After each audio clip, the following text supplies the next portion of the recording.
One day, the hero, faced with soul-destroying black magic, fell into a deep sleep, leaving his companions behind. And 300 years have passed since then. But the restored peace and calm everyday life were only an illusion. And now the whole world is shrouded in darkness. 300 years ago, when the main character turned 31, one hero came to the magic tower for him. The girl said that she had heard that once every 100 years a genius magician appears, and she asked him if it was him, calling him a boy. Archmage Lin just looked at the girl silently, slamming the book he was holding in his hand shut.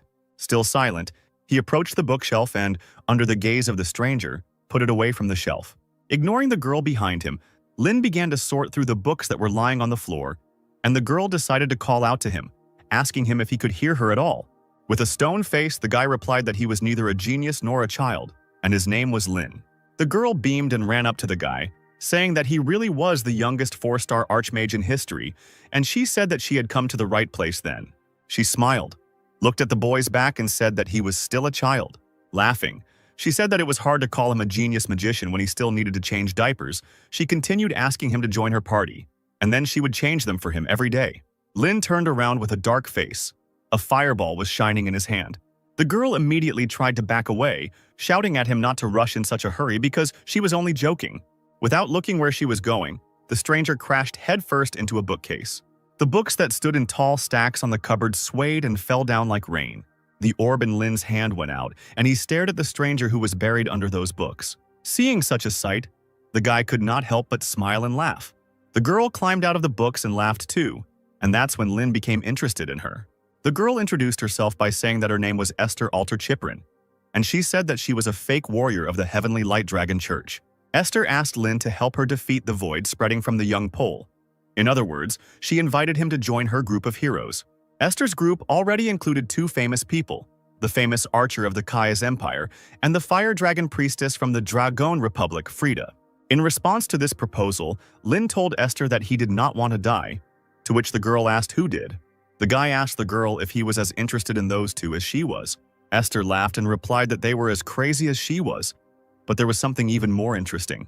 When Lin asked her what it was, the girl replied that it was peace, a word that caused a strange dissonance in Lin, a man who had studied magic in the tower after being rescued from the slums.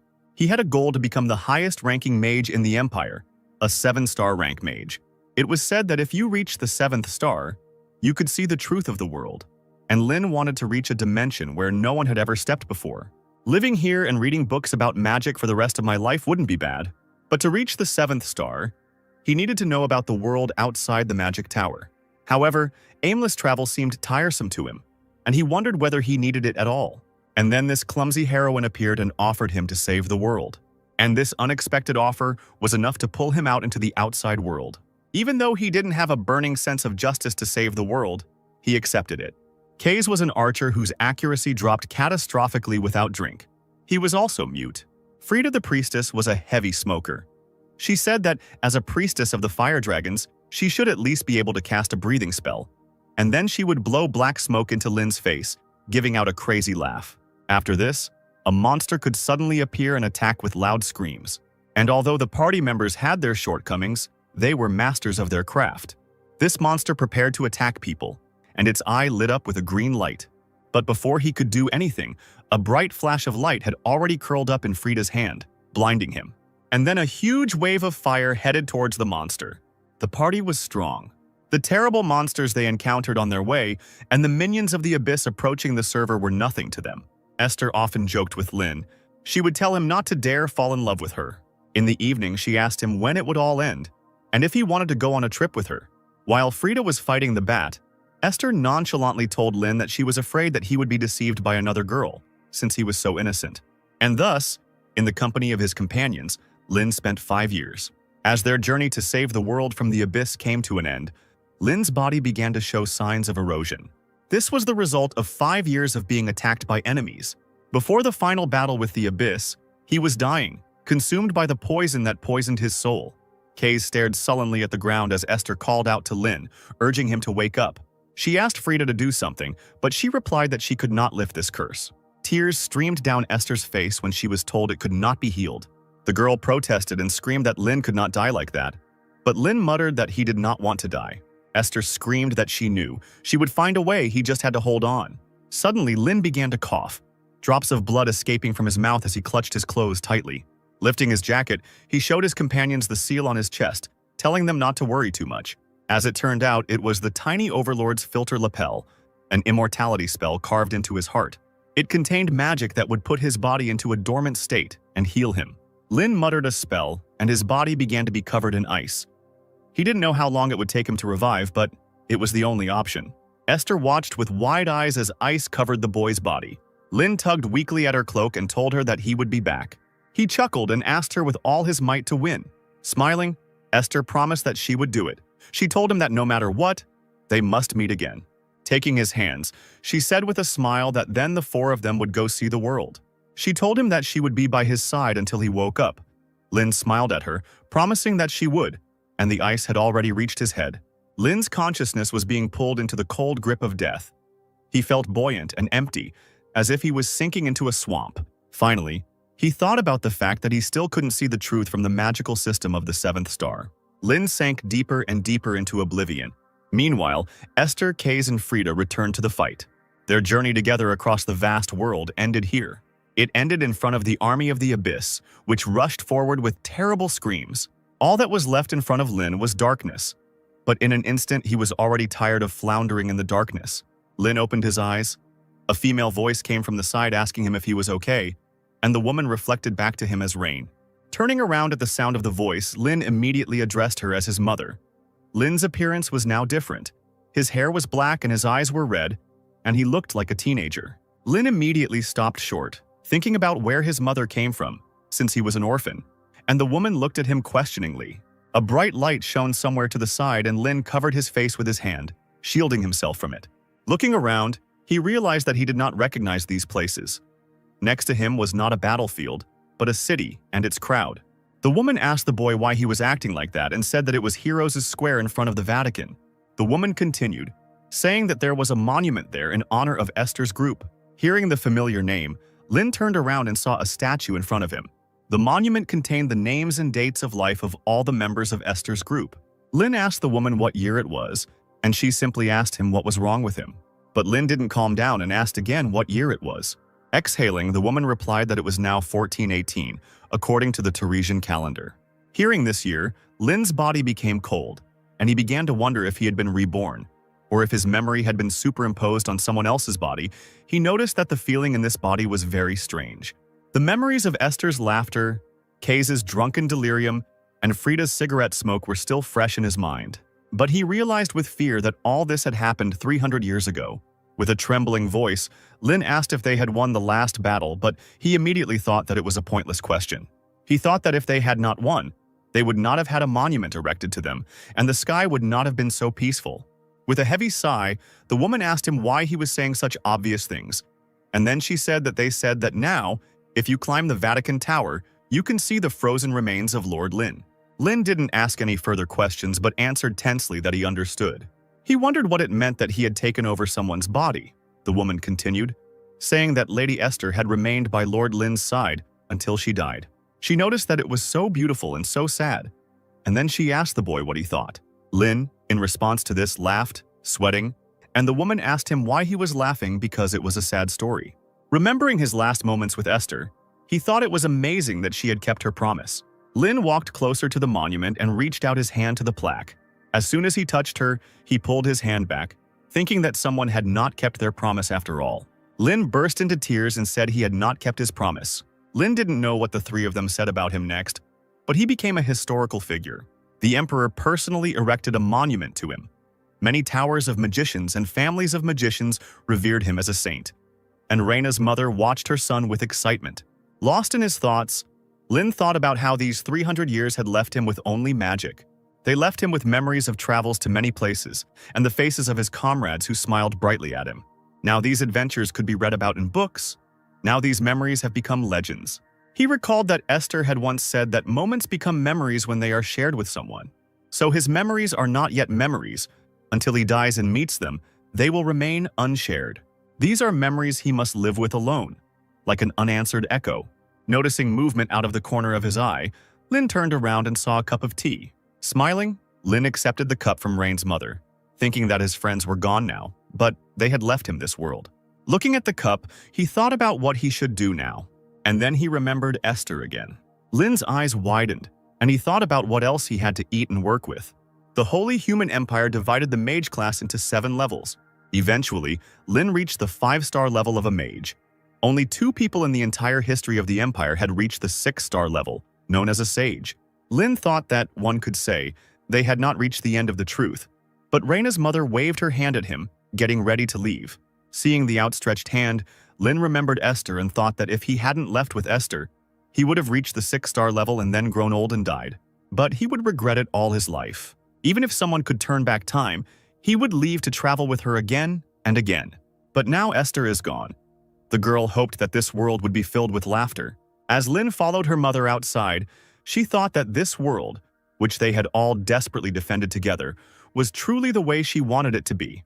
He remembered again that those who reached the end of magic would be able to see the true face of the world.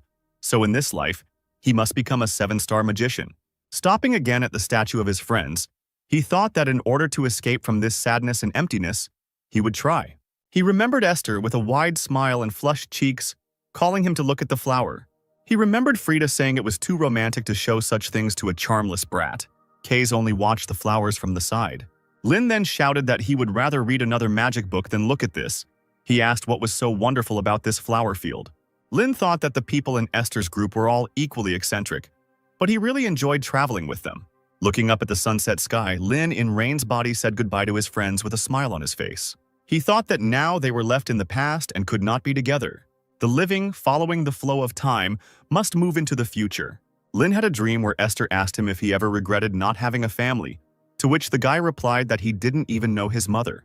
Lin replied that he didn't even know what it was, so he wasn't interested. He grew up in the slums. If the headmaster of the school, Osiris, hadn't noticed his magical talent and taken him in, he would have lived as an orphan and died on the streets. Frida came up from behind and hugged the guy around the neck, saying that he was a poor thing. Lin pushed her away, screaming that even if he had a family, he wouldn't know how to treat them, so he didn't need a family. Esther smiled at him, telling him it wasn't as difficult as he thought. She told him to just cherish them, but Lin took the advice with a grain of salt. Esther smiled brightly, telling him that he was a good child, so everything would work out for him. Lin heard someone call him. He opened his eyes, waking up in Rain's body again. The maid entered the room, bowed, and said that she would prepare breakfast since he was awake. Stretching, Lin walked over to the mirror and looked at his new face. Memories of this spoiled 9-year-old boy's old life returned only 20 days ago.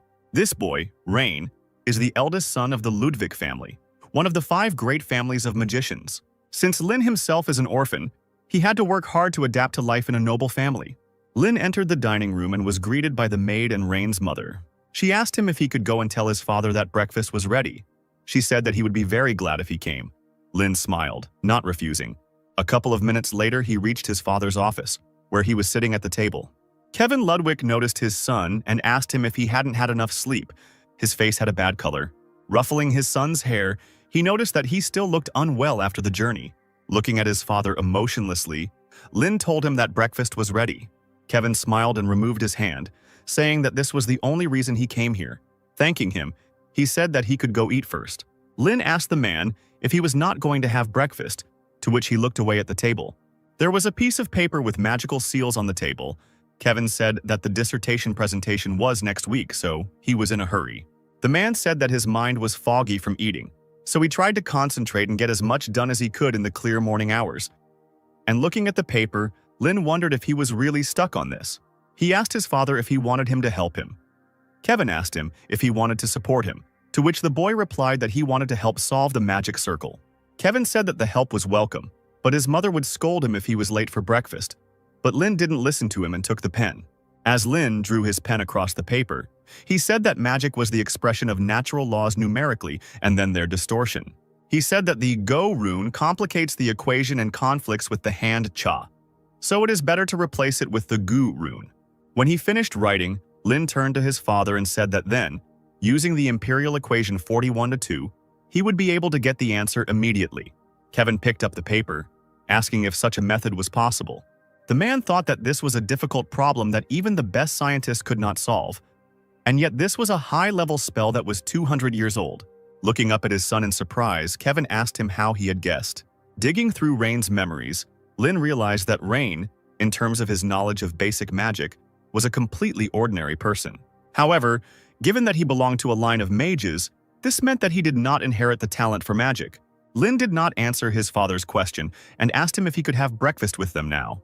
Smiling, Kevin rushed to hug his son, saying that now they could all eat together. Raina's family was small: mother, father, 6-year-old sister. A little girl, Siri, looked into the room where her brother was sitting. Her hair and eyes were the same as Rain's.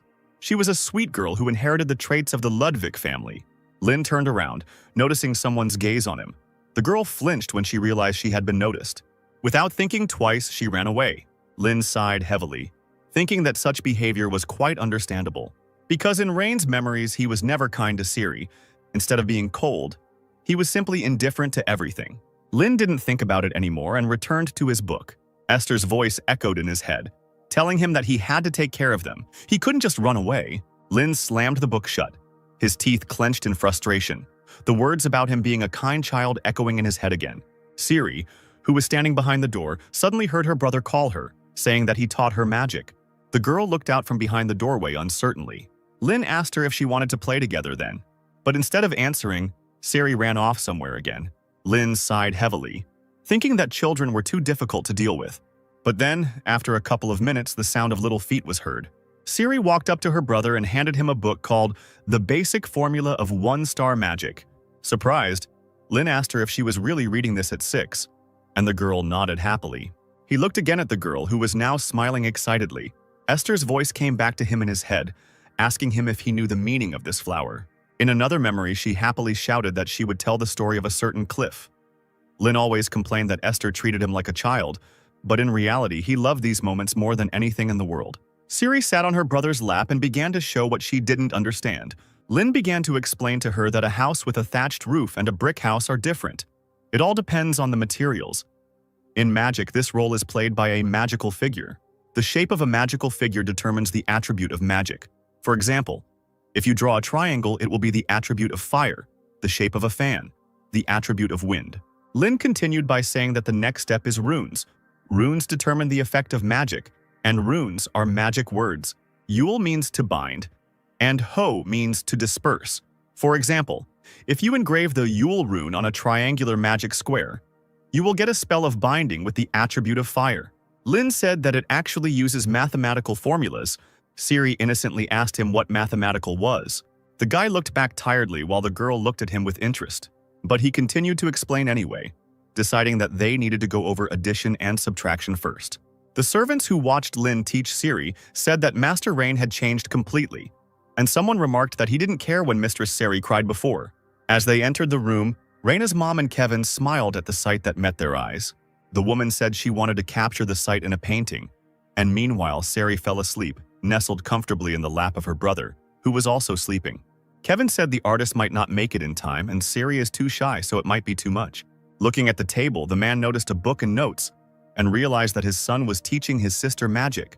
He noticed that after returning from the square, Rain seemed like a completely different person, and the woman agreed with him, saying that his tone had suddenly become more mature.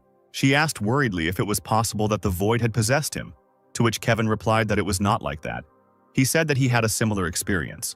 He said that when he was still a student, he had the honor of meeting Lord Lin. At that time, Kevin bragged that he had become a 3-star magician. But during the war, Lord Lin rose to 5 stars. Living in the peaceful era that the heroes created, Kevin realized how complacent he had been. Perhaps Rain had the same thoughts. After leaving the room, Rain's mother asked if Lord Lin was really frozen in time. Kevin answered that it was true. He had mastered ice magic perfectly, and that he remained the same as he was at 18 years old. The woman asked him to tell her more, to which the man replied that he didn't know anything else. Scratching his chin, Kevin noticed that the ice contained Lady Esther's magic. He said that only Lord Lin and Lady Hester could have induced her. He said he suspected that this letter turned out to be Esther's bequeathed letter to Lin, because one day he would still wake up. Kevin said he thinks their son is a genius. He said that he, moreover, could reach the level of a sage, because he had solved the magic square, which he himself had been struggling with for more than a year, and he had only looked at it. The woman exclaimed in amazement and asked the man if that was why he had come to breakfast today. Kevin said that was true. and he thought it might be a bit early, but it was time to teach him their family magic. Rain can become a mage thief who reads and steals any magic. This is only allowed to those who belong to the Ludwig family. This magic is only available to their lineage. The man said he wasn't sure if he could teach him, to which his wife asked if it was that difficult. The man replied that everything was fine. He already had an idea. Under a blue sky, a dazzling field of tulips stretches to the horizon. C.S. Tulika. It is a beautiful region famous for its tulips, and a third of its land belongs to the Ludwig family. Rising to a sitting position, Lin said that if you want to develop, you need to set medium-term and long-term goals, especially if it is the path to truth. There is a lot to do to become a 7-star mage. No matter how young you are, there is no time to waste. Lin placed a piece of paper in front of him and said that they needed to call the guide first. Siri appeared behind her brother and asked him what he was doing. The guy muttered that it irritated him so much. Sighing, he nevertheless answered, saying that he was going to call a magic guide. The girl asked again. The guy asked whether he and she should call him. The girl jumped up happily and shouted that she wanted one too. Watching Siri happily spinning around on the grass, Lin thought that she seemed to be enjoying herself. But for a 6-year-old, her speech was a bit clumsy. Could there be something wrong with her? Following this, the guy began to draw on the sheet. Looking at his sister, he said that this was a high-level magic containing 4 different elements, so only a 4-star magician could handle it. There were only 10 of them in the country right now. Lin finished drawing the elements and a bright light shone from the paper. A huge table of light shot into the sky and Sari jumped to her feet, screaming with joy. Suddenly, Lin grabbed his chest. Blood suddenly started flowing from his nose and eyes. He muttered that it was still too much for 4-star magic. He thought that it was good that it was a summoning spell for a guide and not a combat spell. Otherwise, he would have died already. The pillar of light dissolved into thin air. Lin muttered that this body was trash. He began to wipe away his blood with a handkerchief and called Rudian. A blue butterfly appeared and landed on Siri's finger. This butterfly evaluates the user's abilities and determines potential magical power. Lin said that it was Rudian's function to tell her what to study and practice. He said that all the best runes for learning are collected here. It may seem simple, but it is 4-star magic. He asked his sister if she liked it, while she looked at the butterfly with a smile. Siri nodded her head. The girl ran away. Lin told her that now she should go there and study. Suddenly, he felt dizzy and almost fell to the ground. Clutching his head, Lin said that while he was recovering his strength, he would summon the second Rudian later. The second Rudian was summoned. He showed that the physical condition assessment, magical power, is 30-24. Lin thought that this was the level of a beginner mage and began to calculate the magic and stamina. The magic calculation was 77, and the endurance was 64. The guy sighed and thought that he had a long way to go. But then he saw that a bloodline of magic had been discovered that was considered teachable. Lin chuckled and said that this body wasn't complete trash after all. He remembered that when he was traveling with Esther, a young magician came to him. He wanted to prove himself as the best mage of all the mages in the Empire and join the group instead of Lin. However, there was nothing special about his skills. With just one blow, Lin could have completely defeated him. Looking at the defeated guy, Lin became even more convinced that there was nothing special about his skills. However, the guy's eyes, sparkling with a bright light, did not give him peace. Suddenly, the guy stood up and, waving his hand, summoned a huge pillar of light. Lin was able to defend himself and noticed that with those eyes the guy saw all the magic he used. A fight ensued where this guy only counterattacked. Now Lin realized that this was the power of the Ludwig family's bloodline magic. Bel Sidious. By simply observing the flow of magic, a person can determine what kind of magic the opponent is using, and if their magic skills are equal, the one who uses it better gets the advantage. This Bel Sidious is a legendary eye that only 3 people have opened in the entire history of the Empire. If Bel Sidious is the ability to recognize an opponent's magic, then Bel Curious is the ability to steal it. The reason why the Ludwig family became known as magic thieves is because of this eye. Standing on his feet, Lin thought that the goal of childhood had now been achieved, and he thought that without magical power and endurance he would not become a great magician. Returning to the house, Lin immediately went to the library where Kevin found him. The man asked him if he was interested in the family's lineage of magic. He asked that it was, of course, a bit early, but would he like to try to learn it? Lin replied that he would like to, thinking that it wouldn't hurt to study the theory beforehand. Kevin replied that then from today, Elin would be his mentor, but only while he was at the academy, and when he returned, he would teach him personally. Lin asked again about Elin, trying to search through Rain's memory to find who she was. Nodding, Kevin said that she was a wonderful person, taught at Delighton, had great magical talent, and most of all, she was Aunt Elin, who loved her nephew more than anything in the world. He said that they met her when they were 6 years old and someone came into the library. A girl appeared in the library, frowning and looking ahead. She walked up to Lin and looked at him intently, and he just moved away from her. Elin snorted in annoyance and asked if the genius professor Elin Ludwig had come personally to train some unloved child. She grabbed the boy by the head and asked him menacingly if he was ready. The girl asked the boy if he knew who she was, to which he replied that she was Aunt Elin. Turning to the window, the girl exclaimed that he should now address her as Professor Elin, the great genius, and she said that she could not stand slow-witted people who did not understand at first. She glared at him and told him not to ask her any questions after she had taught him once. Thus began Lin's training in the bloodline magic of the Ludwig family. She did not enroll so that it would not be stolen by other mages, so it could only be learned from family members. Elin sighed heavily and said that she would now demonstrate. Then she opened her eyes, which were shining like bright sparks. Looking into her eyes, Lin felt a strange feeling, as if his whole body was being frozen. His eyes widened. He thought with admiration that this was the very same Belle Sidious. He exclaimed in admiration, while Elin closed her eyes and laughed smugly. Then she screamed that in order to use this technique, one had to calculate 3 spells at the same time, something that someone like him couldn't even dream of. Lin exclaimed that he could do it, to which the girl exclaimed that he was too arrogant. Elin, satisfied with the boy's reaction, wrote down several formulas. It was an analysis of magic. Leafing through the notes, Lin noticed that it was more theoretical than he expected. If the founder of the family, Ludwig, had not imposed genetic restrictions, then Lin could have taken advantage of this. Leaning towards her nephew, Alice asked him if it was too difficult for him since he didn't even understand what it meant, to which he replied that he just needed time to understand. Alice had not expected such an answer, and so she hesitated to do the honor of helping. Lin bowed to his aunt and thanked her for guiding him, and he said that he would now figure it out on his own.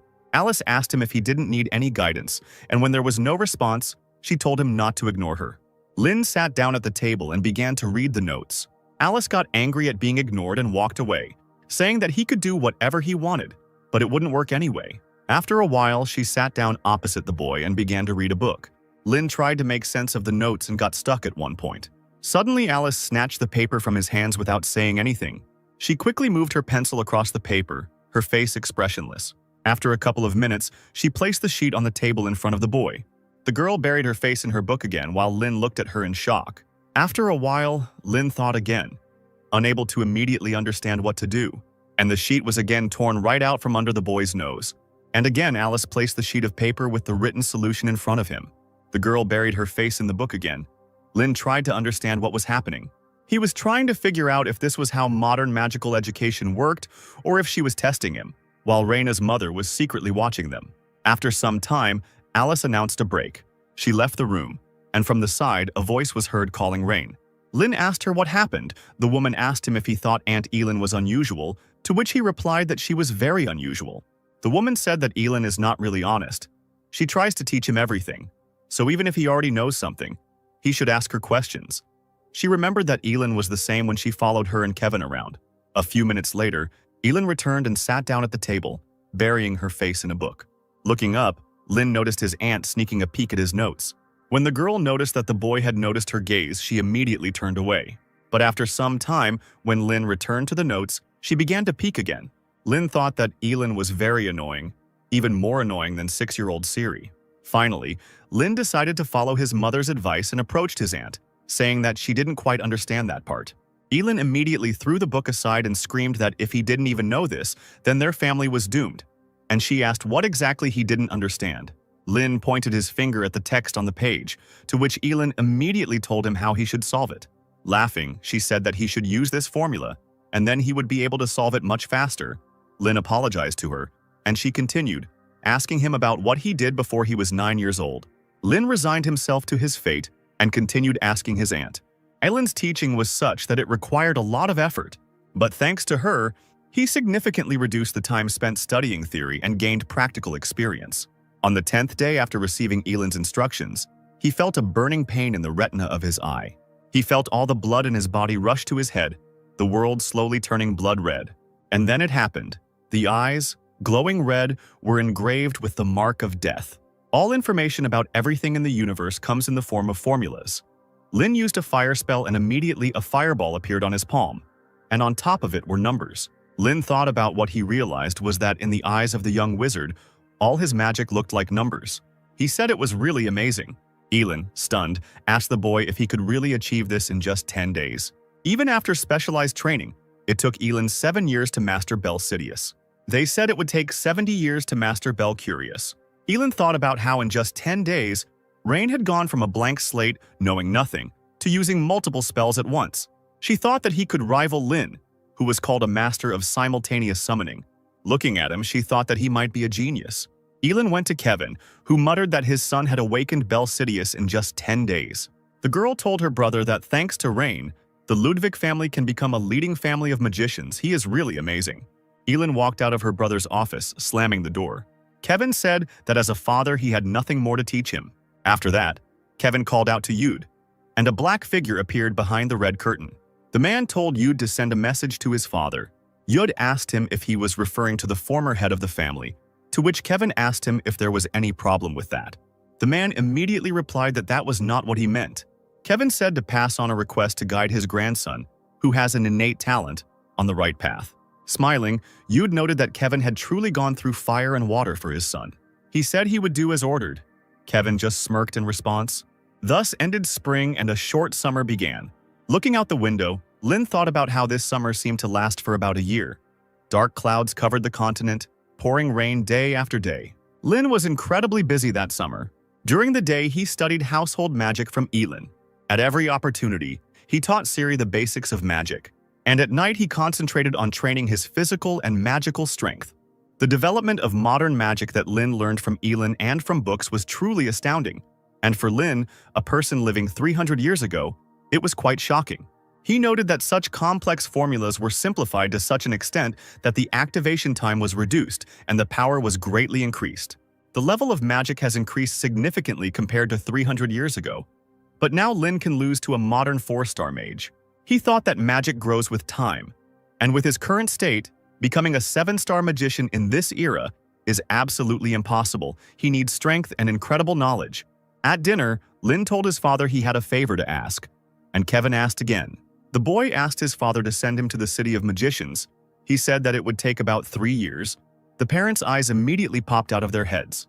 While chewing bread, Siri asked her brother if he really wanted to go somewhere, to which he said yes. He said that he was thinking of going to the Golden Rose in the City of Magicians, where the best magic university, Delighton, is located. He asked his father if he would let him go. Siri rushed to her brother, screaming for him not to leave. Kevin said that was impossible. He told the boy to think about his age because he was only 10 years old. It was too early to leave home. Kevin said that children from magical families enter Delaith when they turn 16. Then it is not too late to go to the City of Magicians. And he also said that he had already scheduled a very important meeting. Taking a letter out of his vest, Kevin told his son that this letter was sent by his father, his grandfather. Elin, who was sitting at the table and eating a steak, immediately froze with a piece of meat in her mouth. Choking, she coughed silently and asked her brother again, to which he told her to wipe her mouth before speaking. Lin immediately guessed who his grandfather could be.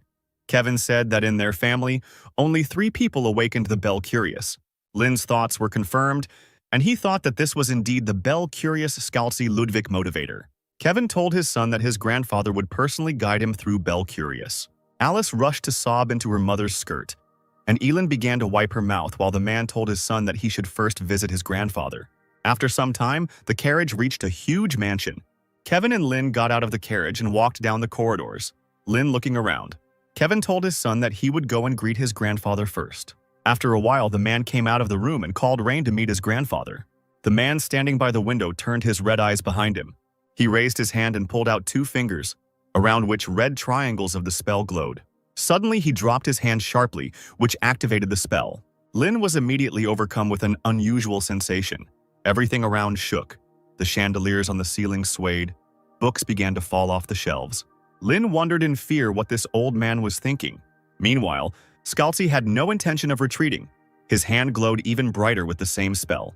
Lin decided to put his thoughts aside and respond to such a gesture. He raised his hands and they glowed blue. But the next moment, Lin's spell in his hands faded away, as if it had never been there. The man said that it was Belcurious, and Lin involuntarily shuddered at the voice. Looking at the man, he noticed that his eyes were glowing with a bright red light. Scalzi said that this spell can control visible magic at will. After recovering from the shock, Lin smiled weakly, admiring the man. Lin exclaimed in delight, in response to which his grandfather asked him if he wanted to try it too, while Kevin only sighed understandingly. Scalzi's eyes dimmed, and he said that mastering Bell Curious was not enough. In order to use it properly, a master must fully understand it. He asked the boy what level he was at now. Lin replied that he could barely do a speed calculation of a 3rd-star spell, and he himself thought that he could handle spells up to 5 stars, but Scalzi also said that it was almost amazing. He said that, however, Bell Curious requires a huge amount of magical power, so in his current state, he was still far from that. In response to this, Lin asked about it being just a long way, and he asked if it was impossible. Scalzi was caught off guard when the boy screamed at him to take him to this level. Scalzi said his training will be very hard, so he will learn the right way. He said that his first greeting was too rude. He apologized for it and greeted them. Kevin was about to leave when his father called him and said that they could have a drink together after they confirmed Rain's suitability. Kevin, not expecting this, turned to look at his father with wide eyes. Scalzi did not look at his son, but raised his hand to wave to him. Kevin bowed low to his father, saying goodbye and thanking him. After some time, winter came and snow fell in flakes to the ground. At this time, Scalzi and Lin were practicing outside. The man raised his hand to the sky. A bright flash was shining in his palm, and he exclaimed to his grandson that he should be able to use Bell Curious freely. Lin rushed back as his grandfather shouted at him to cast the spell quickly and not screw it up.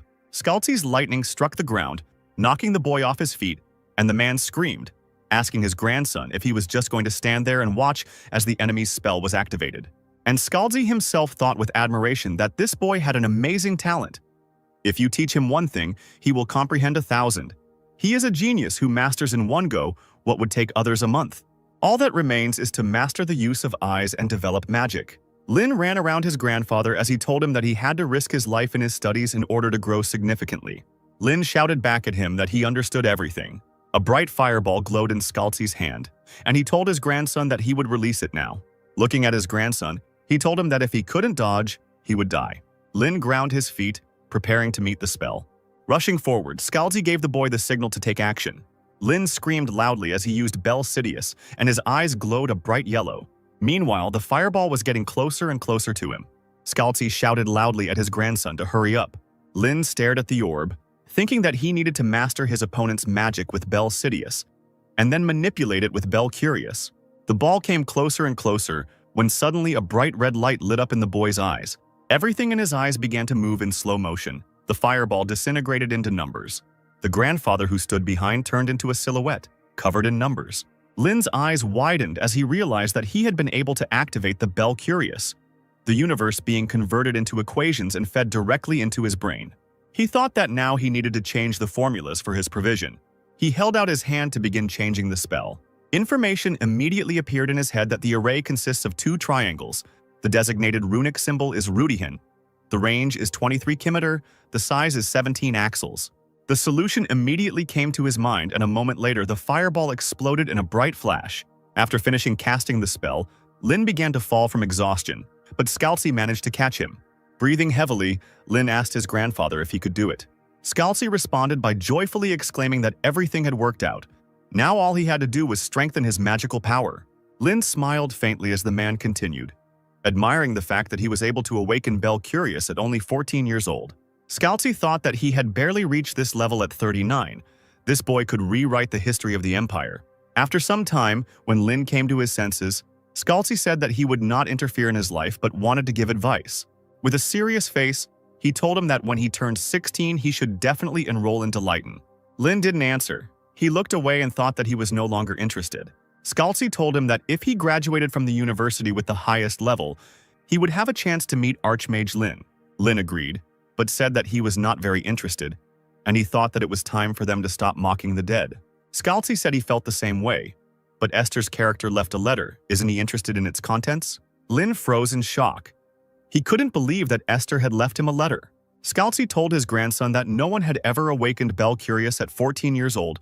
With his abilities, he should be able to read the letter. At that moment, Lin was so stunned that he could only listen blankly. Looking back, he could tell that this was the beginning. It became a story about a journey along the path of former comrades, following Esther's letter. Scalzi walked back into the house and Lynn, coming out of her stupor, ran after him. There was about half a year left before the entrance exams to Delayton, so Lynn decided to take this opportunity to find out what and where to visit when he went south.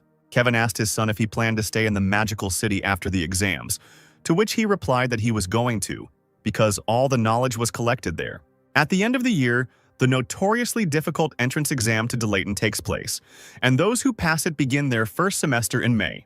Lynn's attention was drawn to a falling leaf when his mother asked him if he was sure about it, as he was worried about being there without security. Kevin told her that Rain's skills were exceptional and there would be no danger if he followed the known path. Looking up at the sky, Lynn wondered if he would ever be able to call this conversation a memory. On the 13th day of his journey, Lynn found himself in a small town somewhere in the forest. Namely, he found himself in the southern part of the Holy Empire, the Garum region, in a small town where there were many taverns and inns. And what's interesting is that all the people passing by were wearing bamboo hats. When Lynn asked one man why everyone was wearing bamboo hats, the man asked him if he didn't know about Lynn's caravan. The man said that long ago their first leader received help from the Archmage Lynn. He said that as a sign of gratitude they wear bamboo hats. The guy's attention was drawn to the staff behind the man's back as he continued talking about how this was a trading group with such a great history. Rolling his eyes, Lynn wondered who this first leader was. Maybe he would remember when he heard his name. Lynn asked the man what such respected chickens were doing in such a small town. The man replied that there was a problem on the road leading to the sunlit highway, and ferocious monsters appeared and dozens of people went missing. So they wait for the Lord's forces to come and destroy them. Monsters are creatures whose essence has been distorted by the abyss. They resemble animals but have a much more grotesque appearance and dangerous magical abilities. And no matter how many of them are destroyed, they never disappear. Lynn walked away, thinking that as long as this monster wasn't a top-tier one, he had nothing to worry about. Night fell and Lynn walked through the bamboo forest. Suddenly he noticed that someone was definitely watching him. However, nothing attacked. Perhaps this creature sensed the difference in magical power, like an animal instinct. Lynn thought idly that he could deal with these monsters, but it wasn't his concern. The monster-slaying team will take care of that.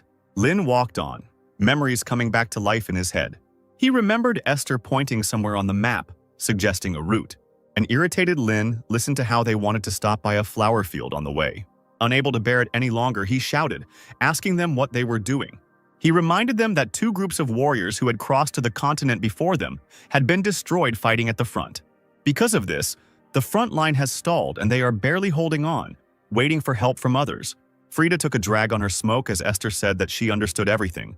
A legion of red and yellow dragons were heading to the battlefield, and all the strong mercenaries had crossed the sea for honor and glory. Lynn exclaimed that they also needed to hurry, to which Esther responded that that was why she was saying that. Because now that all the strong ones were gone, monsters began to run around the continent as if they had been waiting for this moment. Lynn exclaimed that they were at best a C or B level. They didn't have time to deal with such things. Esther told the boy that there are many people in this world who desperately need help. Even in what seems like a trifle, it makes no difference to ask for help. Covering his face with his hand, Lynn remembered Esther's words about how she hoped he would grow up to help people like him. Lynn muttered that even after 300 years they were still annoying. The boy sat down to rest, a spell glowing in his hand. Lynn muttered the words quietly, activating the spell. Our seal in his hand shone even brighter, ready to act. Lynn lowered his hand and the seal entered the ground and rushed forward to find the monster. The guy remained sitting in the depths of the night forest. Finally, after some time, he heard a loud roar in his head and ordered the seal to bring the monster here. Something flashed like a dark shadow above the bamboo, and something heavy fell in front of Lynn. Looking down, he noticed a white monster that was bound by his spell. Lynn frowned and asked if that was what he was calling a threat when the monster started growling at him. Squeezing his hand so that the spell began to squeeze the monster, breaking bones, the boy told him that he had already killed countless of his relatives. The monster began to writhe in pain as his body was squeezed even more. Lynn told him that he would let him go if he promised not to harm people anymore. All he got in response was a roar, and Lynn said he still didn't understand him. Lynn left behind the monster's body, cut into pieces, and he said it didn't help, it was just out of boredom. The border between the central and southern regions of the empire is the Badantio Ridge, and as soon as Lynn stepped onto it, he was immediately attacked by monsters. Lynn thought with irritation at how the insignificant beast dared to look down on him. But suddenly, Instead of the guy's spell, arrows started flying at the monsters. Turning around, Lin noticed two people standing above. The figure and hairstyle of one of them seemed familiar to Lin, so he inadvertently called out to Kaze. The strangers hurried to jump down. Someone asked Lin if he was okay, and the guy smelled alcohol. A young man, who didn't look like Kaze at all, told Lin that monsters often appeared in this place, and he asked him if no one had warned him on the way here. The second stranger also jumped down, asking why anyone had to warn him, and he said smugly that they, the descendants of the Great Palace, guard it. Lin stood frozen in place, just listening to the strangers and thinking that there was no way it could have been Kaze. Scratching his head, he finally said that he didn't know what school they were from, but they helped him, so he was grateful. And he decided to ask them if this was really the Badantio mountain range. After exchanging glances, the strangers suddenly burst out laughing without answering the guy. A little angry, Lin shouted at them, asking what they were laughing at. The second stranger said that so much time had passed since this ridge became Kislanten, and he still called it Badantio. Kislanten means mountain range of the Palace of Kaze. After defeating the Abyss, Kaze seems to have taken root here. The strangers said that they were students of the archery school founded by Kaze. They also said that traditionally this passage is guarded by him, who was recognized by the school director. Watching the drunk guys, Lin couldn't help but laugh, thinking, is drunk archery really the main subject of this school? What did they do to be assigned here? One of the guys put his arm around Lin's shoulders, telling him that he had come at the right time because today was a festival, a day when everyone could drink free alcohol, and he needed to experience the taste of alcohol if he wanted to become an adult. He continued by saying that alcohol was the path to the sun and the moon, to which his companion wearily remarked that he was such a cultured man. The second guy walked away telling his partner that he can't even think about skipping his shift today talking nonsense. They still have to guard this place. To which the first guy asked how they could let this kid go alone.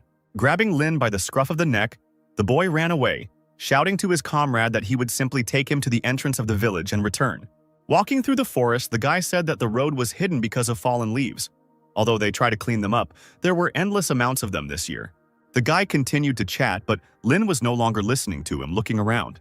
Listening to the boy again, he heard him tell him that if he climbed the wooden stairs from here, he would find the training room. He said that if you follow the path you can get to the village, and at the fork there was a stone that looked like a tombstone. Upon reading the name on the stone, Lin immediately felt his heart break into pieces and his hope disappear. The guy asked Lin why he shouldn't make a wish if he was going somewhere. When Lin asked again, the guy asked him if he really didn't know. And then he said that at the Tomb of Kaze, people usually make a wish, asking for protection. Not believing his ears, Lin told the guy to stop joking, to which the guy asked why he was joking. With a trembling voice, Lin said that it was strange because tombs were not built in the middle of the road, and this Kaze was a hero. The guy asked him if he really didn't know the history of this tomb, if he was from this country at all. He asked him if he knew that among Caius's comrades was the Archmage Lin. He continued by saying that it was a well-known fact so he should know, but Lin was said to be very shy, which gave the real Lin a shock. The guy said that Kaze believed that Lin would return even after death. They said that if the grave had been in the village, Lin might not have come because he was embarrassed, so Kaze asked to be buried here. Lin remembered his moments with Kaze, how he got angry at his snoring and the smell of alcohol. He remembered how, in the middle of their journey, he taught him various symbols. Kaze loved to ruffle Lin's hair, which only made Lin angry and yell at him to stop. But now the guy involuntarily patted himself on the head. Looking at the stone, he wondered if Kaze knew that this farewell was forever. Lin continued to deny it, thinking that he had promised to return.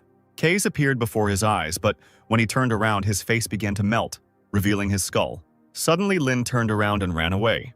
Like a madman, the guy ran through the forest without paying attention to the road until he tripped. He fell to the ground, but was in no hurry to get up, breathing heavily. As the sun began to set again, Lin reached the cliff and sat down on its edge. He told himself that he had to go back to Kaze's grave and say goodbye. Remembering Frida, he thought that even if it was already late, he had to go and tell her that he was back. Remembering Esther, he thought that he should say that he was sorry. He saw Kaze before his eyes and thought that he should go back and ask for forgiveness. The sun set behind the horizon, but Lin still didn't move from his place. He just lay down on the ground. He recalled how Kaze was able to find an eagle in the sky in pitch darkness. All the guys were wondering how Kaze could aim when he was drunk. When Kaze came down from his drunkenness, his hands began to shake so he could not aim. He recalled how Esther had told him that Kaze had no language and therefore could not speak. He remembered how loudly Kaze snored at night, leaving everyone else unable to sleep. Remembering all this, Lin couldn't help but laugh. But then he remembered their last moment together. But the guy kept laughing louder and louder. Soon this laughter turned into loud sobs. Lin raised his hands and covered his face with them. After some time, he rose from the ground and wandered through the forest. He walked towards the village where he again encountered the tombstone. Rustling dry leaves, Lin came closer, a bright red spell shining on his hand. Gritting his teeth, Lin smashed the stone with a sharp movement of his hand. Burnt leaves rose into the air, burning to ashes there. But the stone remained standing in the middle of the road, as if untouched by anything. The sun set again and Lin turned and walked away, making no more attempts to destroy the stone. He mentally apologized to Case, thinking that it wasn't because he was shy, and all because he lacks courage. He lacks the courage to face them, and ask for forgiveness. Without looking back once, Lin walked away, feeling the past recede even further. Autumn in the south was simply amazing. Under such an autumnal summer-autumn sky, a glittering city spread out before Lin. It was the magical city of the Golden Rose, in the center of which the University of Delayton was built. This proud was interesting to Lin from his past life, but he did not live up to his expectations. Everywhere there were shouts from vendors trying to sell books on magic and teaching aids. All sorts of charlatans offered people tools to enhance magic and rare items found in the dungeon. All knowledge passes through the Golden Rose is a phrase that suits the status of this place where everything gathers. Lin sat down next to one of the merchants and asked him how much this item cost. The seller replied that it only cost 10 coins, causing Lin to ask again. Smiling, Lin said that he paid at least 80 coins for it back then. Suddenly, the seller called him, saying that the bell had already rung, which meant the exam would soon begin. Lin hurried to give the money to the seller, almost forgetting why he came to this city. Suddenly, a scream was heard, and a man flew past in front of the guy. People were shouting for someone to catch the thief. The thief ran further through the crowd. Lin thought that the security here was not very good. Turning away, he thought that this was a big city, so the guards should be able to handle it. But then his thoughts were interrupted by the fact that someone crashed into him. Having collided with the guy, the old woman lost her balance and fell to the ground. Lin apologized excitedly and said that he had to go already, he was late. The old woman quietly muttered that it was a family heirloom and that her grandson needed it for the entrance exam. Continuing to mutter, asking for help, the old woman stood up and walked on. Turning away, Lin thought that now was not the time. He had an exam. But suddenly he heard Esther's voice telling him to help her. Coming closer to the old woman, Lin asked her if the man had stolen something from her. Frowning, the guy stopped the old woman, telling her to wait here. After chasing the thief, Lin climbed onto the roof and flew further with the help of a spell. Lin was burning with anger that he still had so much to do, and he was doing this. A bright flash of light flashed in his hand, and he told the thief that now he would turn to ashes. But before he could do anything, a voice was heard from behind and someone's hand touched his shoulder. The girl pushed him away and ran on, shouting at him to move away. She flew down from the roof, and a bright flash shone in her raised hands. Suddenly, the thief slowed down, noticing that sand was starting to rise in front of him. The man looked around in confusion, wondering where the sand came from. Meanwhile, the sand rose higher and higher. The girl shouted loudly to the thief across the street that stealing someone else's property in the Golden Rose was brave, she should give him credit. But he chose the wrong day. The girl stood on her head made of sand, and under her feet were two sand knights holding a sword, and she exclaimed that the thief was finished today. She continued her heroic speech with a smug grin, saying that it would all end for him today, because he had been caught by none other than Kristaten. Lin looked the girl up and down. He noticed her confidence in the sand swirling around her, and he realized she was Warden. The Varden family is located on the eastern edge of the border, like the Ludwig family. It is one of the 5 families of mages. Before Lin regained his memories, they met several times at family gatherings, the girl telling him to put in a little effort to not live like a loser. She pointed her finger at him angrily and shouted that he was a descendant of magicians, even the eldest son. She asked him if he was really not ashamed at all. Lin ignored her every time. Every time they met, she always acted smart, so he called her a nerd. Lin wondered how it was that she was already wearing a uniform since they were the same age. And in the meantime, the thief decided to strike back. Using a wind spell, the thief destroyed the sand tower and the knights, causing Kristaten to fly down. But the wind currents did not stop there. They began to swirl madly along the street, lifting other people into the air. One of the children that were there rose into the air far from its mother, but before it could fly far, it was caught by the tree roots. Using a spell, Lin, who was still on the roof of the house, returned the boy to his mother. Lin raised his head and looked at the thief again, his eyes glowing red, activating Bel Sidious. Looking at the thief, who had strange bracelets on his arm. He thought that this thief was a magician, and he also had quite decent magical power. The guy's gaze involuntarily caught on these strange bracelets, which shimmered golden in the sunlight. Kristaten didn't think of giving up. Frowning, she raised her hands again, activating the spell, and shouted at the thief that he was very good for a thief. She screamed at him to try and block this then, and then she quickly moved her hands with a bright flash shining between them. A little surprised by this outburst, Lin noticed that it was a 2-star magic that she even used mentally. The girl hit her palm against another palm, causing an even brighter flash. The whole city was shaken, and ordinary residents began to look around in confusion. Behind the girl, the ground began to crack. If the Ludwig family is known as magic thieves, then the Varden family is known as magic commanders. Breaking the earth into pieces, something rose from underneath it with a loud crack.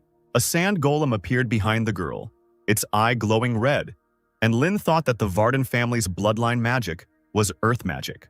Kristaten asked the surprised thief if he would try to brag again now. But suddenly the golem's eyes flashed with a different red light. The thief raised his hand with the bracelets from under his cloak and shouted that with this he was invincible.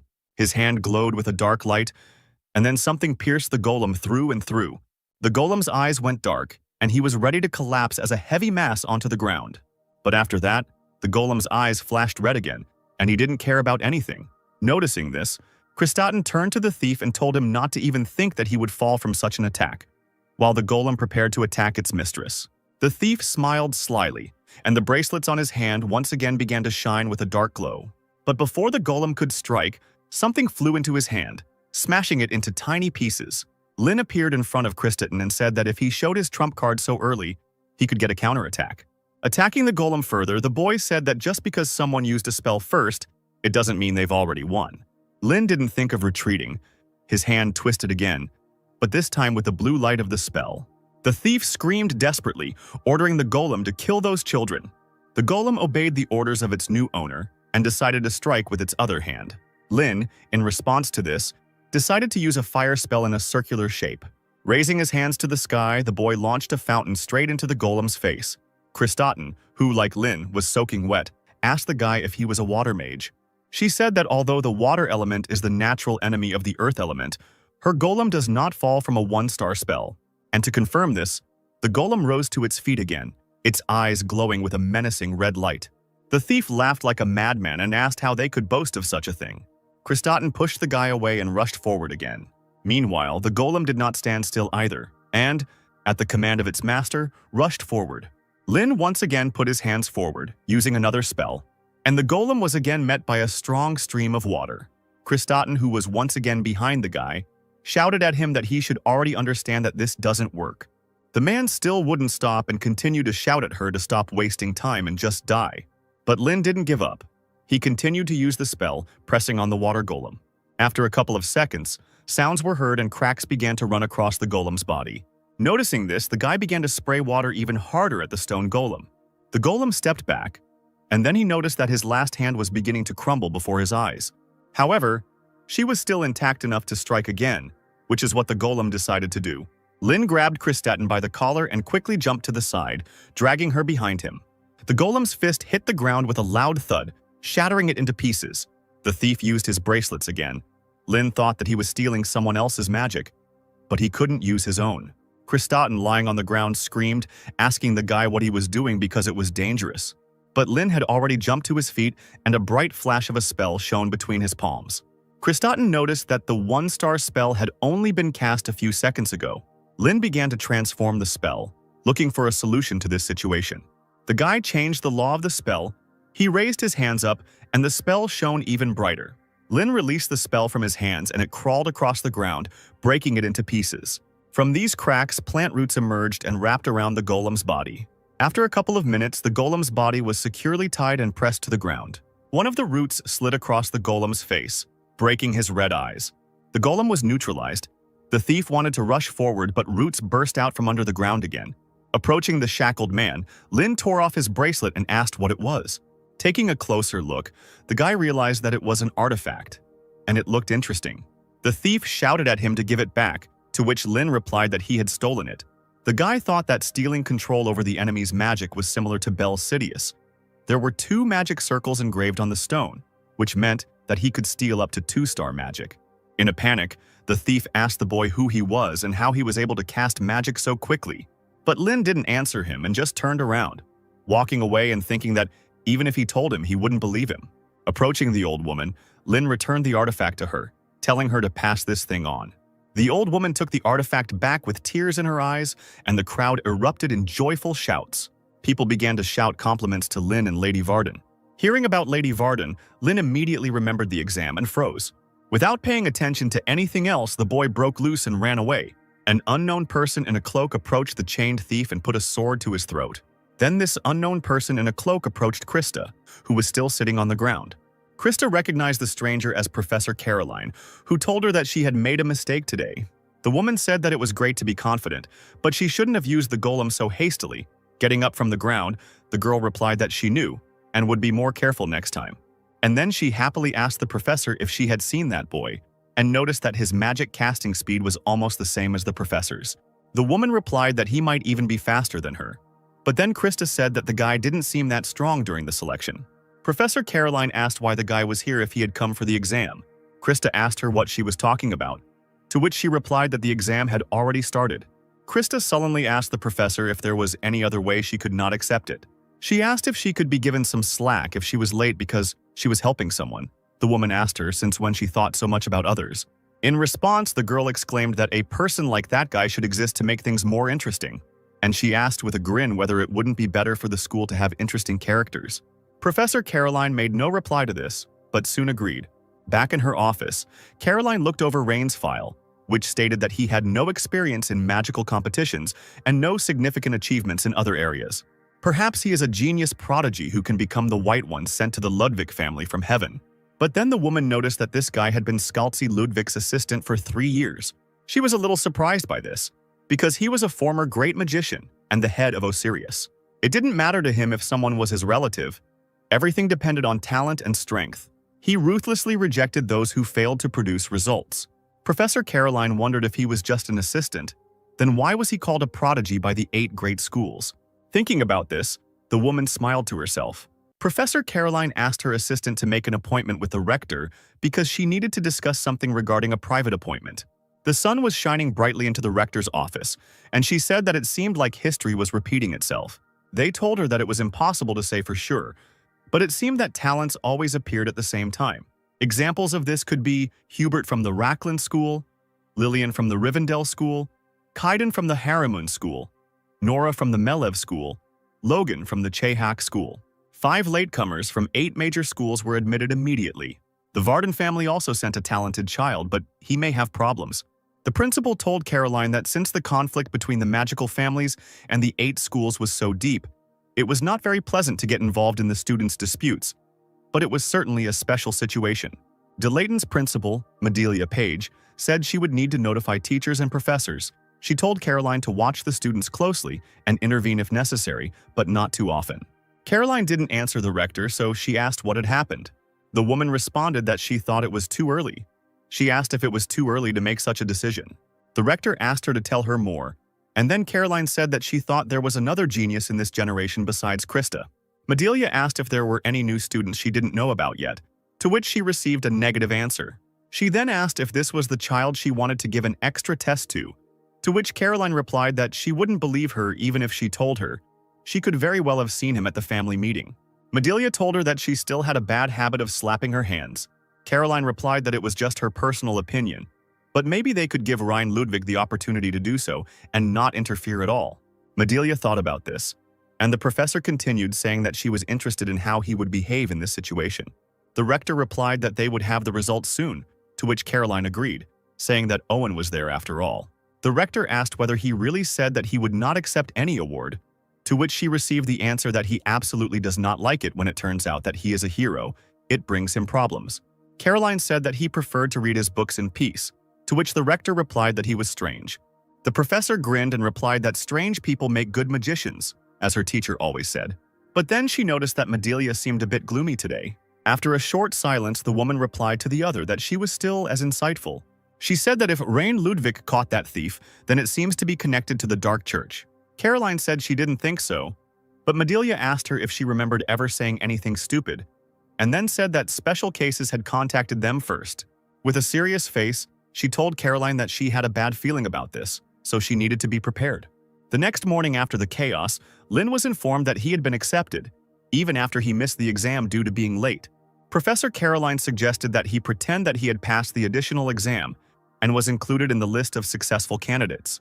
She was worried that the extra exams would be seen as a disgrace for those who failed the regular exam, but that wasn't a problem for Lin.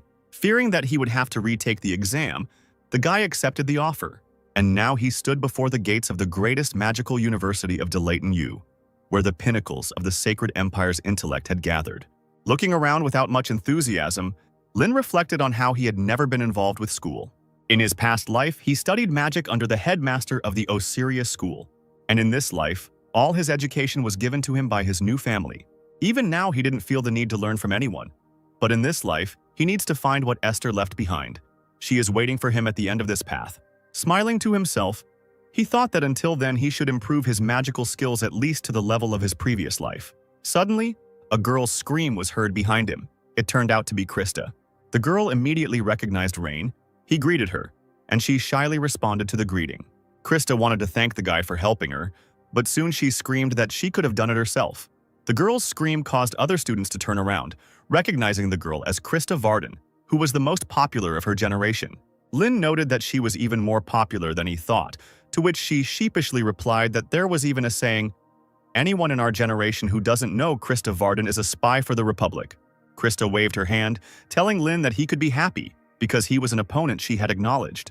Lin scratched his head in annoyance, thinking about how he couldn't stand annoying creatures, and he remembered that there was someone like that in the past. Just like now, in the past, that girl as the #2 candidate for the post of the next dean, he decided to consider Lin as a rival. The brat Lin met in the tower insisted on being treated like a senior since she entered the tower first. Lin remembered well how boastful she was. Lin chuckled as he looked at Krista, and she asked him why he was laughing at her. She brought her hand back and began to cast a spell, screaming that if he thought what he saw then was all she could do, he would soon regret it. With a wave of her hand, the girl summoned a sandstorm that filled the entire corridor. Lin couldn't understand why she was acting like that in a place like this. Krista asked the guy with a grin whether he had already understood what her true abilities were, whether he felt that he wanted to give it his all. The guy thought that this girl didn't care about her surroundings. He thought with irritation that she looked like Giselle. Maybe she was her reincarnation, and he decided to put her in her place. But suddenly someone's mocking voice was heard, which said that this was such a dramatic performance. Looking at the girl, he reproachfully noted that on the one hand, she was the best newcomer, and looking at Lin, he noticed that on the other side was a genius prodigy who had barely passed the additional exam. Coming closer, he said it was like comparing extremes. Krista immediately recognized the guy and named him Hubert. There were rumors in the crowd that this Hubert was from Rohwinham School. He was a graduate of Delayton High School, and he had also been a rival of Krista for a long time. Krista called off the storm, to which Hubert encouraged her to continue as it was great fun, to which the girl responded that the quality of the audience was too low, so it wasn't fun. She smirked and said that it would also be a shame if he got caught in her magic and flew away somewhere, so he should be grateful to her for her attention. Hubert laughed and said that it brought tears to his eyes, and he asked if it wasn't too shameless to open his mouth, when even she couldn't handle it herself. He said that she should know her place or she would regret it. Frowning, Krista said that a finalist shouldn't talk like that, and she asked him why he didn't show what he could do. Hubert noticed that her proud nature had not changed, and he said that she would disgrace her family if she continued to live like that. Hubert's attention turned to Rain, and he said that he was so insignificant that he didn't even notice he was there. Bowing to the boy, Hubert asked him what he, the brilliant young master, was staring at, whether there was something on his face, or whether there was something in his words that bothered him. Lin tilted his head in boredom and replied that it wasn't so much that he was bothered by it all, but rather that he had a question. Who is this man acting so self-confident? He asked him if he knew how to use magic at all because he had to be able to handle it well in order to fight him. Everyone present was shocked by such a statement and froze in shock. Hubert's eyes widened as he asked the boy what he had just said. Krista couldn't help but laugh out loud. She exclaimed that he was trampled while bragging to the newbie. Hubert glared at her as she continued, saying that if she were in his place, she would be too embarrassed to even show her face. The teacher's voice was heard asking what they were doing there and then telling them to hurry up and come in. The teacher told Krista, as the freshman representative, to come in and get ready for the oath. Lin turned away from Hubert and headed into the hall under his gaze. Krista was dragged into the hall, but at the end she called out to Rain. She exclaimed that she would leave everything as it was for now because there was no time, but next time he might not even think about it. They would settle everything properly. The other students looked at Rain and wondered what this meant, since they couldn't even be compared. Someone told them that Krista would actually have a hard time. The student asked him what he meant, to which he replied that the young gentleman was the assistant of Director Scalzi. Soon everyone would see how strong he was. All the first years gathered in the hall, and the 1338th Delayton entrance ceremony began. Krista, as the freshman representative, gave her speech. Lynn listened to all this with boredom, thinking that it would all end as soon as possible. But then, the rector's welcoming speech to the first-year students was announced, and Lynn perked up a little. Madelia walked onto the stage as the host announced her as the best mage in the entire empire. The crowd began to whisper animatedly among themselves. Lynn thought about how she was the greatest mage in the empire, the current head of the Council of Mages, and a direct descendant of the founder of magic, Imitsa Page. When Madelia showed everyone, the guy noticed something in her appearance. As it turned out, he noticed her purple hair, which was a result of genetics. A microphone flew up to Madelia, and she greeted all the freshmen at Delayth and introduced herself again. She congratulated the 233 freshmen gathered there on their admission, but said that half of them would not survive until their second year, either being held back or expelled. The entire hall froze in silence as it listened to the rector's speech. With her hands spread, Madelia continued, saying that of the 117 survivors, about 60 would go on to third year, and only half would graduate, leaving less than 30 graduates each year. The rector said that Delayton was such a place where talents were honed. They would be constantly tested under the guise of polishing to determine if they were raw gems. Delayton's policy is unlimited competition. Those who resign in the competition will not even have the right to receive a diploma. She said they would feel it acutely throughout their stay here. Finishing her speech, she exclaimed that they should sharpen themselves. Hubert smirked and Madelia continued, telling them to fight each other and evolve.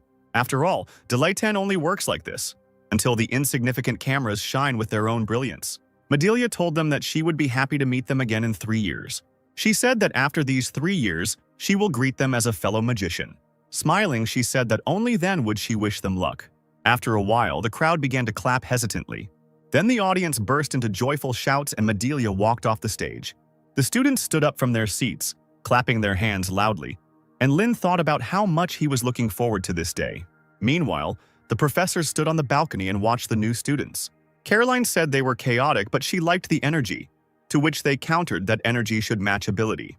The woman asked Professor Owen what he thought. Tall replied that he expected this party to be of a high level, but so far he sees only idiots with manure in their heads. He said menacingly that they were all doomed to failure. The next day, Lynn went to the faculty building, the Hall of the Sleeping Dragon. He noticed that the building was truly majestic. Lynn found his office and went in. There were no people there yet. The guy sat down at a desk by the window and began to sort through his notes. A voice came from the side, saying that they were now classmates, so they should take care of each other. Lynn turned his head with a smile. He froze when he noticed Krista sitting down next to him. The guy covered his face with his hand, and the sky immediately darkened. Krista smugly said that he had the honor of sitting and competing with her, the best student, from the very beginning. A little girl with pink hair appeared from behind Krista and said that this meant she was very happy to sit with him. Krista laughed and said that she was really happy because she would be turning up this guy's arrogant nose from the very beginning. Hubert walked by and said ironically that it was so delightful. He said that the daughter of the Panton family was also watching this performance, and he was very sorry that the lady was behaving rudely, pointing her finger at others. The girl replied that he did not understand. This is actually often Krista's charm. Gertrude Panton grinned and said that even without that she was quite charming, at least more so than someone who was only impressive in appearance. Krista, Gertrude, and Hubert began to exchange barbed remarks which made Lynn's stomach ache. He remembered how Frida had once asked him if he had ever wanted to go to school, to which he had replied no, and the woman had said that was strange. Lynn told her that he was already an elite magician. There was nothing left to teach him at school, to which Frida replied that he was an idiot. And she said that school is not a place to study for academic success, so Lynn asked her, what is the purpose of studying then? Frida replied that there you learn to communicate with people. Looking at the trio, Lynn wondered if Frida was right, and school was the place where they would learn about people like these. The hands on the clock moved closer to the start time of the lesson, and Professor Owen entered the classroom. He walked behind the lectern. Lynn wondered if it was a gorilla, but immediately realized it was the curator. An excited hubbub began again among the students. Noticing the tension, the guy asked Krista who the man was, and the girl told him that he was a professor known for being stingy with grades. Owen looked at all the students with an appraising glance. She noticed that many were yawning, talking among themselves, and in general were not in the mood to study. Covering his face with his hand, Owen made a displeased face. He muttered that he had no motivation at all when he thought about spending a whole year with these pathetic monkeys. Taking a piece of chalk in his hands, he said that they only have manure instead of brains. After asking someone where he was looking while he was talking, he snapped his fingers and sent the chalk flying. The chalk immediately flew into the chin of one of the students, forcibly knocking his head back. Noticing that the students were laughing, Owen raised his voice and said that they didn't know anything. They think that the whole world belongs to her. Since they have come to Delayton, they dream of becoming a court magician of some noble nobleman or living in clover, having built their own tower of magicians. They should cast aside their illusions if they ever become like that. They can call him master, but for now they are just monkeys, barely growing fur, and they still have a whole mountain of things to learn. He asked them if there was anyone from the 8 major schools there, and several students, including Hubert, raised their hands. Owen sighed and said that the worst thing here was them, the idiots from the 8 main schools. He said that the strange mathematical formulas they used in the name of school traditions were simply astounding, so he didn't even expect any contribution from them. They just needed to be left alone. He then asked if there were any noble families of mages, and Krista and Lynn reluctantly raised their hands. Owen told them they were just disgusting. He said that it was all because they were acting all know-it-all and arrogant, and without experiencing any difficulties, he told them to go home and learn to change their clothes on their own first. Lynn thought grimly that their professor was a great ape with an unparalleled talent for rhetoric, perhaps even more suited to the role of a cult leader than a magician. The man said that his task this year was to make them at least useful magicians, even better than monkeys. He sternly said that there was no place for anyone worse than a monkey here. Anyone who couldn't cope would be thrown out, so they should at least try to evolve. There was a deathly silence in the audience. Owen asked them why they weren't answering. Were they not paying attention? Approaching one of the students, he asked him whether he should teach him to answer. Owen asked if he was scary, to which the student quickly replied that he was not scary. Then Owen asked him if he was easygoing. The man announced that they were going to have a test now. He told the students to form teams of 2 with those sitting next to them. Owen said the last team would be eliminated. The students began to talk quietly, not expecting that they would be expelled so easily. Some began to suggest that this was all just to scare them. Owen walked up to the board and began writing the test assignment on it. A few minutes later, a task in the form of a spell appeared on the board. The man said that they were given 20 minutes for everything. From that moment on, they had to solve the problem on the sheets of paper that were in front of them. Those who cannot solve it within this time and those who pass it last will be excluded. A tense silence fell over the audience again. Owen shouted that the exam had already started. The guys actively got to work. Owen exclaimed that even monkeys could handle 2-star spells if they tried. Lynn glanced at Krista, who began to search for a solution, muttering under her breath. The girl told the guy to help her and make the basic formula using matrices, and then find the answer using the cubic function. Hearing about the matrices, Lynn asked her if she was the one who suffered unnecessarily. In response, Krista screamed that he stopped talking and started doing something. Krista's mind was filled with memories of everyone saying that the Varden family was already finished. And all because the eldest and youngest daughters were so disorganized. Krista was given the responsibility, believing that she would definitely be able to restore their family. Krista stubbornly scribbled her pen on the paper, muttering under her breath that she had to become the best at everything. Lynn looked at the girl and thought about the heavy burden she had to bear. Krista asked him irritably why he was looking at her like that. Had he already found the answer from the function? Lynn handed them a piece of paper with the function written on it, and Krista happily said that all that was left was to decide. But suddenly a strong wind blew, and the girl irritably asked why this was happening right now. Lynn extended his hand, using a spell to stop the interfering wind, and then all the sheets of paper with the solution were torn to shreds. Krista jumped up and screamed in panic. Owen told her to be quiet, and he asked if they couldn't do anything without making noise. After apologizing, Krista sat back down and said in a weak voice that she would have to start all over again. Lynn, noticing something was wrong, activated Bell Sidious. Near the torn sheets, he noticed a stream of magic. Following this stream, Lynn noticed that it was coming from one person, who turned out to be Hubert. The boy thought that the 8 main schools were just playing childish pranks. The Rohirrim school is the school of wind. Their secret art has no sound or color, meaning the magic used is wind manipulation. Lynn was pulled out of his thoughts by Krista's scream. telling him to give her his paper. She told him to rewrite it quickly.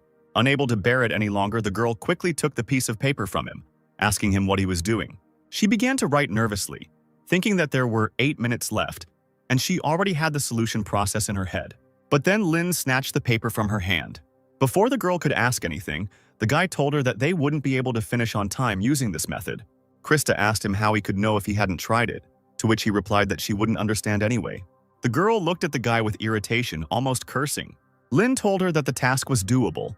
It was just that the solution was too difficult for her. And right after that, the guy started to quickly write another solution. After some time, the solution was already completed. Lin told Krista that she couldn't be a mage if she burned out so easily. He told her to remember that a strong magician must remain calm at all times. And he himself remembered that in the world where he lived, even 8 minutes was not enough. We had to fight fiercely with the enemies, winning every second. The price for a few seconds of delay was not just exclusion, but death. He thought sadly of all the lost people who had died because of his delay. Lin told Krista that this time he would take the lead, and that she just needed to help. He told her not to delay them. Hubert and his partner had already finished the entire task and got up from their desks and went to the professor. Hubert handed Owen the solution sheet and asked him to evaluate it. Owen took the paper and placed it on the table. He raised his hand over it, which glowed with a bright blue light. The spell on the piece of paper activated and it rose into the air, releasing steam. Owen, with the same stone face, noted that all the runes were working fine. Considering that she had done it before everyone else, that was not bad. Hubert smiled and his partner relaxed.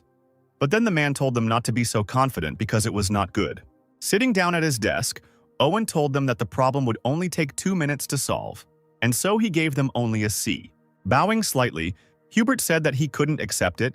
He said that he had solved it first and his formula was perfect, so why such a low score? He asked what the reason was, to which Owen sternly told him to stop fooling around. Looking at the boy with a piercing gaze, the man told him that he knew better why he had a C. Hubert's partner asked the professor what it meant, and Lin appeared behind her. Lin asked the girl to step aside. Other students began to whisper that their answer sheets had also been torn up earlier. The students were surprised that they had already finished. Hubert looked at them in amazement. Lin handed the paper with the solution to the professor and asked him to evaluate it too. Smiling slightly, Owen exclaimed that they were already finished, and he was delighted to expel these newcomers from the magical family. Lin said that if someone can't use magic just because the wind blows, they can't call themselves a mage, and Krista handed over a piece of paper. Snatching the paper from the girl's hands, Owen told the boy that he liked his spirit, but it couldn't compare even to his mother's wart. Looking at the solution, the processor noticed that the magic circle was different from what he had proposed.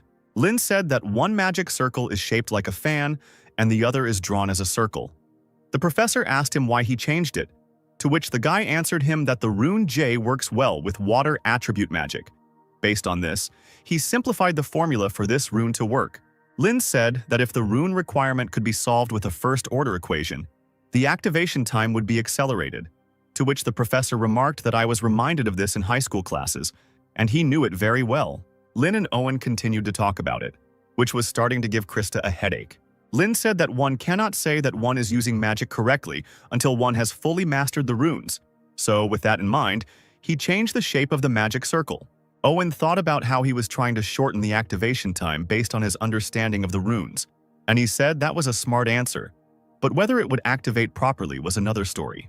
Lin didn't deny it, but simply nodded. He grinned and suggested that the professor check it out for himself. Owen raised his hand over the solution using magic and exclaimed that he couldn't wait to see it fail. Krista tensed up, and the professor continued, saying that if he made a magic circle with a double attribute, the math to solve it would become several times more difficult. The paper began to glow with bright colors, and the man said that they would see if it was skill or just a trick. To Owen's surprise, the spell began to work and the flash of light became even brighter. Streams of wind began to spread from the leaf, rushing towards the ceiling. Streams of wind gathered above the heads of those present and came together in a bright flash of light. In this flash of light, a bright star lit up, indicating that the spell had definitely worked. Noticing this, Owen suddenly clapped them lightly. He said he had been teaching for 13 years, and he had seen many geniuses. He said with a smile that, however, they were the first to give such an answer. The students looked at the other students below in amazement. Owen said that it certainly pissed him off, but he had no other choice. He said that this answer deserved an S grade, which he had never given to such a trivial quiz before. Krista started shaking with happiness.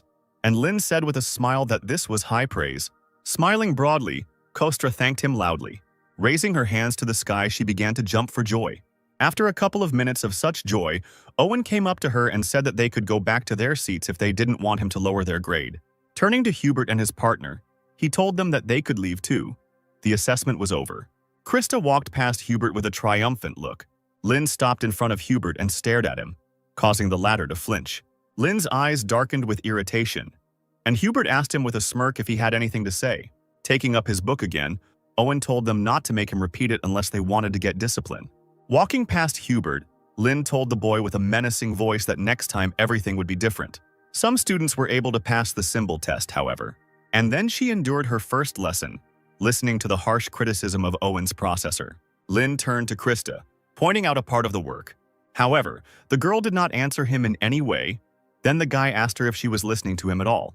The guy raised an eyebrow in surprise, not understanding why she was acting like this. The bell rang, and Professor Owen told the students that this was the end of the level. The students breathed a sigh of relief, noticing the expressions on the students' faces. Owen asked them what was wrong with them. Was it really too hard? He told them not to worry, because next time he would show them something even more difficult. Those who failed would be left behind, so they should drill today's lesson into their heads as if their lives depended on it. Standing up from her desk, Krista turned her back to Lin and addressed Rain. Lin asked her what she wanted to tell him. Still not looking at the guy, the girl quietly thanked him for helping her with the test. The guy told her that her voice was too quiet and he asked her to repeat it. With a red face, Krista turned around and told him not to make fun of her. She shouted that next time she would definitely return the favor, so he shouldn't be impudent. They were still rivals. Continuing to scream, she told him that they had helped each other only this once. The other students discussed Krista and Rain, still shocked that they had received the highest grade. Someone said that it was quite logical that Krista received such a rating, to which the other said that they were in pairs. Krista and that genius were on the same team. The next day, Krista and Lin got to the dorm. The guy asked her to return the favor and asked her what floor the dorm was on, to which she answered that it was on the highest floor of the freshmen. And she asked him if he had forgotten that he was the best in the class, but then told him not to show off. Lin told her that she started it herself. He asked her about whether promises that she cannot fulfill do not seem frivolous to her. Krista walked away in irritation, shouting at the end that she was looking forward to this. Lin entered the dorm when everyone around him started talking about him. Someone recognized him as the son of the Ludwig family, but another immediately stopped his thoughts by saying that he would not get a room next to Krista. The first one answered him that with such skills he would have passed the regular exam, so why take the additional one? Lin, however, made it to his dorm room. Taking out a small piece on a chain, the guy brought it to the door. The pendant lit up and the door began to open. There were bookshelves on either side of the entrance, and Lin noticed that this was a solitary room. In the corner of the room, by the window, there was a table and a chair.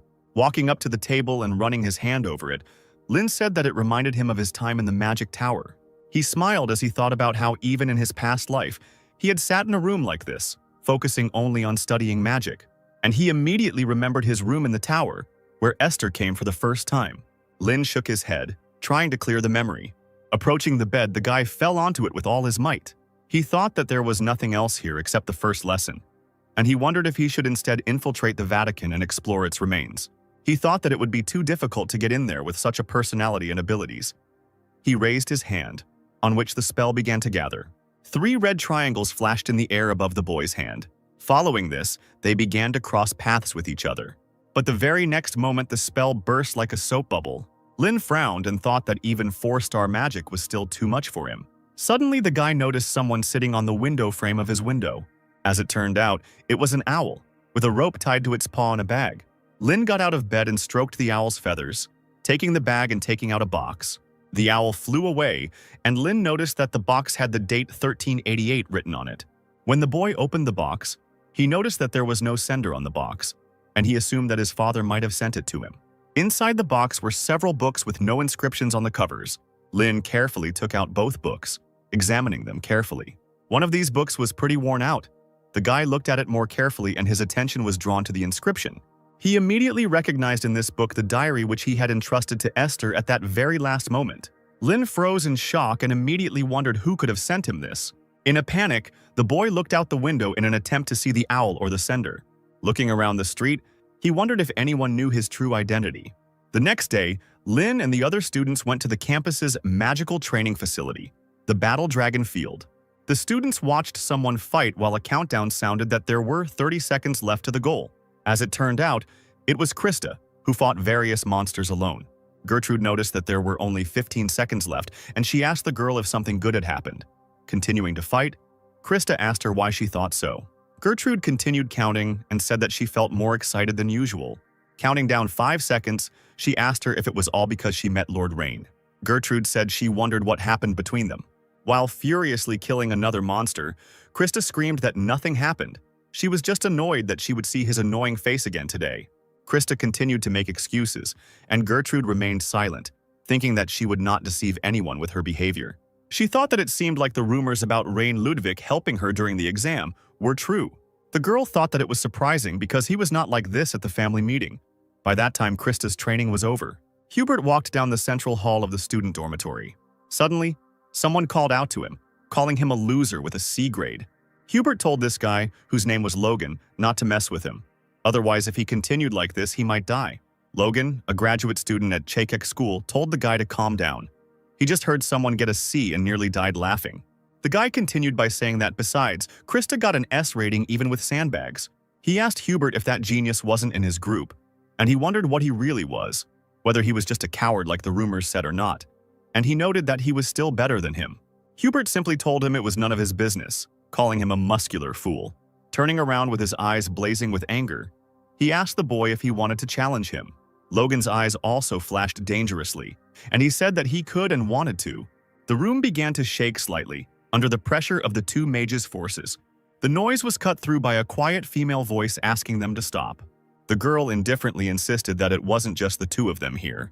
Logan told Rivendell graduate student Lillian that it was just a joke. The guy said he was thinking of a strategy to take down Krista and that genius, and he asked the girl if she wanted to join.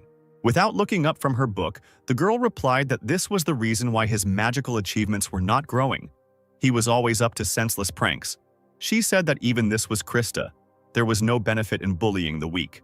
Hubert just turned around and said that he would destroy them himself. As he walked away, he told Logan that if he touched them by accident, he would be the first to go down.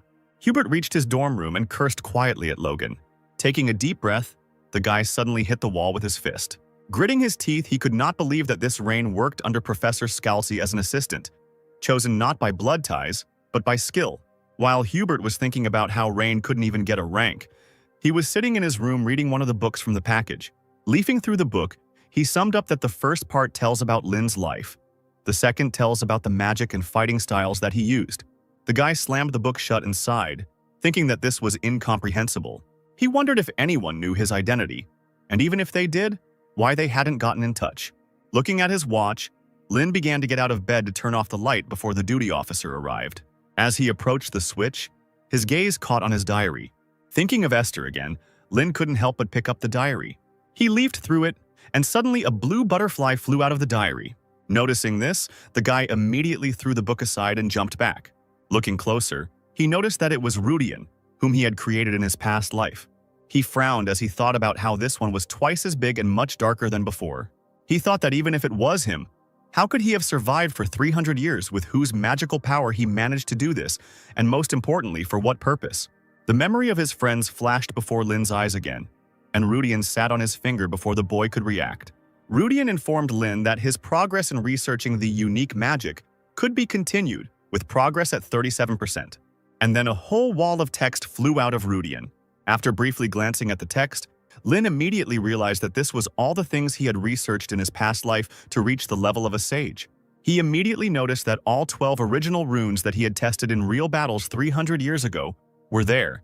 He thought they had all failed, but they made up 37%. He immediately thought that there was no way that a 4-star magician like Rudian would be checking the progress of a 6-star magician. But then he smiled and thought that if this was all true, it meant that he had not made a mistake in his path. The butterfly flew from his hands, and he thought happily that if he continued in the same spirit, he would definitely be able to reach the truth.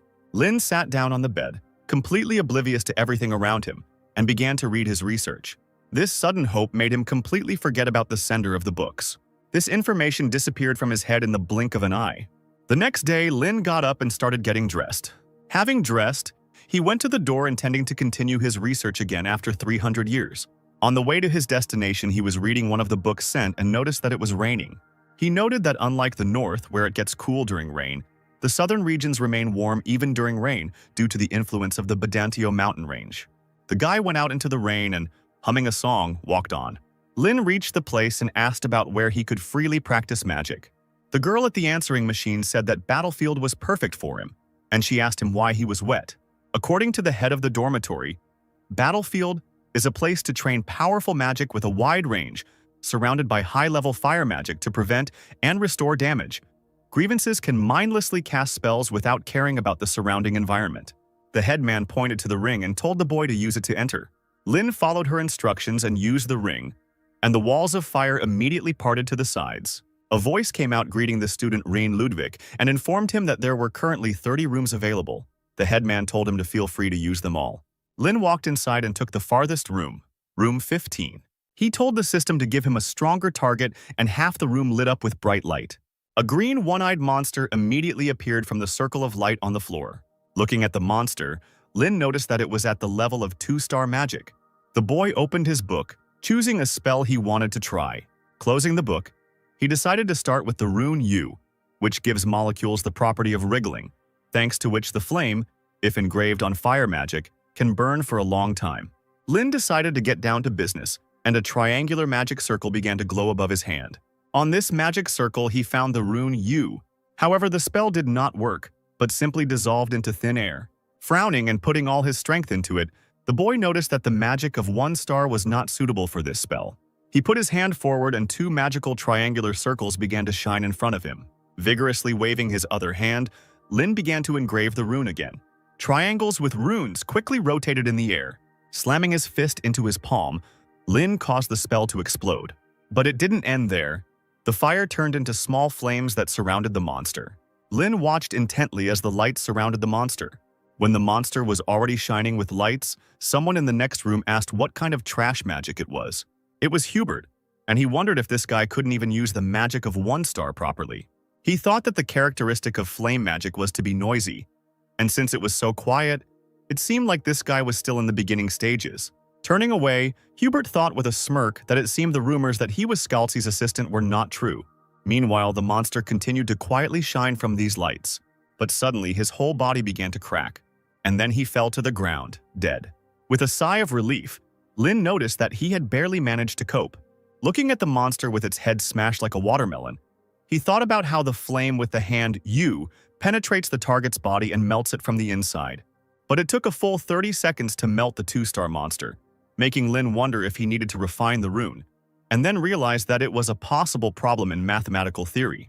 Smiling to himself, he thought that he still had a lot of time to work on this. He thought that no matter how much he messed up, he would always be able to solve this problem. Before, he had never thought that magical research could be so exciting. Sitting down on the floor, he turned to Rudian again. He informed him that the theory of mechanics had been restored and the U rune had been changed. Lin noted that Rudian not only detects magic nearby, but also summarizes and reports on the research conducted during the day. Rudian informed him again about the progress, which had increased by only 0.1% today. Noticing the improvement, the boy wondered whether the mathematical theory had improved or whether the rune had become more perfect. He thought that there might be some sense in such training, but he did not think about it any further because he still had a lot of time. But then a strong gust of wind blew into his face. As it turned out, it was Hubert, who was also practicing his wind magic. Several one-eyed black monsters were flying around him. One of the monsters decided to go on the attack, and Hubert clenched his hand into a fist. And then the wind currents cut the monster into small pieces. The other 2 monsters were knocked down by the wind currents. Hubert quickly turned around and cut the bodies of these monsters with his hand, using magic. Looking at the guy who was shaking off his hand, Lin thought that he was not bad. At least it turned out well. Hubert continued training and Lin continued to watch him and noticed that something was wrong. The next day, Lin headed back to the classroom for class, where they were taught the procedure needed to cast magic. This procedure was divided into 3 parts. The first was the creation of a magic circle, the second was the engraving of the rune, and the third was mathematical calculations. Owen said that among them, many magicians have difficulty with the 3rd stage. Mathematical calculations, if at any of the stages an error in calculations is made, then a catastrophe will occur. He said that in order to prevent them from turning to coal or shattering into pieces, the magician Lin created a mathematical formula known as the Lin discriminant. Having started writing on the board, the professor said that he would now give an example, and they should try to solve it using Lin's discriminant. Taking out his pocket watch, the man said that it might be too much for them, so he would give them 10 minutes, and he said that this formula was made to be very easy even for dummies like them. The time began, and all the students held hands.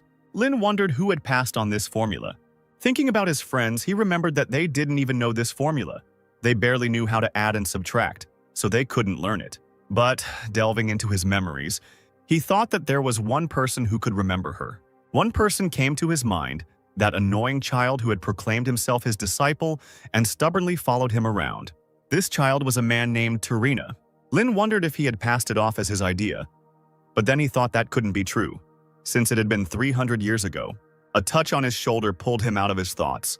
Looking at Krista, he told her to let him see it if she didn't understand something, to which he responded that it was nonsense because she was a great genius. Noticing that Krista was talking, Owen gave her a non-stern look and the girl quickly apologized. The guy asked her what she wanted to ask then. Without answering, Krista handed him the box. When the guy asked what it was, she quietly said that it was cookies. Lin looked at the girl in surprise, and she said that she had stolen it because she had a little time left after her magic training. She pointed out irritably that she still owed him. Lin lazily thanked her and began to open the box. When he opened it, he didn't see any cookies, but only some coals. The girl continued to chat enthusiastically, and Lin froze in silence. Rubbing the bridge of his nose with his fingers, he wearily wondered if it was really a cookie. Still, he decided to ask again. When he received an affirmative answer, he asked her if she used mud instead of flour, to which she exclaimed that they were real. Enraged, Krista began to yell at him, but something else caught Lin's attention. He heard one of the students exclaim that he couldn't believe it had been that easy all this time. He said that Lin really was a genius, and Krista had stolen Owen's chalk. The students continued to praise Lin, saying that he was simply a god, or that he was an angel sent by God, which made Lin himself feel embarrassed. The disciples continued to talk about this. Someone said that he could be the reincarnation of a great sage, but not a god or an angel. They talked about how they envied him because he could handle any magic freely, which made Lin feel even more embarrassed and covered his face with his hand. Noticing the guy's embarrassment, Krista wondered why he was so blushing. Looking at his red face, she mockingly asked herself in her head if he was really that embarrassed because of a few cookies. She continued to smile, thinking about this proud boy being embarrassed because of the cookies, and in the meantime, Owen approached her with a threatening look. He sternly told her that for a monkey who does nothing in class, she knows how to protect herself. He asked her if she was interested in attending special classes. Krista wanted to justify herself, but she didn't have time. Owen announced the end of time and told everyone to hand in their answers. The fourth period of study was attending classes. Lin and Krista came out of the class and the girl asked him about what club he was going to join. Krista, without waiting for an answer, said that she would definitely join the Magic Volleyball Club because the descendants of the Magic family are obliged to maintain dignity while playing volleyball. Lin asked her again without interest. He asked her about the connection between volleyball and dignity. Krista didn't know what to answer, and so she started screaming, asking him why he was asking her something just to cut her off. He told her to take her time and look around, and he said goodbye to her. Krista ran after him. There are various clubs in Dilaton designed for the exchange of experiences and competitions between students, and they were created for this purpose. This is how the Combat Magic Club and the Fire Attribute Magic Club were created. A Festival Magic Club was even created. Clubs are created by students with common goals or motivations and receive funding for their activities after approval by a faculty advisor. This gives everyone the opportunity to dedicate themselves to research outside of classes. Lin thought that there were a lot of great places here, so he should look around. And he noticed with irritation that because of Krista, who was following him closely, he could not concentrate.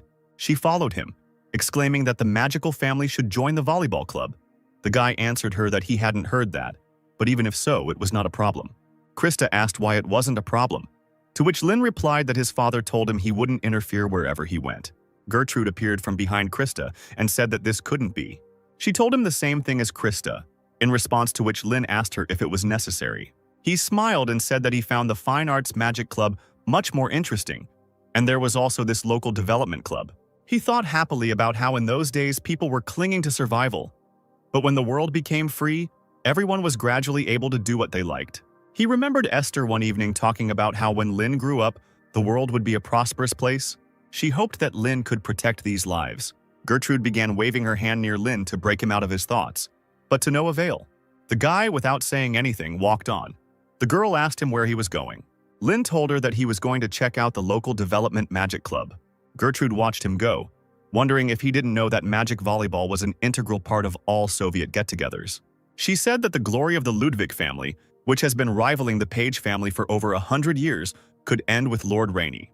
But then she remembered that the eldest daughter of the Page family had disappeared after a certain event.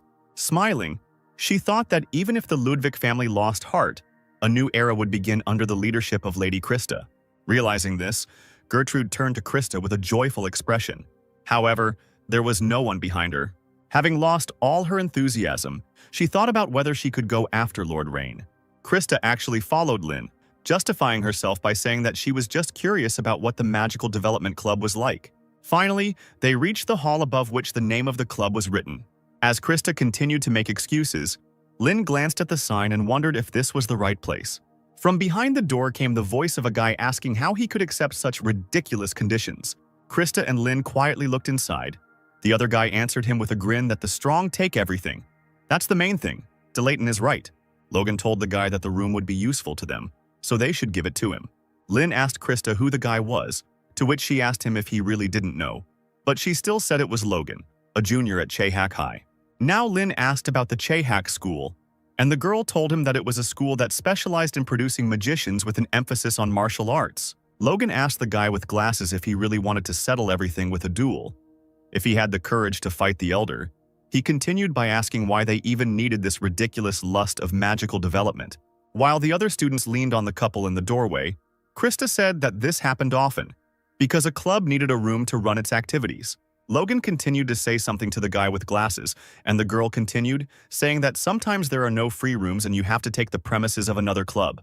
Lin asked her if it could be solved with a magical duel, to which she replied in the affirmative. She said that this was the clearest and most convincing method. She asked the guy if he wanted to join. Lin walked away saying it was too annoying, and the guy with glasses exclaimed that 8 schools didn't realize it. But learning math or academic success wasn't the only reason magic existed. Logan mockingly asked him what else she needed it for, to which the guy replied that it was true that academic achievements led to the development of magic. He continued by exclaiming that agriculture and aid were areas where magic was not used. He exclaimed that if they could find a way to use magic, it would easily solve problems like poverty. Pointing his finger at Logan, he shouted at him that the seniors had created this club to make this happen. He shouted that he thinks about people who are having a hard time every day, and therefore he absolutely cannot give up this club. Logan just laughed, saying that if it were possible, the archmages and sages would have done it already. Suddenly, he came closer and grabbed the guy with glasses by the collar. Lifting him off the floor, he said that he couldn't even hold the club against a rookie, so it was all useless. He mockingly asked the guy if these seniors had produced any results. He asked if he really believed that such pathetic research, left behind by these insignificant people, could change the world. Logan told the guy that he didn't even dare fight with magic, so it should be nothing. And he asked why he wouldn't help the person in front of him rather than some stranger. Clinging to Logan's arm, the boy replied that he couldn't do that. Logan noticed that he couldn't open his eyes properly. He asked him if he had just woken up. He squeezed his collar tighter and told him to wake up quickly. Logan began to swing his arm to throw the guy, shouting that he would help him wake up now. But suddenly a flash of lightning flew into his hand, causing him to unclench his fist. The guy fell to the floor, entering the room. Lin asked Logan why he didn't have a magical duel with him. Looking at the guy, he asked him who he was. Lin replied that he was a new member of the club, his finger still emitting smoke. Rudian in the room was still reporting that the process of researching the unique magic in the surrounding space could be continued. Now the progress was almost 38%. Magic did indeed open up many possibilities, but there were still many things that magicians could not do. In the past, Lin was able to create an oasis in the middle of the desert, which means there is an opportunity to help travelers looking for water. Esther turned around and asked Lin if she could ask a question. Then she asked him if he could create spells after this journey that everyone could learn and use easily. Esther wanted these spells to help people in trouble and make their lives a little easier. Remembering Esther's request, Lin glared at Logan. Logan mockingly asked him if he really wanted to join here. Behind the guy, Logan noticed Krista, and he also noticed the guy's red eyes. Turning away from the bespectacled boy, Logan apologized for speaking his thoughts out loud and said that as a student of one of the 8 great schools, he was on his way to greet the noble Lord Rain when he encountered him. As he got closer, he noticed that he had just mentioned a magical duel. With a threatening look, he asked him if he had made a mistake. Frowning, Lin answered him that he heard correctly. He asked him about why they didn't have a duel since he wanted to fight so much. Laughing, Logan asked him if he seriously thought he could beat someone like him. Lin just laughed in response and asked him if he was really afraid. Maybe he should give in. He asked him what if he didn't use combat magic. Logan's eyes widened in surprise, and Lin asked him if that would be enough for him, or if he could only use the 3 spells that the club had developed. Logan looked dumbfounded and asked him if he was serious. Still with that same carefree grin, Lin replied that he didn't think he would lose. Logan just laughed, saying it was a total failure. Covering his mouth with his hand, he said it takes 3 days to approve membership. He said that it was therefore just a personal challenge, and Lin told him to get to the point. Logan replied that if he lost, he would surrender, and he would drive out all the troublemakers himself. But if he wins, Lord Rain will apply for expulsion from Delatane. Laughing, he said that the reason would be that he felt an insurmountable barrier after meeting Logan. Krista, unable to bear it, slammed the door. Frowning, she told him to stop joking and just stop trying to take the premises. Logan told her that outsiders should shut up. Lin agreed with him and told her to stay out of it. Krista asked him if he understood what was going on, to which he said that there was nothing to understand. He was going to win anyway. He told Logan to choose the time and date himself. Laughing, Logan asked him again if he accepted the terms. Walking past the guy, Logan said that he would invite the professor as a judge. Passing by Krista, he said that they would not delay and would meet today at 6 o'clock at the Dragon's Blood Arena. Turning around, he said with a threatening look that they would see each other there. As he walked past the students in the hallway, Logan muttered smugly that they had caught a really big fish this time, so the seniors would be pleased. He told himself that it would be a fantastic day.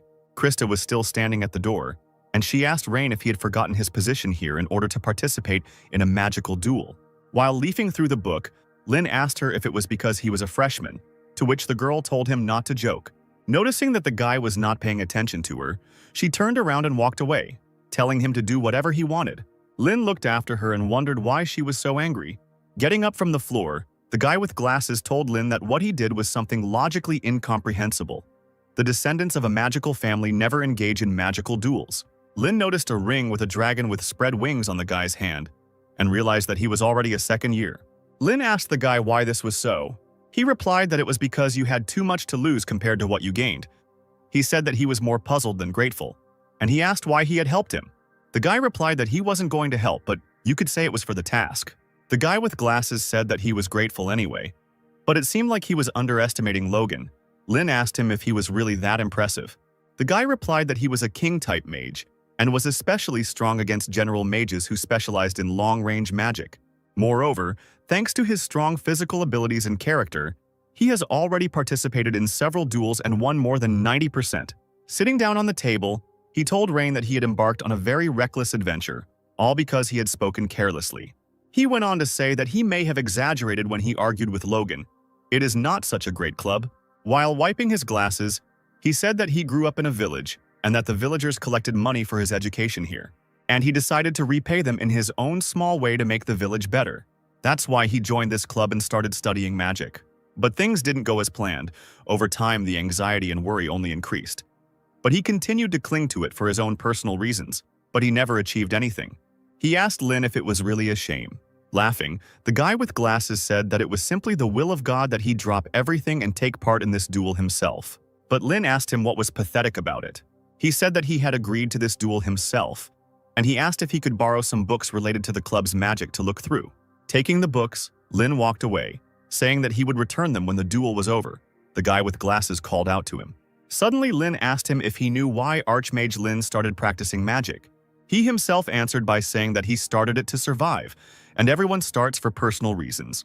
Lin walked down the hallway to the sound of other students sniffing, wondering if the rumors had already spread. Catching glances at himself, he thought that this was more than expected. Suddenly, someone called him sharply, causing him to flinch. Turning around, he noticed his Aunt Elin, all sweaty, asking him how he was doing. Before Lin could respond, Elin ran up to him and punched him in the chin. Just recently, she received news that the genius of the Ludwig family was participating in a magical duel. Rubbing his cheek with her fist aggressively, She said that she must have misheard that he was starting a duel. But Lin told her honestly that it was true. Squeezing her nephew tighter, Elin said that her nephew had caused quite a stir, and for that she needed to drink some liquor. After letting the guy go, she told him that if Logan hit him, it would hurt several times more, and she asked him what he was even thinking. Looking at his aunt's back, Lin asked her if she was worried about him. Running up to him, she screamed, asking him if she really looked like a pathetic aunt who was worried and asking about someone like him. Tapping her finger on his chin, she said that he would only come to his senses after he got a good beating from Logan. Puffing with irritation, Elin walked away down the corridor. Rubbing his cheek, Lin apologized to his aunt and told her that he didn't know that wasn't allowed. But he assured her that it did not bring shame on their family. Elin replied that it was already connected, because of his thoughtless actions. In the worst case, it would end in expulsion. And then she said that everything was fine. She was still irritated by those who laughed at him as if he were a worthless offspring. She smiled and looked at the guy and told him to trample them properly when he left with victory, since he started it. She exclaimed that the name of the Ludwig family was on his shoulders, so he must do something that others could not even think of, to rise to his level. Lin smirked, and Elin told him to teach them a lesson. At 6 o'clock in the arena, Lin and Logan met. The stands were filled with people. Lin thought that his aunt need not worry, since that had been his intention all along. Some students in the classes noticed others running somewhere. All the students came running to watch this duel. All eyes were on the worthless loser and jock from Chaycock. Professor Caroline asked Professor Owen who he supported. Logan from the same faction, or Rain, whose student was being sent. Owen replied that status, pedigree, or education meant nothing to him. He simply replied that he would support the one who was stronger. Judge Theon entered the arena and announced himself. He announced that this duel was officially sanctioned by the school. Therefore, the winner must fulfill the conditions of the winner set by the school. The judge told the challengers to step forward. Logan took a step forward, throwing his cloak off his shoulders and revealing his chest, hidden by bandages. Lin looked him over and asked him if he had prepared too much for the battle against the failed nobleman. Krista said that it would be difficult to defeat him. Gertrude secretly approached her and told her over her shoulder that she had come after all. Krista waved her hands and began to justify herself, saying that she didn't come here because she was worried, but just wanted to see how this guy would get beaten up. Gertrude gave her an understanding smile. Caroline thought that apprentice mages had very long casting times, so mages who could immediately engage in close combat were a threat. She wondered how he would fight it, and in the meantime, Lin began to twirl something in his hands under his cloak. The crowd froze in surprise. Someone even whistled. As it turned out, there was a cleaning broom hidden under Lin's cloak. Logan froze with a shocked expression on his face. He said he thought he was holding some kind of wooden stick, but this was too much. The entire stadium burst into loud laughter. The professors looked at this with ambiguous expressions on their faces, and mockery was heard from the students. Krista covered her face with her hand in shame, and Gertrude simply froze in shock. Judge Theon asked the guy what it was, to which Lin replied that he took it from the library. Fortunately, the cleaning had just finished. The judge asked him if he was going to use it for a duel, to which Lin asked him if it was prohibited, to which he said it was not prohibited. Logan asked the guy if he was really so easy to indulge. He noted that he used to be so confident in himself, and now he came with a broom. He told him that they could finish now. He could just give in and not embarrass himself. Lin told him that it had always been that way since he came to the university.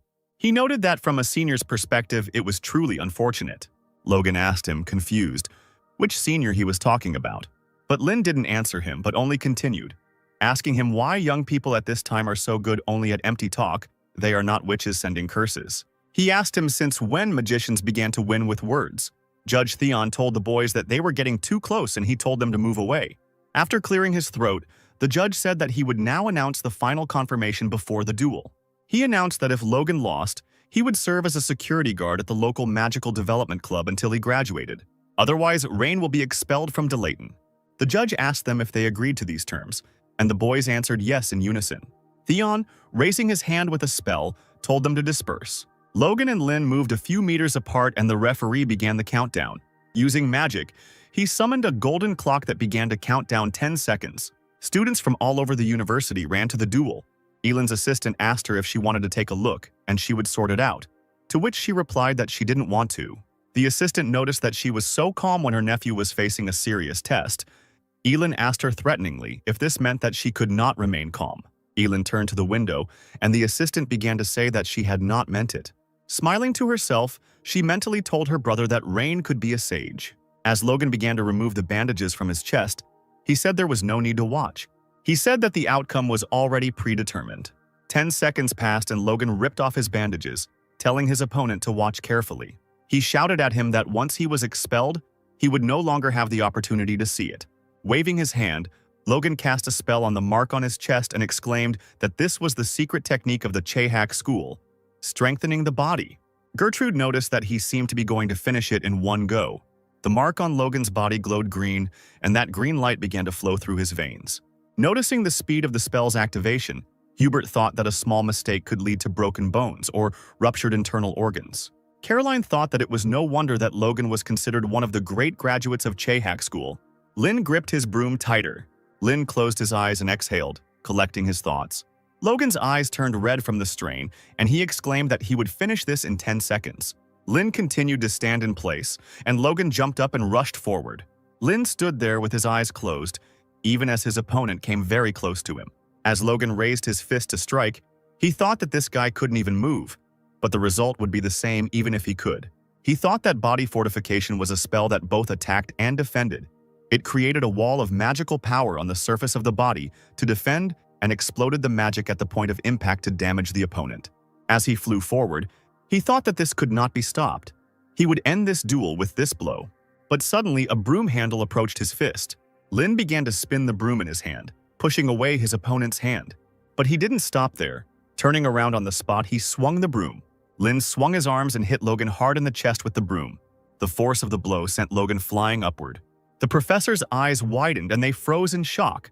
No one expected that Logan would fly back with one blow from some broom. Owen noticed that it was a staff technique from the Osiris school.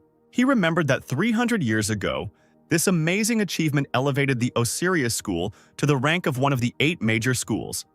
This staff technique was developed by the great magician Lin. He thought that even mages needed strength to engage in close combat. That's why it is said that he created this technique with the help of the hero Esther. He wondered how the heir of the Ludwig family had mastered this technique. And in the meantime, Logan woke up.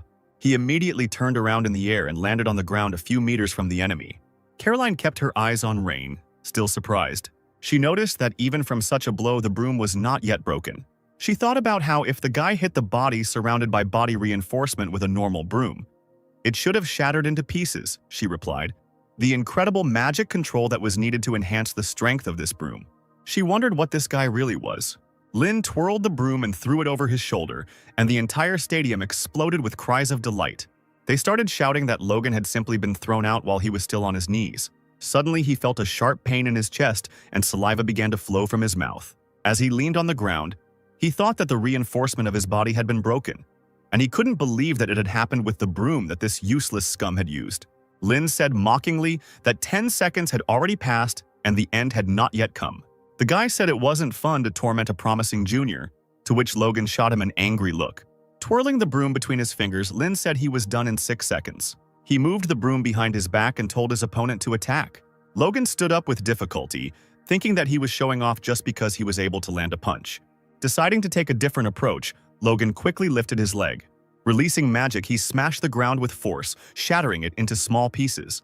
The destruction reached Lin too, causing him to jump. Logan didn't stop there and jumped up, swinging his leg. The guy kicked one of the fragments in the air with all his might, shattering it into even smaller pieces. These pieces flew straight at Lin, but he successfully deflected them with a broom. All the fragments fell to the ground and silence fell over the arena. Not noticing his opponent nearby, Lin began to look around. He slammed the end of his broom onto the ground, casting a spell. And suddenly, a huge boulder started flowing from the dust towards Lin. But Lin managed to notice him in time and fight him off with a broom. But in the meantime, Logan jumped up to kick his opponent. The guy flew down with force, bringing with him a roar and even greater destruction. After a couple of seconds, everything became quiet and someone's figure appeared among the dust. That someone turned out to be Logan, whose feet were stuck in quicksand. From somewhere, Lin's voice came, saying that he had heard that this magical remedy was used for plowing fields. Logan looked up where Lin couldn't remember the name of the spell and said it was 1-star level anyway. Lin stood on top of the pile of rubble and he said that this spell, which creates a temporary dam during a flood, was already 2-star. He smirked and asked Logan how he felt about it, if he found it useful. After the crushing defeat, a roar swept through the stands. Some spectators whispered in bewilderment, others shouted in admiration. Owen chuckled, noting how deftly Lin had neutralized Logan's close combat with a well-thought-out strategy. The man was amazed that the guy not only predicted the attack and turned the ground into mud, but also cast 2 spells almost simultaneously, binding the enemy. Caroline thought. No one expected him to be capable of such precise mental calculation. Owen glanced around the stands and concluded that the fight would soon be over. But suddenly Lin swung his hand sharply, throwing his broom down, right at Logan's feet. The professors froze in shock. Their mouths dropped open in surprise and their eyes widened. Krista jumped up from her seat and screamed, demanding an explanation of why he did this. She shouted that he should have just used a ranged spell and ended the fight without further ado. However, before the broom could reach him, Logan, gathering his last strength, managed to escape from the mud trap. His blow shattered the broom into pieces, and he himself, without slowing down, rushed forward to attack. Logan's fist froze a centimeter from Lin's face. At the same moment, a vine wrapped around his wrist. Logan froze in amazement as he realized that his entire body was now entangled in living vines, restricting his movement. Lin calmly explained that this was the 3rd spell, reviving dead plants, and the stands exploded with new exclamations of surprise. He added that the effect would only last 10 seconds, but that was enough. And Logan noted with annoyance that the vines were created from the remains of his own broom. Breaking off one of the branches, Lin reminded him that he kept his word and only used 3 spells as he promised. He leaned over to his fallen opponent, placed the sharp end of the branch against his face and asked, "Isn't it time to end this fight?" Logan's face was veined with rage, and he gritted his teeth, but he couldn't move to break free from the wooden bonds. Casting an angry glance at Lin, he thought that he could not allow such a disgrace. To lose like this, without a fight. Suddenly he was distracted by a sharp tightening of the vines around his body, and he jerked in surprise and almost screamed. Lin, noticing this, muttered thoughtfully that perhaps he had put too much magical power into the spell. He mused out loud that the vines were too sticky due to the nature of the plant, but overall the technique needed some work.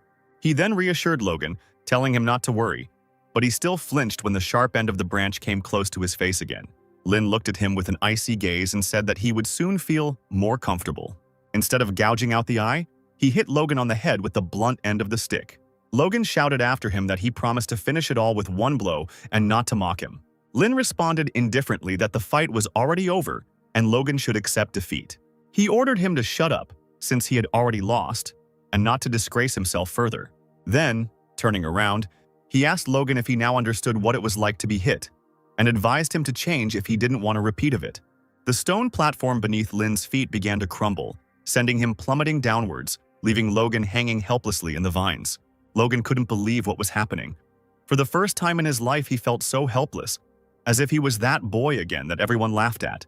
Memories came flooding back. The taunts that he was only pretending to be a magician, the shouts for him to stop embarrassing himself and stand up like a man. He always believed that magic was a world of power where the weak did not survive, but now that the vines began to crumble, he simply collapsed. Lin, watching this, noted to himself that the vines lasted longer than expected, meaning the spell had potential. But then he remembered that a duel officially ends only when one of the parties is completely defeated, and he decided to deliver the final blow. Before Logan could come to his senses, something heavy hit him in the head, and his consciousness went black. Lin explained that the outcome had already been determined, so it was not an attack, but simply a point in the fight. A stunned Logan fell to the ground unconscious. The judge sighed and raised his hand, summoning a flying microphone. "The winner is Ryan Ludwig," echoed throughout the stadium, and the applause grew even louder. As the stadium applauded, Lin looked around and noticed a familiar figure hurrying towards the arena. It was the president of the club who had started it all. A breathless guy running towards him, waving his arms. He began to thank Lin for his kindness, but Lin interrupted him, asking what kindness he was talking about. Lin noted that in all 3 spells he felt the guy had potential, although not perfect. He added that the efforts of the senior students were clearly not in vain. Then, as if realizing it, Lin sheepishly apologized for the lecture and fell silent. But a second later he asked the club president if he could ask for one favor. "Continue to develop local magic so that I don't have to interfere again," he said. He confidently added that everything would work out for him and turned around to leave. The guy in glasses, barely holding back a smile, bowed low behind him, unable to hide his delight. As Lin left, he wondered what Esther would say at such a moment. He immediately pushed these thoughts away because he was not Esther, but he still wondered if he had managed to maintain his dignity. By evening, The news of the nobleman's victory over Logan had spread throughout the dormitory. The students heatedly discussed what had happened, one shouting that it was impossible, while another claimed that he had seen everything with his own eyes. Logan was lying in the infirmary and heard the students outside the window saying that the guy's skills were serious, since he was able to not only win, but also lecture Logan before knocking him out. Logan sat up abruptly in bed, but immediately grabbed his head in pain. Owen's voice came from nearby, asking how it felt to bring shame on his school. Logan looked at him and replied grimly that his punishment had already caught up with him. He greeted his mentor, but he cut him off abruptly, reminding him that he was a professor here, not an old friend. Logan quickly bowed and apologized, trying to make amends. Owen sighed and told him to rest and recuperate. Clenching his fists, Logan muttered quietly that the elders would beat him to death now. Owen turned away and said that he shouldn't think he was a genius just because he was considered an elite. After a pause, he asked if Logan knew anything about Scalzi Ludwig.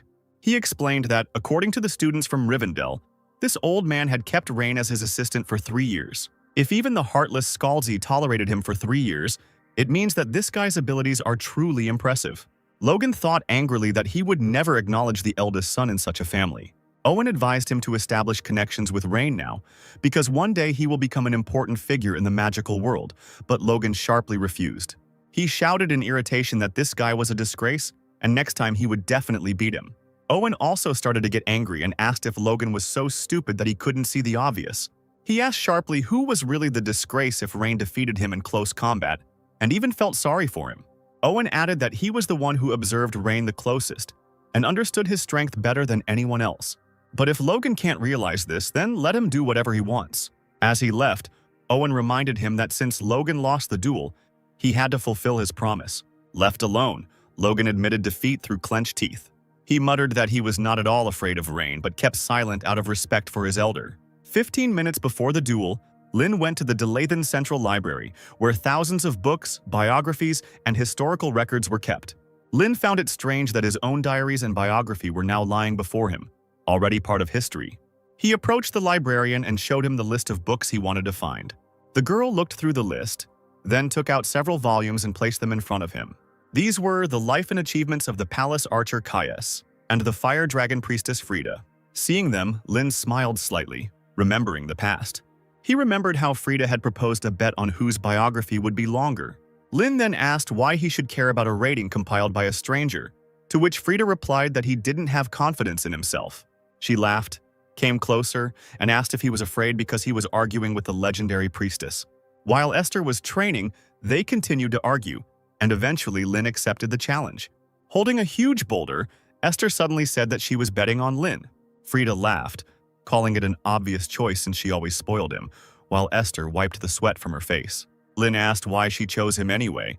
Esther laughed awkwardly and said there were many reasons, but he insisted on an answer. He didn't back down, demanding honesty, and the smile slowly faded from her face. She admitted that due to the limitations of her lineage, she would not be able to live long. Kays was older than all of them, so his life would also be short, and Frida would not outlive him by much.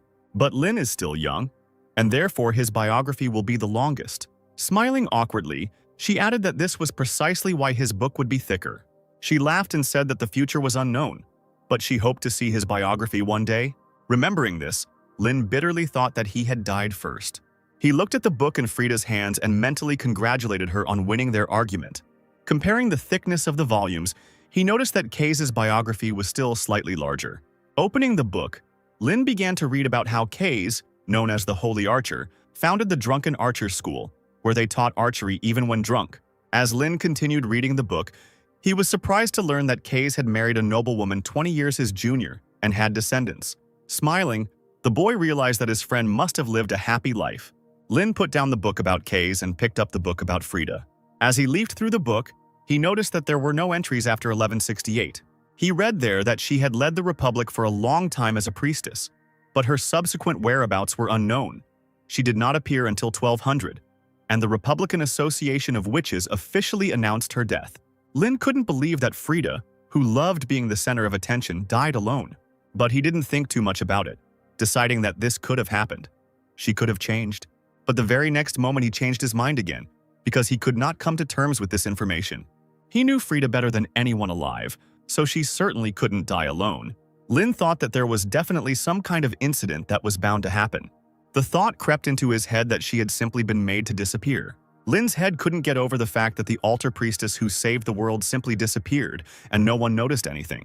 The boy was pulled away from his thoughts when he noticed that he was gripping the page of the book tightly. Forcing himself to relax, he thought that this book would not be suitable. He decided to look for books from the Republic. The librarian came up to him and said that if he was studying Esther's group, then he should read this book too. Thinking it was a book about Esther, Lin thought he shouldn't read it, but he still couldn't help but accept it. But when he looked at the title, he was surprised because the book was not about Esther. It was called The Ash Shaman, Terena. At the sight of this name, the image of a girl with blue eyes immediately appeared in the guy's head, who happily called him master. Noticing the strange expression on the guy's face, the librarian asked him what was wrong, to which he replied that everything was fine. As Lin leafed through the book, he wondered if that little girl had actually become a shaman. A shaman who commands spirits belongs to the 4th highest class of witches. Not every witch is able to reach this level. Lin wondered if she had become more successful than Frida. Running his eyes down the page, he noticed the dates of Terena's life.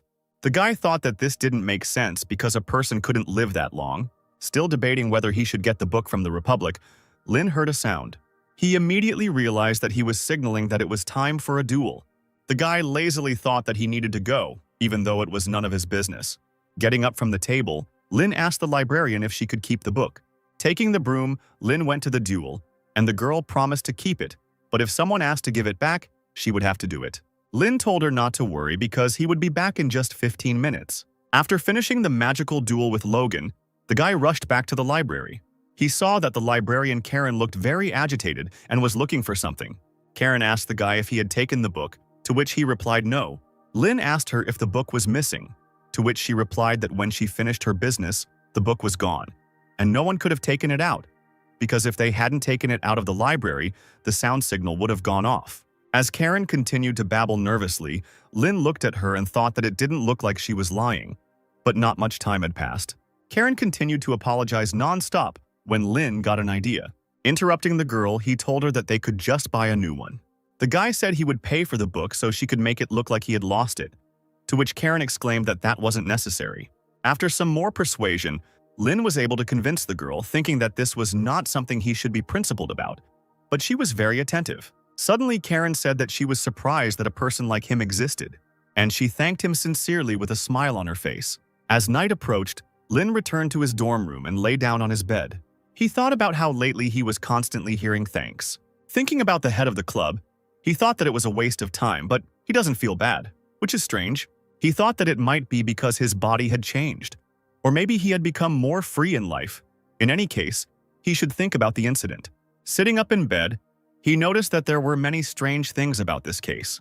He remembered that the diary he had entrusted to Esther had returned to him, and just when he had begun to investigate the companion's past, Terena's chronicle had disappeared. Could it have been Terena herself? Lin thought it was impossible. She was already dead herself. Those times were 300 years ago. Everyone he knew was already dead. Angry, Lin began to actively think about who it could be. He took a book from the nightstand and opened it, and Rudian flew out of the book. A message has appeared stating that the research progress of unique magic in the surrounding space is 37.9%. Lin couldn't understand how it was that his progress had increased. He thought about how all he did was beat people. He wondered if using magic against people actually increased progress. He began to think about whether he should use more violence to become stronger, but immediately stopped such thoughts. The guy decided not to worry and think it over.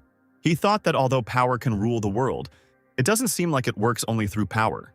He noted that he did nothing else, and the increase in magic when he used it on inanimate objects was minimal. But after the fight with Logan, who is a living being, it increased by almost a whole %. Getting out of bed and stretching, Lin thought that there were no other clues yet, so maybe it was worth checking. He thought that using magic against living beings inside the school might be problematic, so maybe he should try becoming an adventurer. When he thought about it, he realized that he would still need money to buy books. He asked that it wouldn't be so bad. The day after the resounding victory, many girls crowded around Rain, trying to get his attention. Looking up from his book, Lin sternly told them that he had no desire to remember their names or get closer, and asked them to leave. The girls only laughed in response, telling him not to be so embarrassed. The young men began to talk about how this Rain was deceiving girls again. Lin listened with a dark face about how he had been seducing someone since early morning. Krista walked between the girls with a stony face, ordering the girls to clear the way. The girls immediately ran in different directions, and Krista took her place next to Rain. Gertrude walked up to Rain and whispered in his ear, asking him if his last name was Casanova. And then, proud of herself, Gertrude went to her place. Lin was about to turn to Krista when she sternly asked him if he could not talk to her. Taken aback, the guy asked her if she was angry, to which the girl, interrupting him, said that she asked him not to talk to her. Leafing through the book, she calmly said that they had already talked. There was no point in it anymore. Lin assumed she was angry about the magical confrontation, and sighing, he said that they were certainly not friends anymore. Slamming the book down angrily, Krista told the guy that she wasn't angry and was genuinely happy. Looking at the guy, she said that it was unpleasant for her to watch him pretend to be weak, having such skills. She told him that strong people had to show their strength, so he needed to square his shoulders and walk with confidence, and she said that he had won over her and Logan. Slamming the book on the table, the girl said that thanks to this, she could now trample him, and she thanked him for the fact that now she would no longer hear any talk about bullying the weak. Pointing her finger at Rain, Krista said that next time she would grind him into dust. Everyone else in the class couldn't help but hear Krista's screams, and they assumed that Rain and the top student were arguing. They noted that it was simply a great confrontation. Lin noticed that it was Owen's job and asked her if she would stand there any longer and have her points deducted. Having come to her senses, Krista sat up and calmly thanked the guy. Gertrude thought that if she had rehearsed this dialogue all night, she must have at least tried. When Lin came back to the library, Karen told him that they had a problem. When the guy asked what the problem was, the girl replied that it seemed like all the books about terrain had been discontinued, and all the publishers had reported that there were no books and there wouldn't be any. Lin asked about the reason for such an event, to which Karen told him that it was not exactly known, but they say that the Golden Children, the body for investigating the heresy of the Light of the Dragon Church, suddenly put all books related to Terraina on the censorship list this year. The guy couldn't understand why she was considered a heretic after her death. He asked the girl if she had read these books, to which she replied that, of course she had. She said that since she worked in the Central Library, these books were required reading. Besides, she was a follower of the Archmage Lin and Frida, the Dragon Priestess, and Terraina left behind as many great achievements as those two. This information did not surprise the guy. Lin asked her if there was anything strange in those books, something like black magic. Karen replied that she didn't remember such a thing, and since it was a biography, even if there had been any dangerous content, it would have been censored. The guy shrugged and said that they needed to go to the black market, and the girl asked why. Lin said that there was everything there, from books that had fallen under the status of heresy to magical items destroyed in the pool, so he would quickly be able to find works related to Terraina. Karen voiced her suspicions about the price. Since the books were censored, Lin thought that this could actually be a problem, and it would be difficult to ask the family to buy something like this. Karen said it would cost at least 3 gold, so her salary wouldn't be enough. Scratching his head, the boy thought that he needed to find money, but he thought that in this life he would not have to worry about such things. He thought about how he could get a lot of money in a short period of time. The first of his ideas was to sell magic on the street. Next, he thought about becoming a teacher. But all this took a lot of time, so the only thing left to do is move on to a strategy with high returns and risks. Thinking about where he could make money by risking his life, Lin immediately realized what he had to do. Turning around, Lin thanked Karen and said he was leaving. The girl asked him where he was going, to which the guy replied that he needed to try something. He said confidently that he was going to take part in an adventure and make money at the same time. Hearing this, Karen rushed to stop him, saying that he couldn't do such a thing with his status, and she would sort everything out herself.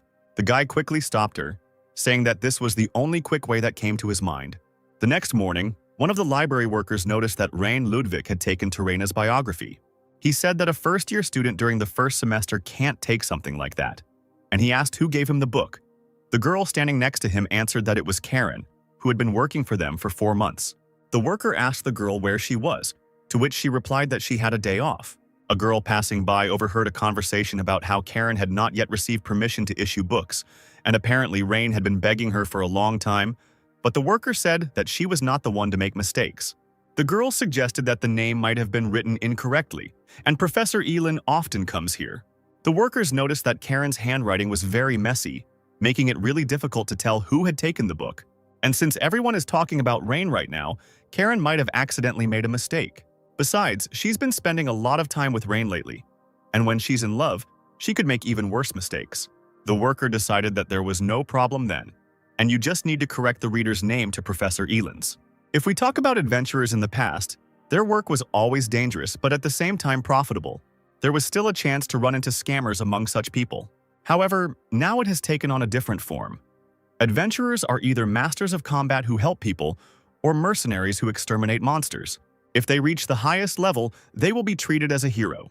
Lin entered the Adventurers Association building, and conversations could be heard from all sides. The guy heard talk about how things were going well with earnings lately. It wasn't the same feeling without dead ends and labyrinths. To which another man said that after the Red Dragon Legion left, the mountain range was full of monsters. It was literally a gold mine. Others said that the spider rats were a nuisance and dangerous, but the rewards were substantial. Lin decided for himself that he would then go after these spider rats. Approaching the counter where the girl was standing, Lin said that he wanted to register with the association. The girl asked him to show his ID or student card, since he was a student. The guy asked her how long the registration would take, to which the girl, taking his student ID, said that she would just check his details and it would be done. Looking at his student ID, the girl noticed that he was Ludwig, and she was talking to him like a commoner. She couldn't understand why he needed to register as an adventurer at all, and Lin asked if there was anything else required. Handing over the piece of paper, the girl told him to fill in the necessary information in this section. Pointing her finger, she told him to be sure to check the last part. Lin asked what it was. Lighting a stick, the girl replied that it was a special form for noble families, something like that they were not responsible for problems that arose during work. The guy asked if there were people who tried to hold the guild accountable. The girl replied that she had heard that this happened often 100 years ago, so they developed such an agreement. Handing over her ID, she said that registration was complete. Now his ID is made of iron, then the level will rise in turn. Brass, silver, gold, platinum, diamond. Lin asked if everyone started at the bottom, to which she replied that this was not always the case. If a person had combat experience before becoming an adventurer, then the level in the association will depend on the level of the above. This simply shows whether someone has the ability to carry out assignments. The girl continued to explain, saying that you need to pass an exam to reach the level, but the guy interrupted her, saying that he understood everything. She asked him if he wanted to know anything else, to which he replied that that was enough for him. The girl wished him success and said that the higher his level, the more difficult work he would be offered. Looking at the entire ID with a smile on his face, Lin thought that now he had the opportunity to receive a reward for exterminating monsters, and with the ID, he could enter dangerous areas, thereby increasing his scope of activity. He calculated that he now had 44 silver coins, and he decided that he would first catch the rat spider that people had talked about. Looking at the quest rack, he noticed that one head was worth 2 silvers, and it looked like they were pretty weak to be worth that much. Scratching his head, the guy said that all he could do was catch as many as possible. Deciding to get down to business, Lin headed to Dragon Peak. Looking around at the red peak and the city in front of it, he noticed that the place had changed a lot. As he entered the city with the red arches, he immediately heard someone selling life force potions for 10 coppers. People immediately started buying up the potions at such a low price. Lin thought that with the dragons controlling this territory, everything here was occupied by monsters. The merchant, noticing the adventurer, told him that if he went further, he would run into monsters, and he advised him to buy a potion, but Lin simply walked on. A tall staircase appeared in front of the guy, and he thought that this staircase leading to the dragon's abode was still in place. Crouching down to take a closer look at the steps, Lin noticed that they were kept clean. Smiling, he mentally addressed Frida, saying that it was good, her house was safe and sound. Rising to his feet, Lin stretched and said that he had looked everything over, so now he was going to destroy all the pests on this land. But suddenly from behind he heard a voice calling him. The girl asked him if he was a magician, and then she said that it was useless to hide, you can't fool her eyes. Lin told her that he wasn't hiding. He asked her if everyone could tell who he was just by looking at her uniform and asked her why she was bragging, to which she told him to shut up. The stranger invited him to join their group. They just lacked a magician to complete the team. Lin asked again, and the girl enthusiastically decided to introduce everyone. A huge man appeared behind the guy, whom the girl introduced as Bart.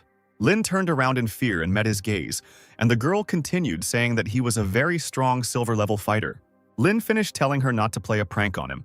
He can't be human because he looks like a monster, to which the stranger told him to be more polite because Bart is sensitive. Behind the girl stood another guy, whom she introduced as Sam. He was a priest and a doctor. And finally, she exclaimed that her name was Rem, and she was a genius shooter. Looking at this suspicious group, Lin asked them if they were a group of criminals waiting for entry-level adventurers. Rem asked again, in response to which Lin asked them if they were really trafficking people and using their abductions as a cover for joining the group. Bart's eyes widened in menace, causing Lin to flinch. Noticing the strange expression on the man's face, Lin shouted at him that they could fight if they wanted to. But suddenly this huge, menacing man burst into tears, and Ram and Sam began to calm him down, saying that this was not the first time something like this had happened to them. Lin asked the girl why they needed someone with an iron level at all. Rem replied that they didn't care about his level at all. She identified people by smell, and she noted with a smug smile that he was strong. She said that Bart simply couldn't bear the thought of walking alone on a mountain road infested with monsters. Sam said that young students sometimes get into trouble when they come to earn money. He told the guy that they were not insisting and he could go, but he should be careful. Lin turned and walked away, saying that he felt more comfortable acting alone. Rem sighed and said that nothing could be done. She continued to reassure Bart that everything would be fine with this guy. Once Bart had calmed down a bit, Lin heard Rem say that it was time for them to go exterminate the spider rats, and they already knew where they were, so they could just go have some fun. Rem took a map out of her bag, but suddenly Lin came up to her and grabbed her by the shoulder. With a wry smile, Lin introduced himself as Rain and exclaimed that if they needed any magic, they could feel free to contact him. And so, together with 3 new comrades, Lin set out on his first hunt as an adventurer. Meanwhile, somewhere deep in the cave, a huge monster on 8 legs was crawling around, with many bones lying around it. Somewhere in the forest, one of the rat spiders was gnawing on a tree, when suddenly a voice was heard that said that they had been walking for quite a long time, and there was no trace of these rats. Bart said that these creatures are very shy, so they hide, but here and there are traces of gnawed trees, so they are definitely somewhere nearby. Bart asked Rain if he was okay with splitting the reward 4 for 4, to which Rain said it was fine. Rem crouched down to examine the gnawed tree, and Bart asked the guy if he knew anything about these creatures, in response to which he asked him to tell. The man said that spider rats are monsters with the body of a spider and the head of a rat. They live in colonies, which include a queen, an army, and workers. The latter are carnivorous pests that gnaw trees, and the warriors attack people. Lin asked about the queen who was not on the mission. Sam told him that it was because this colony did not have a queen. The man said that the army is being exterminated, but the queen, who almost never comes to the surface, is not touched. This is the basic strategy. Lin asked why they weren't touching her. Shouldn't they all be exterminated? To which Bart replied that the danger of the queen was no match for the army, and that finding her would require a full-scale operation that cost a lot of money. Smiling, Lin noted that if such a monster were caught, the reward would be appropriate. Rem continued to search for rats, digging in the grass. And she said that in this colony there are none anyway, but it is difficult to catch her because she is a tough opponent even for skilled adventurers. Finally finding the rat somewhere in a ditch, Rem jumped into it with a loud scream. The spider rats looked up at the girl, looking up from eating the deer. On the fly, the girl took out her bow and quickly fired several arrows. Bart also set to work, cutting the rats in half. While Ram and Bart were actively fighting, Sam and Lin stood aside and watched. Somewhere above, another adventurer appeared, who called out to his comrades, shouting at them to come here, because there was a whole bunch of them here. Rem shouted at Bart to hurry up and deal with the others. Lin asked Sam if he could really not fight and get his share for this matter. The man answered him that it would be enough if he later made a fire and got water. Sam told the guy that the two of them had never intended to involve him in the fight in the first place, to which the guy replied that he didn't understand why they even invited him into the group. Sam said they just genuinely wanted to help. Recalling the old days, he said that the same thing happened to him. He had to earn money to pass the exam to become a priest, and they, only after hearing this, accepted him into their group, although they saw him for the first time in their lives. He had already collected the necessary amount long ago, but he was still with them, and when they were together, he could feel the love of God. Lin asked if he was talking about unconditional love and remarked that God would like that. Sam just laughed in response. The man said he didn't know the reason. He felt a sense of unity that religion couldn't describe.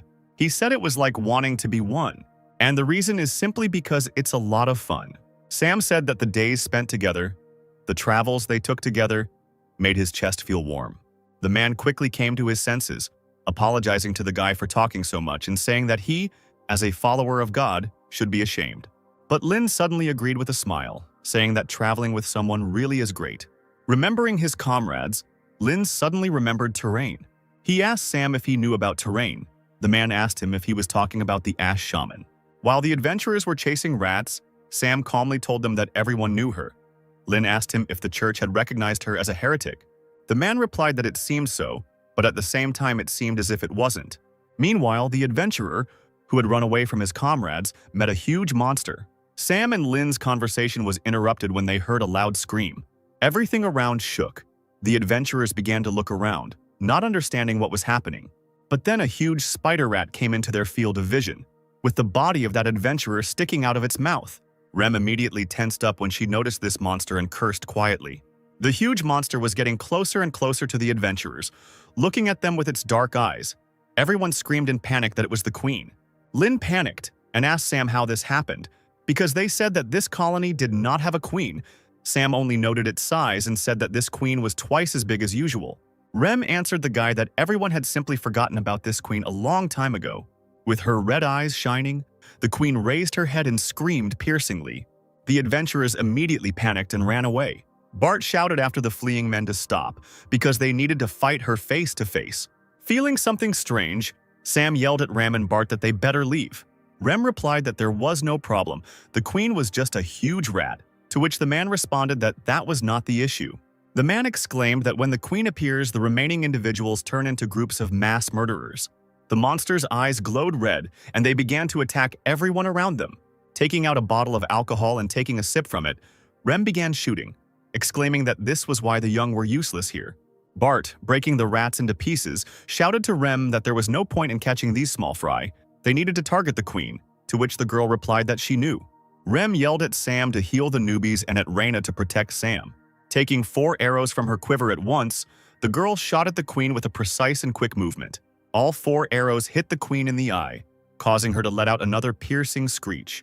Hearing this cry, Lin turned around and noticed that all the arrows hit at the same time. A bunch of small monsters wanted to pounce on Rem, but Bart appeared in front of the girl, chopping them with his axe.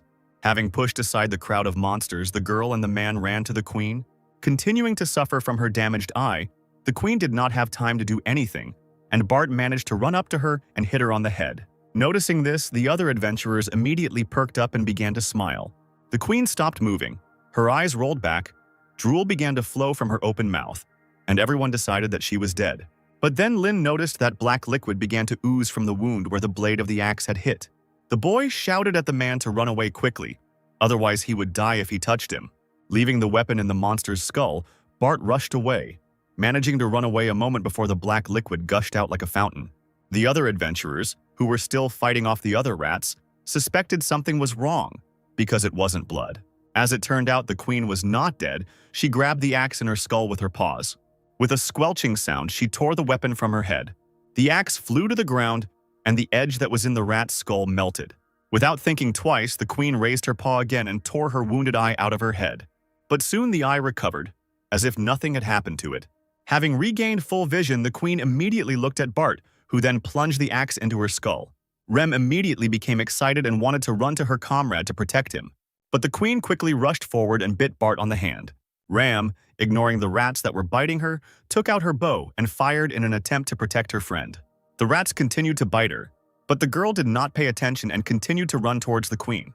When there were even more rats around, the girl screamed in irritation, trying to push them away. A panicked Sam shouted for Rain to help them. Lin just froze in place, not hearing anything around him. The only thought in his head was that the black liquid was not water. He immediately remembered himself dying from this liquid, which was a black poison that destroyed the soul. Lin thought that this poison meant that there was a black magician nearby who was empowering the queen. Taking a step back, he thought with excitement that this magician was somewhere nearby. Sam jumped up and grabbed Rain by the shoulder, shaking him to come to his senses.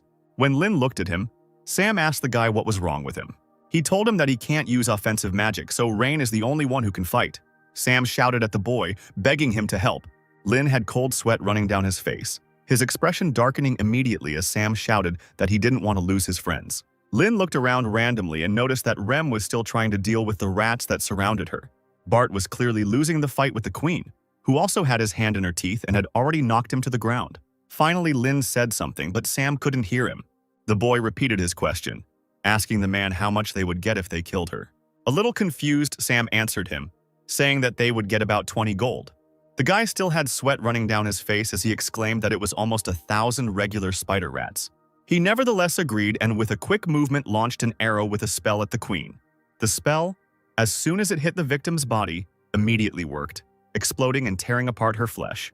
Lin walked out in front of the now wounded queen and called out to her, calling her an ass with hands. Holding out his hand with a fire spell, he desperately screamed at her to attack, and he would make a roast out of her.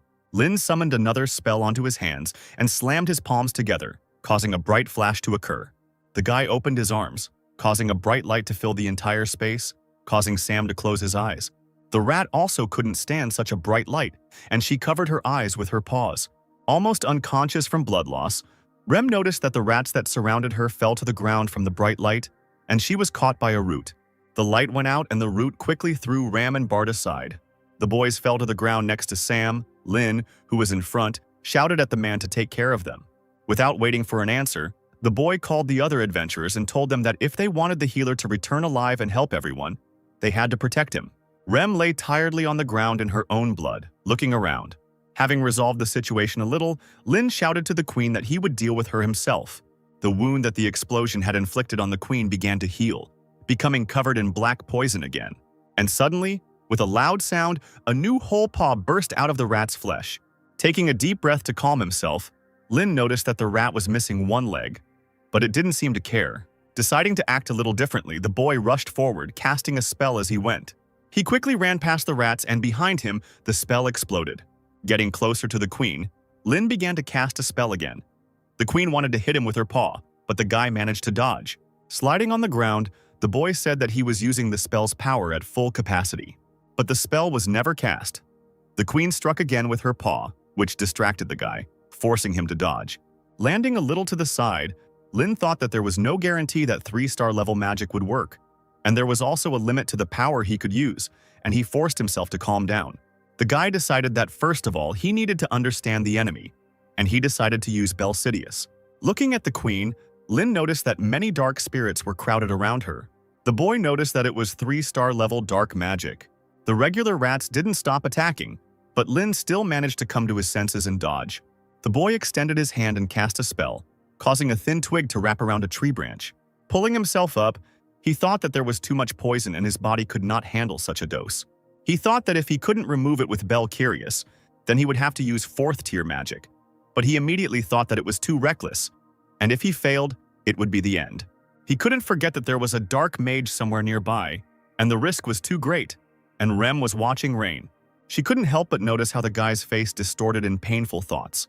The girl slowly rose from the ground where she was lying. Sam looked at her in surprise. He worriedly told the girl that she should not get up and that she needed to stop the bleeding, to which the girl objected, saying that she was fine. Sam tried to say something else, but the girl interrupted him with a loud scream.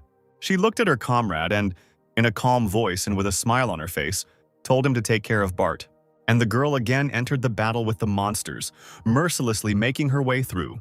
Running past one of the adventurers who asked her if she was okay, she yelled at him not to ask questions and to focus on the fight.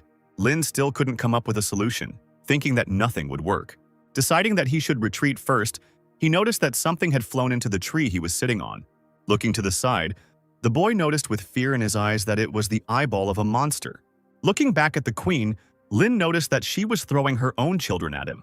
The next such projectile hit exactly the branch on which Lin was sitting. It broke, and the guy flew down.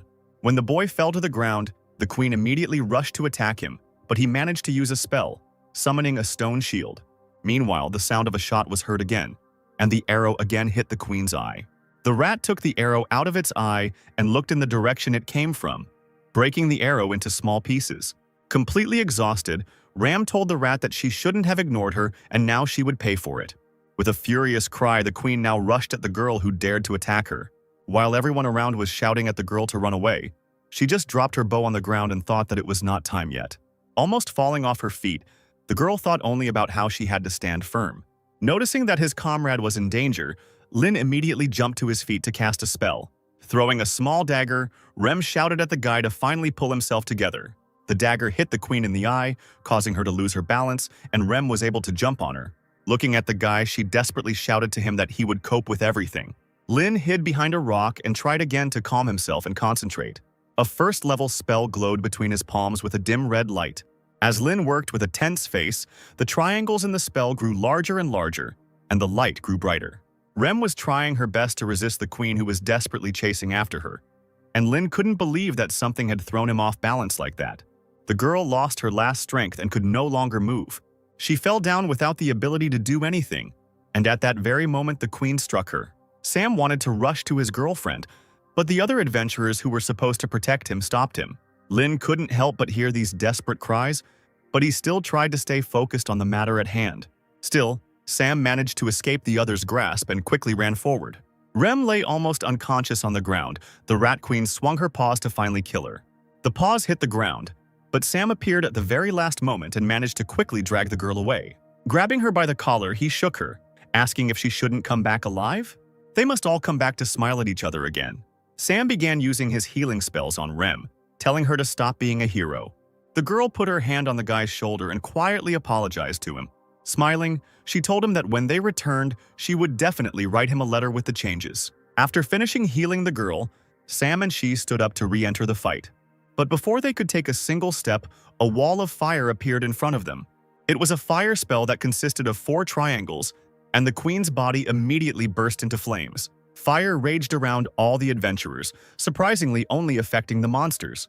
They all burned very brightly in this flame, the spell of which was a mathematical equation that needed to be solved, and it consisted of 14 polynomials and 7 rational equations. When Lin finished solving the equation, fire immediately surrounded the queen, and when the fire found its victim, a huge explosion immediately occurred. The entire mountain was illuminated by a bright column of flame. The force of this explosion was so great that all the adventurers who were nearby were sent flying in different directions. Soon the fire died out, leaving only sparks behind. Rem woke up and looked forward. The girl noticed that the queen's body had burned to such an extent that only a pile of coal remained. Sitting behind the rock, Lin smiled sadly and noted that it was pathetic. Feeling incredibly tired, he said that before he could use such a spell 7 times in a row. All that remained of the queen finally turned into ashes, which were carried away by the wind. The normal rats turned back into less dangerous creatures. The red light disappeared from their eyes, as did their confidence in victory. The rats jumped to their feet and, frightened by the huge number of people, ran away. While the other adventurers chased the rats, Sam ran towards Bart, who was still lying on the ground. Rem couldn't help but notice that this sinister queen was killed with 1 shot. Sam knelt down in front of brother and exclaimed that he would help right away, and Rem felt her head spin. The girl asked the guy how their friend was, and he replied that he had a strong constitution, so he would recover without any problems. Bart, who had come to, apologized to the girl and asked her how she was, to which she replied that she was fine. She said that this time luck was on their side. She noted that now they would know that queens regenerate, and such information is not even in the database of the Adventurers Association. Remembering that the queen died with 1 shot, the girl immediately remembered Reina. Lin, meanwhile, lay unconscious, his back leaning against a rock. The sun sank below the horizon. The comrades ran up to the guy and examined him. Sam said that he just ran out of mana. He would rest and everything would be fine. Rem noted that he had spent all his strength. Sam said that this magic was definitely done by rain, and the girl replied that she thought so too. She asked why he was hiding behind the rock then, since the queen was attacking from that direction, and he did not need cover. And if he had revealed himself, his name would have been on everyone's lips. Sam told her that this was not the most important thing now, and they would talk about it later. The girl did not argue with him. Lin dreamed of moments from his life. One day he told his comrades not to write down the name. He said that he had already said that he did not want to join the ranks of the team of heroes. They could convey this to His Majesty, to which the officials said that he could not understand this, because this was the decree of the ruler, the date to honor those who sacrifice themselves for humanity. Esther asked why he was acting like that. Did he really not like them? Frida asked him if he was joking, adding that he was being a troublemaker and going too far. But suddenly the guy screamed at the top of his lungs that it wasn't because of that. He said he was not like them. Frida's face twisted into an irritated grimace. Lin said he doesn't carry the same evil fate as Frida and Kay's. He continued by saying that he had no mission to fulfill like Esther. Clenching his fists, he exclaimed that he did not give his all for someone because of his pride, and that the fact that they were here together was just a simple coincidence. He said that because he had no right to put his name in, otherwise their reputation would go down the drain. The team members looked at each other, and then they laughed loudly. Kay's, as usual, ruffled the guy's hair. Frida began to say through her laughter that he was just a cutie.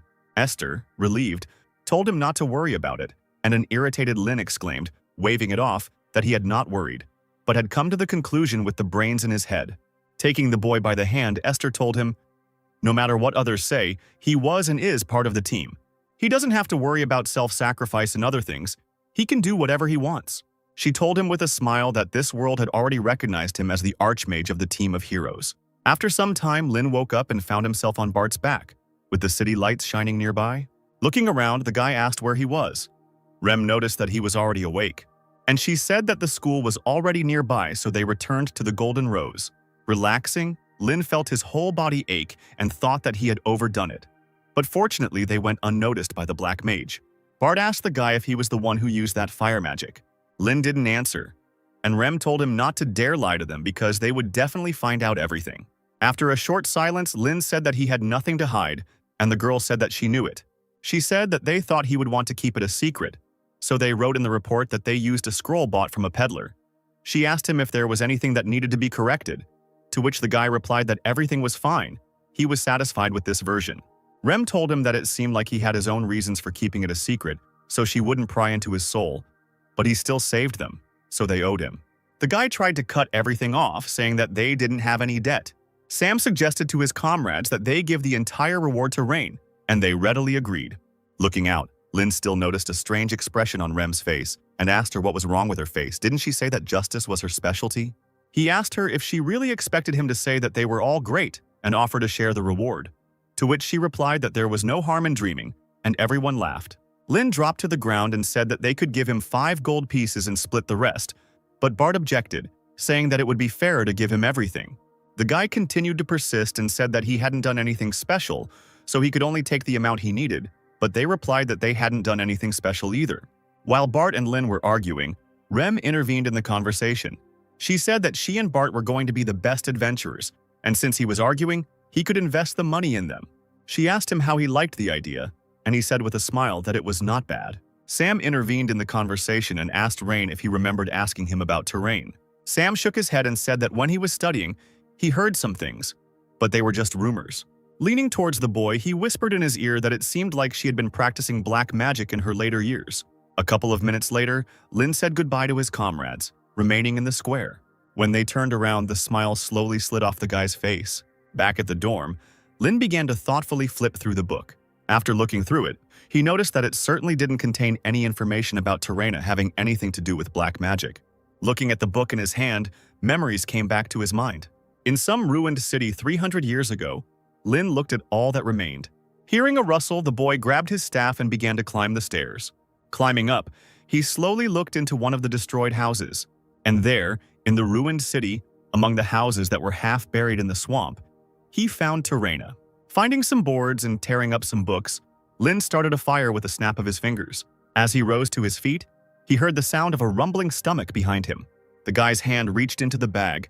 The frightened girl became even more afraid and began to shake even more. But to her surprise, the guy sat down in front of her and handed her a loaf of bread. Lin told her to eat if she was hungry and not to worry. He wouldn't ask for money or anything else. Esther and Kays, also walking through this ruined city, noticed smoke from a fire. Lin noticed that the girl had not even touched the bread, and he told her that she had better eat since he had nothing else. Suddenly, Terena quietly said that everyone had disappeared. Her friends, family, loved ones had disappeared. Lin asked her if her village had no contact with the outside world at all. The girl replied that she didn't know, which made the boy just sigh. Standing up, he said that he didn't even know such a village existed, but that was understandable since it was a distant outskirts. He said it was sad that there was no one left except her who could remember this place. Terena buried her face in her knees, and Lin said that no one would remember her life, which was not bad. He said that if she died, this place would disappear without a trace. Gritting her teeth, the girl exclaimed that she didn't want that. Then Lin came closer to her again and brought the bread to her, telling her to eat it then. He told her that even if she didn't want to, she needed to eat to survive. He told her not to forget the people who lived here, because there was no one else to do it. Terena snatched the bread from the boy's hands and greedily bit into the loaf, bursting into tears. Since then, Terena has followed Lin. Later, he and his team discovered that she had magical abilities. Having drawn the spell on a piece of paper, the girl directed it towards the sky, and when the spell worked, Rain came from the sky. The girl turned around with a cheerful smile. Lin never thought that she would ever become a great magician. One day, when the girl was already asleep, Esther suggested leaving her in the church in the next village. Frida agreed with this, because they would expose her to even greater danger if they took her with them. Lin was not against this proposal. He knew that the girl already had the necessary magic, with the help of which she could survive alone, relying only on her own strength. But until the day of their separation, he tirelessly taught her everything, and she obediently obeyed. Terena lived stubbornly and did not complain about anything. Lin taught her to put out small fires. They also learned to use earth magic to save those who fell. It was magic that could help all people. One day, Frida asked the guy if he really liked this child or if it was some kind of youth hobby. Esther asked if it was true, to which Lin only said that they were talking some nonsense again. But the guy still cared about her. Although he couldn't understand whether it was pity or sympathy, perhaps he was drawn to her because she had to face the same difficulties as he did. But they couldn't do it forever, and the day came when they had to say goodbye. Lin could see that his student was sad, but, to his own surprise, he was able to say goodbye to her calmly, without any particular emotion. The team decided to leave the village immediately, otherwise they would have felt uneasy, and Terena was taken to the church. The pastor told her that this was now her new home.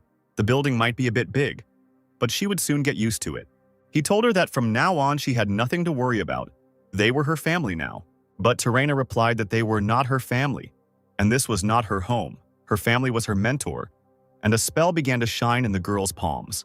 After some time, another church minister came out and told the pastor that they had finished processing the new disciple. But the man was surprised to find that the pastor was tied to the column by his roots. He asked him if that new disciple had done it, and he said that he would send for her at once, to which he received the answer that everything was all right. He sighed and thought that there was no need to search. They should just leave it. And he himself thought about how to get it taken down as soon as possible. Before leaving, Terena smiled at the pastor and said that she should be with her mentor. After a while, Lin turned around, hearing someone shouting behind him. As it turned out, it was Terena, who had managed to catch up with her mentor and his comrades. When Lin asked her what happened, she said that she escaped using the magic he taught her. Bowing, she screamed and asked the guy to take her with him, and she exclaimed that she would not cause any trouble. Lin's comrades looked at each other as if expecting something like this while the girl begged. Finally, the guy agreed, but said that they would not be together until the very end. Coming closer, he shouted, asking her what it meant that she escaped with magic. Did it mean that she harmed a person? The girl quickly replied that it was not so. And then Lin turned around, telling her not to forget that magic was not created to harm people. So Terena became part of the team, and over time her talent gradually began to emerge. It was a little hectic and restless, but this child's abilities surprised Lin. The girl's innate gift began to develop in different areas under the guidance of team members. She was like a sponge that absorbed knowledge regarding magic and new techniques. She also worked with Esther, who broke a huge boulder as an example. Terena shook her head, refusing to try it. Although the girl was stubborn, she continued to develop her skills, and so she went on a mission with Kaze. Terena had grown to the point where she could take on powerful monsters and was accepted as a member of the team. One evening, Esther returned to camp with a pile of bags and a wide smile on her face. As it turned out, the girls bought new clothes for the new member of their team. Lin took out a hat and asked her if she wanted one, and then he said with a grin that she would get it only when she defeated him. So the days and months passed, and their journey was coming to an end. In the final battle with the Abyss, the girl's strength increased significantly. She lay in the middle of the rubble, but there was a triumphant smile on her face because she had managed to take the hat. One day, the team of heroes stopped in the territory occupied by the Abyss. Lin told his student that she should stay here, in their base. The girl jumped up, not understanding why she couldn't go with the whole team. She exclaimed that she would fight. Esther exclaimed that they knew what the girl was capable of. She could help, but the team agreed with Lin. She told her that they couldn't take her with them because it was dangerous. Then Terena turned to Kaze and Frida to say something, but they only remained silent. Terena clenched her little fists and said that they had been through so much together and it was just too unfair to leave her here alone. Rising from the table, Lin told her that she was too small and that the enemies they would face were very dangerous. Ruffling his hand through her hair, he told her that they had originally started this adventure as a foursome, and that it was now over for her. But he told her not to worry because they weren't abandoning her. As he walked away, he told her that he would return and continue teaching her magic. When everyone had already come out of their shelter, Terena shouted that she agreed. With tears in her eyes, she cried out that she would look forward to seeing him. And so his journey with Terena ended. Lin now could not understand why she got involved with black magic, and it was also very suspicious that all the books with her were censored. Lin opened the book from which Rudian flew out. Rudian sat on the guy's head, and he noticed that his progress had increased by a whole 2%. As he leafed through the book, he wondered if they had gotten any better after destroying that rat. But in any case, there was still a lot to do. His gaze fell on one page, which had a drawing of Lin on it, and at the bottom was the caption, "The coolest mentor ever." Lin chuckled and wondered out loud when the little one had managed to do that. But suddenly a realization struck him, and the smile slowly slid off his face. Meanwhile, at dawn, at the place where the battle with the queen took place, a man in a green cloak kicked the ground and shouted that he thought it would reduce the number of adventurers and reveal the golden children to them. To which his comrade noted that there was still a lot of fiery ash left, and the explosion radius was huge, so it was at least 4th level magic. Those adventurers who fought the rats with Lin, Ram, Bart, and Sam were now hanging limply from the branches of the tree. One of the cloaked men said that if they were telling the truth, then it was Ram and Bart, and his comrade shouted that they would take revenge, he would gut both of them and hang them by their guts. The second man in the cloak said that this way he would leave material evidence for the golden children, that they were in the south. It was impossible to destroy the case just by starting it, to which his less patient comrade irritably kicked the rat's corpse. To begin with, they need to focus not on the place, and then the first asked him about that. And on what then? The second said that they should report everything to Terrain. The next day, Lin went to the Magic Development Club and greeted his clubmates. At the main table in the auditorium stood the head of the club, who noticed that the number of participants had increased. The leader greeted him and said that his name was Juan, and that he was the chairman of the Magic Development Club. He said that he didn't expect so many listeners to come, so he was very surprised.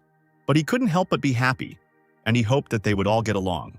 Joan said that he would now talk about the club's purpose and objectives. The guy started talking about how they were studying magic for the development of the area and agriculture, when suddenly his speech was interrupted by the appearance of another participant. Somewhat irritated, Logan walked into the classroom without saying anything. The guy reluctantly said hello and introduced himself. Joan was a little confused, but immediately said that he came just in time. Waving his hand nervously, he told him to sit in any empty seat. Looking around the audience, Logan noticed that there was only one empty seat left, which was next to Rain. Shuffling through his papers, Joan exclaimed that they should change their tune then. Lin snidely asked Logan if he kept his promise, to which he replied that he was just following the rules. Joan continued to talk enthusiastically about his club, occasionally drawing something on the board.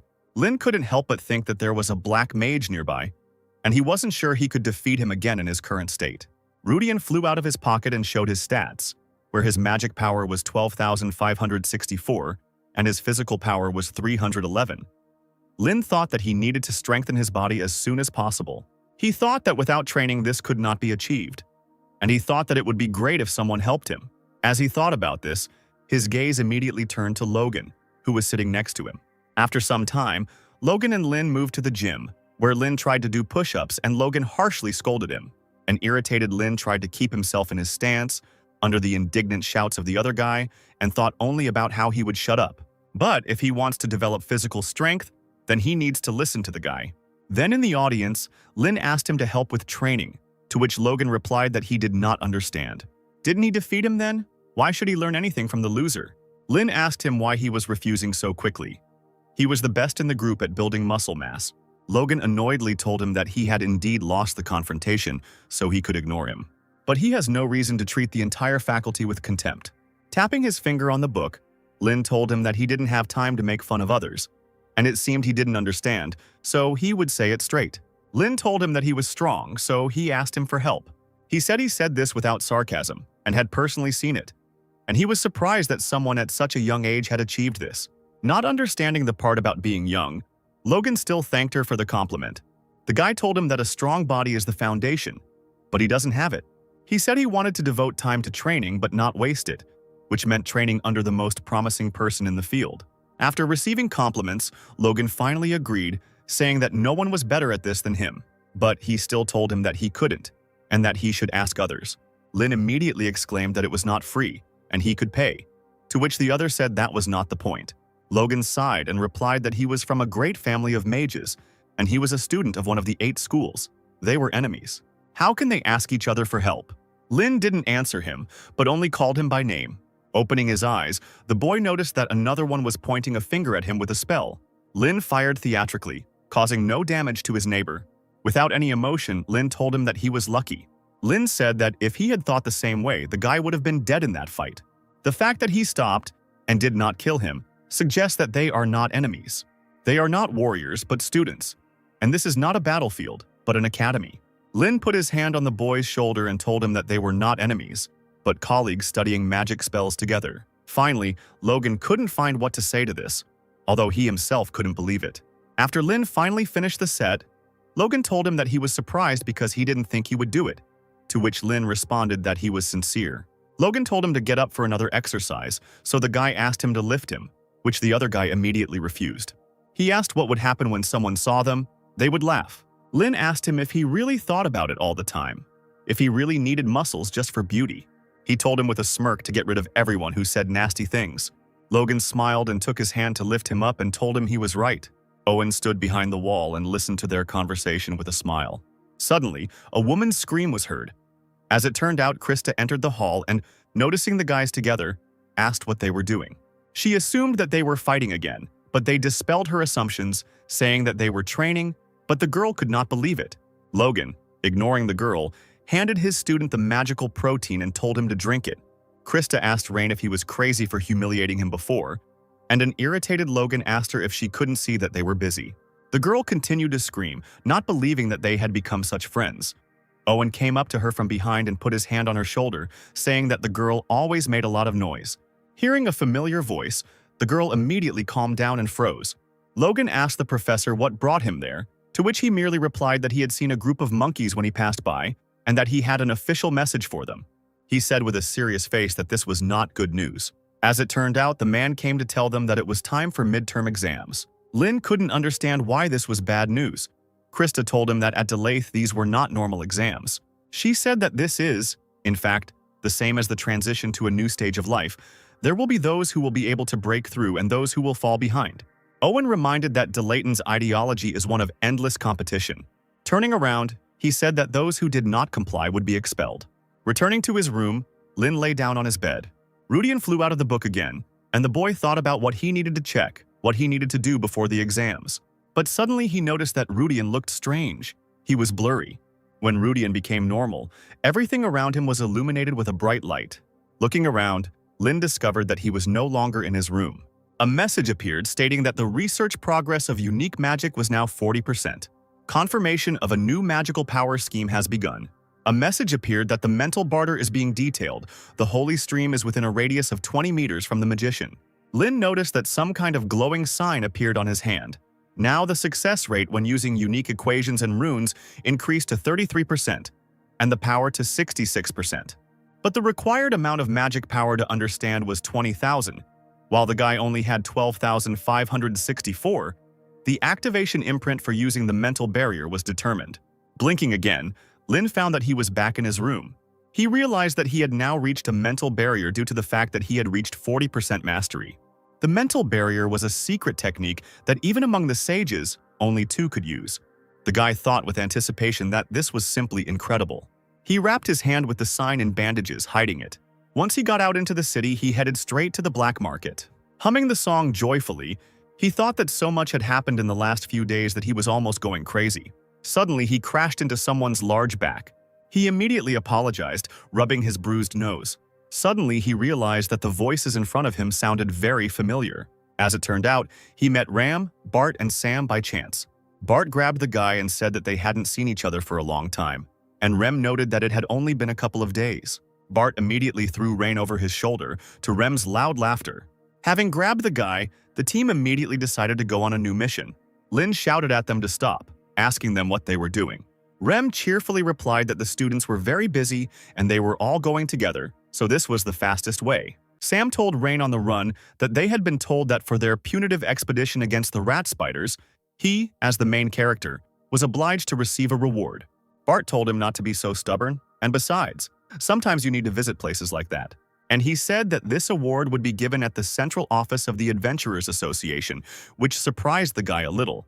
The boys reached the branch of the association and climbed the stairs, and a whole crowd had already gathered behind the fence. Everyone immediately recognized Bart from the Black Iron and Rem from their drunken shooters. And the boy with red eyes was immediately recognized as the eldest son of the Ludwig family. Lin asked what all this pathos was about. Rem said that it couldn't be otherwise, because Bart's school is the first holy school of the Seven Swords, and she is from the school of drunken shooters, and he killed the monster with one blow. Lin asked her about the likelihood that their schools, including the founders of the schools, were not distinguished in any way, and Rem immediately shouted at him, asking again. Bart told the boy that it might seem that way to him. But even though he and Rem had fought countless enemies while achieving the silver rank, they never thought that they lacked skills. However, this was true until they encountered the queen. The knights, noticing that a familiar figure had appeared, immediately stood at attention, letting him go ahead. There were admiring whispers and conversations throughout the crowd, and Lin's eyes widened in surprise. Lioran Aka, the Saint Bo of the Four Emperors Battle Stars, asked the boys if they were rising star adventurers. Unable to bear it any longer, people began to express their admiration louder. They could not believe that he had been sent here straight from Central Control. Sam said that the Empire gathers the best warriors and grants them the status of the Emperor's Four Battle Stars. They are guaranteed power and honor, but in return, they obey the Emperor without question, and as expected, his ego is huge. Noticing that Ram's face had darkened and she had lowered her head, Sam asked her what had happened. Lioran noticed the girl, looked into her face and asked with a grin who they had here, in response to which she asked him what he wanted. The man exclaimed, asking who this cutie was here. Rem told him that he was mistaken, in response to which he said that this could not be. He exclaimed that it was impossible for a little man who got angry and left the martial arts hall to dye his hair and become an adventurer. Lioran asked her if she was stalking him, saying that she needed to ask her brother for permission first. Rem shyly pushed his hands away and shouted at him to shut up. Sam tried to stop Rem, who wanted to beat the man, and he only noted that she was, after all, the leader of this team. Bart replied that it was, and Lioran said that he must be very strong to be able to defeat that creature. The man told Bart that he had been through a lot because of this restless woman, and he asked him to take care of her in the future. Bart replied that their team never cared about anyone, they just covered for each other's shortcomings. Lioran smirked and remarked that he liked it, and told the man that he would soon become a platinum rank. Lin watched as Lioran began to actively communicate with Sam. Seeing that green hair and the bow behind him, Lin couldn't help but think of Kay's, and then he noticed the man's gaze turning to him. Rubbing his chin, the man thoughtfully told the guy that he had seen him somewhere before. Saying that he was more familiar with the energy than the face, the man waved to the knight. Having seen the guy's name on the papers, Lioran happily hit the guy on the shoulder, asking him if he was really the grandson of Old Man Scalzi. And he exclaimed that he could have guessed right away, because even their eyes were similar. Lin smiled and shrugged as Lioran spoke about how he owed him a lot from his days as a holy mage. The guy, looking at the man, thought that if Kays could speak, he would definitely have a different manner of communication. Behind the man's back, he immediately noticed a cane of Irni root. Mentally turning to it, he asked her if she was doing well. Suddenly, Lioran felt the cane behind his back, pulling him back somewhere as if rushing towards something familiar. The man grabbed the cane and couldn't figure out what was wrong with it. He was pulled out of his thoughts by the knight's words that it was time to begin. Taking hold of the sheet of paper with the speech, Lioran began to read it monotonously, but stopped halfway through because there were too many words. Deciding to cut his speech short, he told the team that they were great and would receive an award for their military service. And he announced that their reward would be 2 gold coins. And also, the Adventurers Union will pay each team member 500 units of contributions. And the crowd exploded with joyful cries. People immediately ran up to the team, some offered to join their guild, and some simply expressed admiration. Sam and Lin stood to the side, the man noting the wild popularity of their comrades. Sam told the guy that everyone was saying that he caught her with the scroll, and he asked him if he was okay with no one knowing about his accomplishments, to which he replied that it was okay. Deciding not to linger any longer, Lin said he would go. The man told him he would say goodbye to the others for him. Sam happily told him that now he had reached the copper level, so he too would be recognized, and someone had already paid attention to the guy. The man in the yellow coat and hat grinned mysteriously as Lin replied that he hoped nothing would happen. Lin, entering the alley, called Rudian again, who reminded him that he needed to reach 20,000 magic power to use the mental barrier. The boy thought that he still had a lot of work to do, but when he found the book, he would finally be able to focus on preparing his magical power.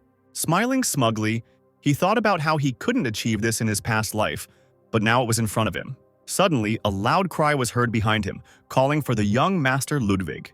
The man shouted that he would not be able to get into the black market, and people immediately turned their attention in that direction. Coming closer, the stranger told him that he was on the right path, but for some reason all the traders had fled from there, so the market was no longer open.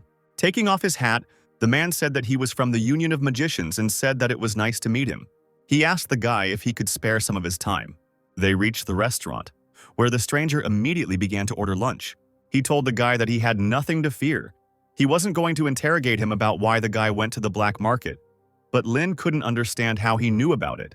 But the strangest thing was that his magical power was quite impressive. The man decided to introduce himself, saying that his name was Torrin Slade and that he worked in a special department of the Union of Magicians. He showed him his gold watch, which could serve as proof. He happily told the boy that when his father, Kevin, was student council president, he was in charge of the office, and he remarked that it was such a good time. Torrin said that he decided to tell about it so as not to look too suspicious, and he is also a fan of the young master. He came here to check a couple of things and asked the guy if it was his magic that knocked down the queen. Lin frowned slightly, not understanding what was going on, and Torrin said that there were no recent records of Bart's team visiting the magic shop. Even if they had prepared in advance, they didn't have anyone selling scrolls, and in the past 10 years, there hadn't been a single 4-star mage who could create a scroll of such power. That's why he thought that Lord Scalzi Ludwig did something like that for the self-defense of his grandson. But that turned out to be wrong too. Looking at the guy with a sharp gaze, he said that then there was only one conclusion left. Lin told the man that he wasn't hiding it on purpose. It was just something he was worried about. Torrin asked him if he was talking about the black magician. Lin couldn't tell if the guy was just curious, but he was brought out of his thoughts by the waiter who placed the plates on the table. Looking at the plate, Torrin asked the waiter if this was a portion for two, to which he said that he thought there were 2 of them. That's why the portion was like that. But the man did not complain and said that he would eat everything. While he was busily devouring the meat, Lin decided it was time for him to go, but the man said that he was already getting to the point. With a smile on his face, he asked him if he wanted to join the work of their department of the Magic Union. The guy replied that he was still a student, to which Torrin said that they would invite him after graduation. He said that Mr. Kevin was still feeling well, so he was still far from inheriting the family, and he promised him that they would empower him to independently investigate cases related to black magic. And most importantly, this department was the best place for career growth. Lin just stood up and said that he wasn't interested. But the man did not back down and said that the Black Church has now become more active. Torrin said that the top department of the Magic Union is intoxicated with the idea of peace and tranquility, so they deny everything. But he is sure that something big is approaching, and it does not bode well. And, comparing forces now, I want to believe that they can prevent everything, but who knows? Lin still answered him emotionlessly that he did not understand what he was talking about and said that he would think about it. Now Torrin stopped persisting any longer and thanked the guy. As he walked away, the boy wondered whether he would have to fight with this scum in this life, which he didn't want at all. Finally, Torrin shouted to the guy that if he needed to find something on the black market, then he would definitely need to complete the VIP security order in the Adventurers Union. So they said goodbye. Torrin, chewing meat, looked after the guy. Suddenly, a woman jumped off a roof somewhere and asked the man if the guy was who they thought he was. Tyrantid, who was also from the special department, said that they said that this year's freshmen Delayton were the golden generation, but no matter what reason he chose him, he was a natural disaster. Torrin said that he did not think that Mr. Rain belonged to the golden generation, and sitting down at the table, Tyrantid asked him why that was. The man said he had no contact with Tarina. They needed to look for another suspect. The woman asked him if he really thought anyone there knew Tarina. With his cheeks full, Torrin said that this was just his guess. Anything could have happened before entering the academy, so it was better to be on the safe side. He wondered how anyone could even say that they belonged to the golden generation. He thought about how Mr. Kevin had given birth to a real monster, and this was the first time he had been so scared by someone's potential. When Lin arrived at the library, he told Karen why he couldn't find the book, to which she replied that it was okay. It was her fault, and she thanked him for his help. She said the important thing was that he was alive and well. The guy asked the girl if a strange guy, smiling and wearing a hat, had come in there, to which she replied no. But then she noticed that a man who worked in a special department of the Magic Union came in. She said that she heard that he came, remembered the old days, said that he had known the high-ranking librarians for a long time, but she was not able to meet him, so she does not know what he looks like. Thanking the girl for the information, Lin walked away, thinking that the guy had definitely come, but he couldn't understand how he knew about the black market if he hadn't seen Karen. As he approached his door, he noticed that there were two huge boxes standing there. After taking them inside and unpacking them, Lin discovered that there were two huge white spheres. The guy thought that he made the right choice by buying the largest ones, because with such soul pearls he will be able to save the necessary amount of magical power for the mental barrier.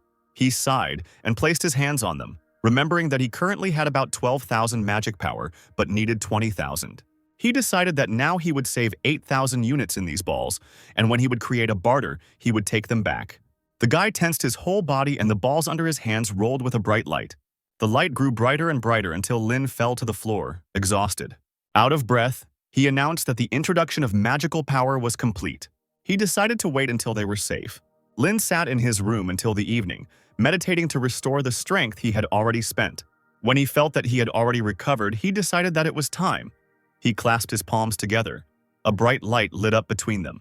In response to this, the balls also glowed with a bright light, and the guy began to establish a mental barrier. A huge stream of force poured out of the balls, and they, unable to withstand the load, began to crack. The spell flashed between the guy's hands like a bright flash, and he suddenly almost choked on his own blood that came out of his mouth. Both balls were destroyed, and once again, exhausted, Lin leaned his hands on the floor. Looking at his hand, he couldn't understand whether he had succeeded or not. But the mark on his hand shone even brighter than before. Looking around, Lin noticed that 4 runes were glowing around him. Yu, Flow, Ryan, Understanding, Chan, Strengthening, and C, Peace. With the last of his strength, the guy stood up on his feet while his entire room was illuminated by this bright light. He felt something new inside himself and decided to try some magic. 3 runes were able to appear with ease and they began to spin in the air. Lin discovered that it was a feeling when the missing pieces finally came together. He thought he knew it intuitively. This magical figure was perfect, and the runes were transformed into suitable ones, and the mathematical equation was also supplemented. The boy's last strength finally gave out and he fell to his knees, the spell crumbling. The shining runes on the floor disappeared, and the guy fell limply to the floor with his whole body. Rolling over onto his back, he thought about what the sage Riot Woden had once said, that the mental barrier was like a mirror reflecting the inner state of the magician. Now Lin understood this. His thirst for truth is embodied through thought. The holy stream does not give any new knowledge. It only superficially supplemented his knowledge and abilities. Clenching his fist, he thought that this method was perfect for him, because now he could learn all the magic on his own without resorting to anyone's help.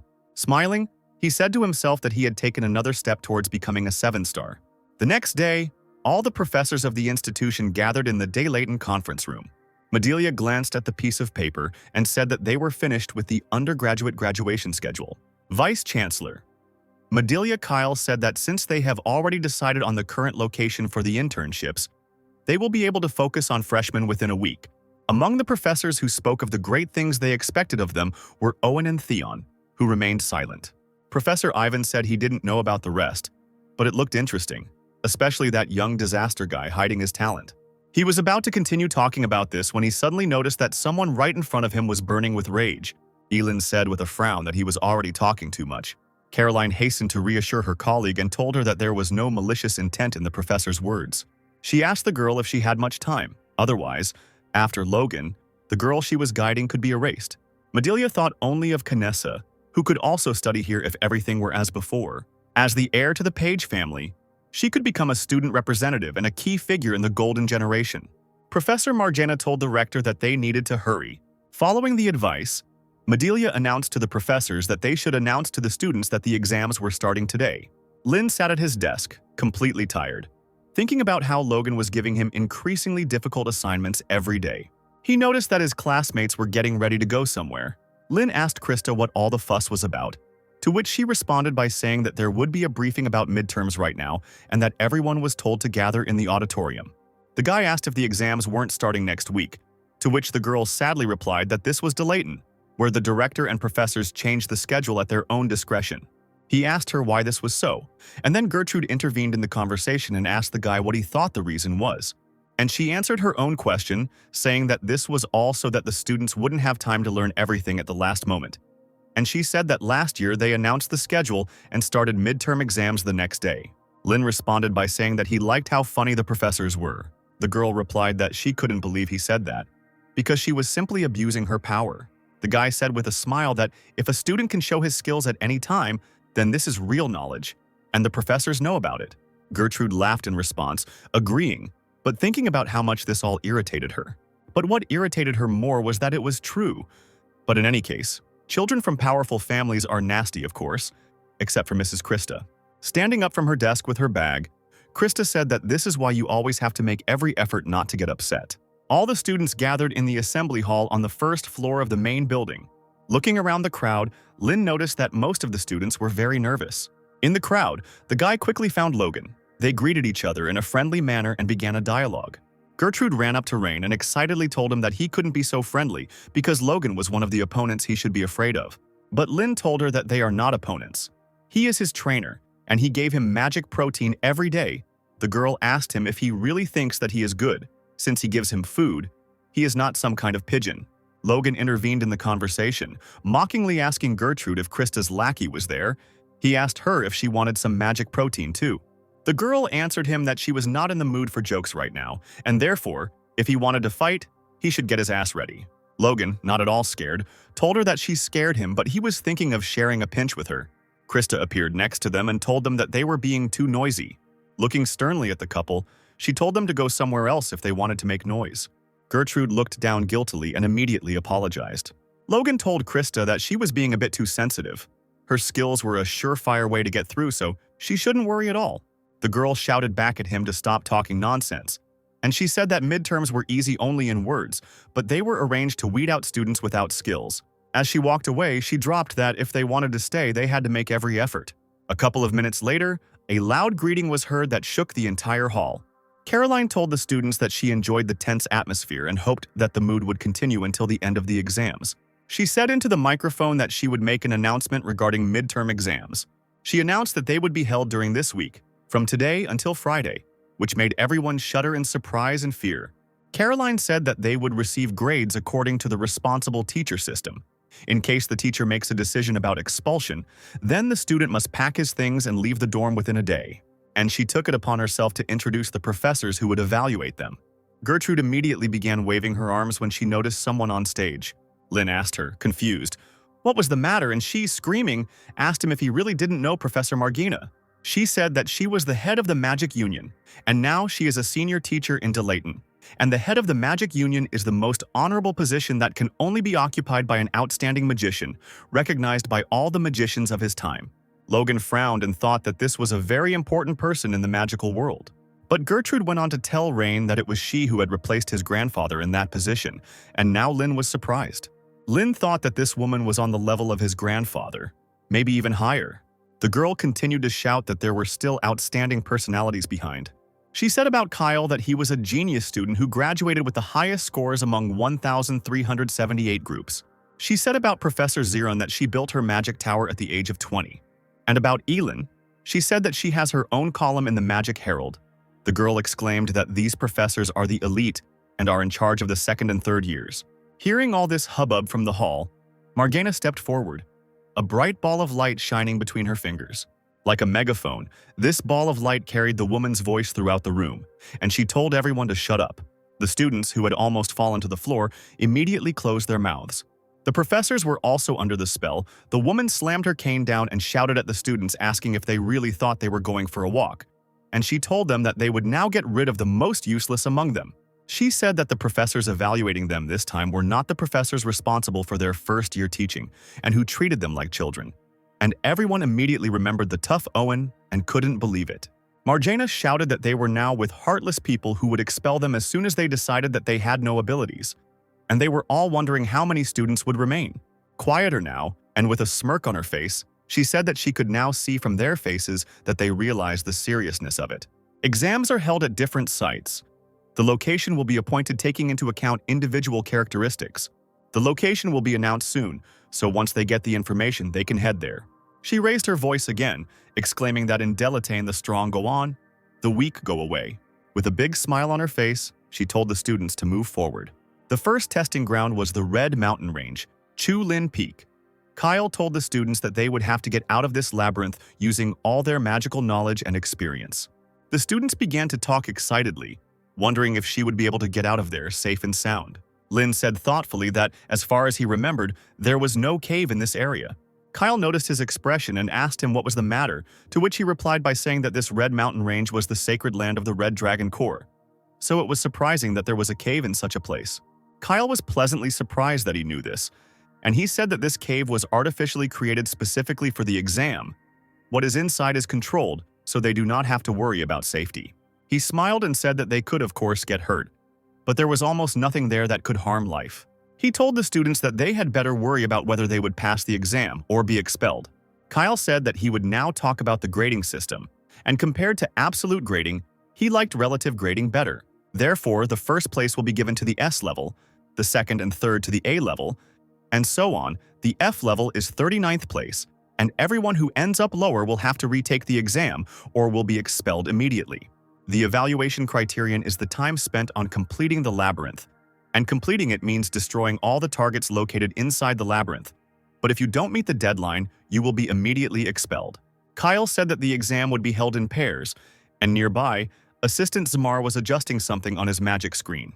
The man said that based on the results of their entrance exams, an average was calculated, and based on this data, pairs were formed, and a list was created according to which they had to be divided into pairs. Lin immediately wondered who his partner would be. Suddenly, a small clay doll fell to the ground next to him. Someone immediately approached the guy and trampled the doll with their foot. It was Krista, laughing smugly, telling the guy that heaven didn't care about him, since he had been competing with her from the very first day. They cried out to him to get ready, otherwise the same thing would happen to him as to that doll. Logan came up and asked the girl what they were doing there, and he said that he wanted to go with them too. Looking at the face dark with fatigue, the guy told Rain that he had good news. He announced to him that they were on the same team.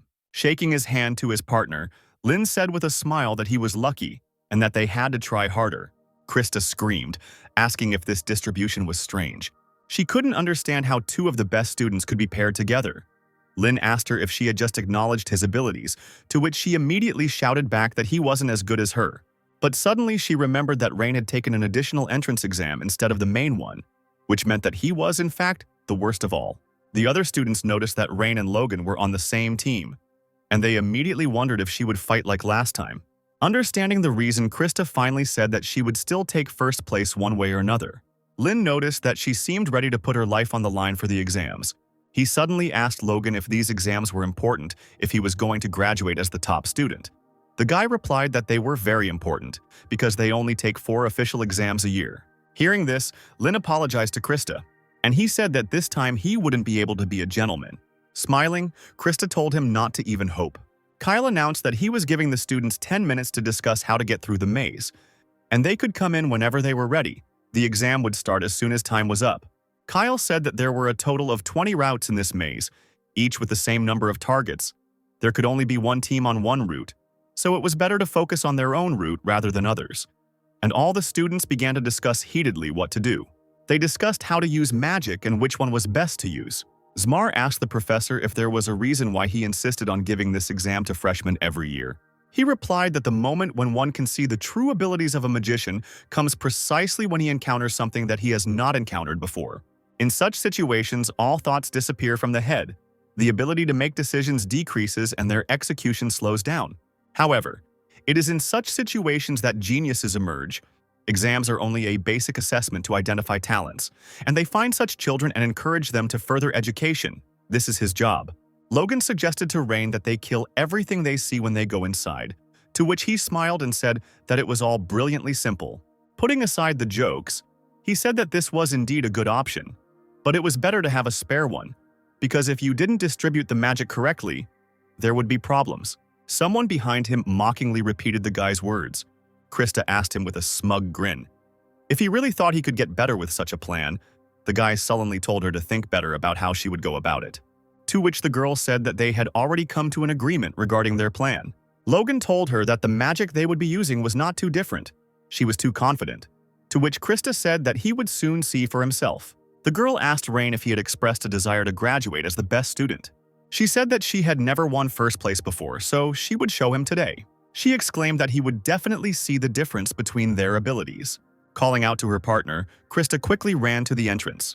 Entering the cave, she announced that the second team was beginning the exam.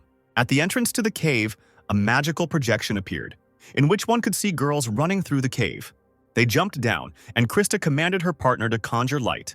In her other hand, her partner had a reconnaissance spell that gave a signal. Krista told her to trust her to land, and she continued to search for targets. The girl shouted that she had found two, and the girls landed in the soft sand. Standing to her feet, Krista raised her hands up, calling on her warriors. All the students who were watching her were surprised by the speed of her spell. They were also amazed by the number, because she immediately summoned 10 of them. As Kyle watched the clay warriors fight, he thought that the magic of the Varden family, which was passed down through generations, was created by the second elder, Riot Varden. Even if we take into account that it was done by a 2-star mage, the speed of execution was still incredible. Krista had perfect control over her 10 warriors and quickly dealt with the targets. Krista's partner exclaimed that she had found 3 more targets. As they ran towards them, the girl asked the other where exactly they were. One was in the gorge for 3 hours, another one at 8 o'clock. The third was under the ceiling. Summoning her warriors once again, Krista rushed into battle with a smile on her face. The warriors got rid of their targets with precision and speed, cutting them down. The partner opened her mouth wide and couldn't believe that the girl had taken out 3 at once. Running further, Krista asked her why she was standing. If there was something in this direction, she came to her senses and answered that there was not. Then Krista shouted at her to search further. The students watching them pass noticed with horror that they did not even pause once. Lynn noted that Krista is very skilled at working with 2-star magic. Logan agreed with him and said that she was a genius, the most hoped for among their generation. Lynn asked him if she was really that cool, to which Logan replied that there was no one who didn't know her. Even senior students are urged to be careful with her. Krista struggled more and more furiously, thinking only that it was not enough. She thought about how the Warden family's ancestors were the only sages besides Paige. In the past, someone had told her that Paige's family was on another level, if only because their eyes were the Dean of Delaith. Little Krista listened to this with wide eyes. The Varden family continued to be ridiculed, and the girl was told that the head of the Varden, her father, had barely reached the level of 2 stars. She was asked how it was possible that 2 families descended from sages could be so different. The man's friend told him to stop, to which he replied that the girl should understand this. As he walked away, he told her one last thing: to tell her father that their family did not fit into the status of a family of magicians. This burden was too much for them to bear. He said that everyone thought so, even her mother, because her 2 older daughters couldn't use magic properly.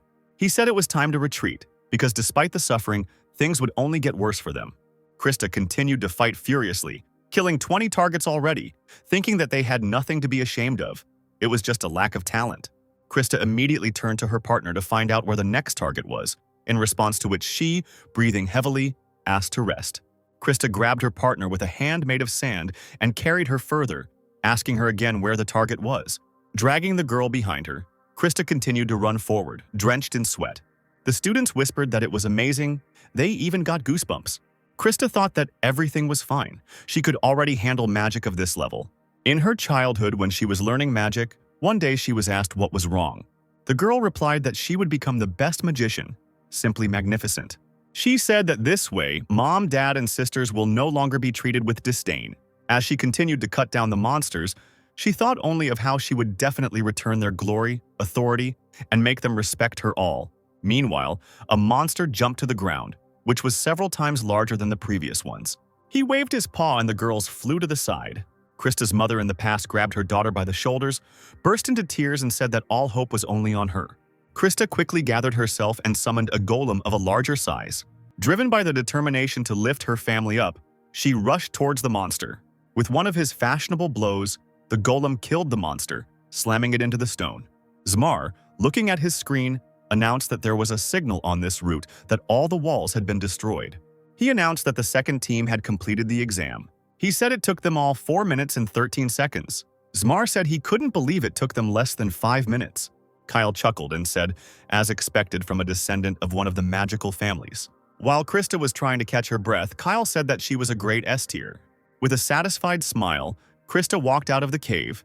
The students gossiped about how someone had not yet finished the discussion, and they had already finished the exam. Logan thought that he knew about Krista's abilities, of course, but he didn't expect this. Now he understood the reason why the elders were so wary.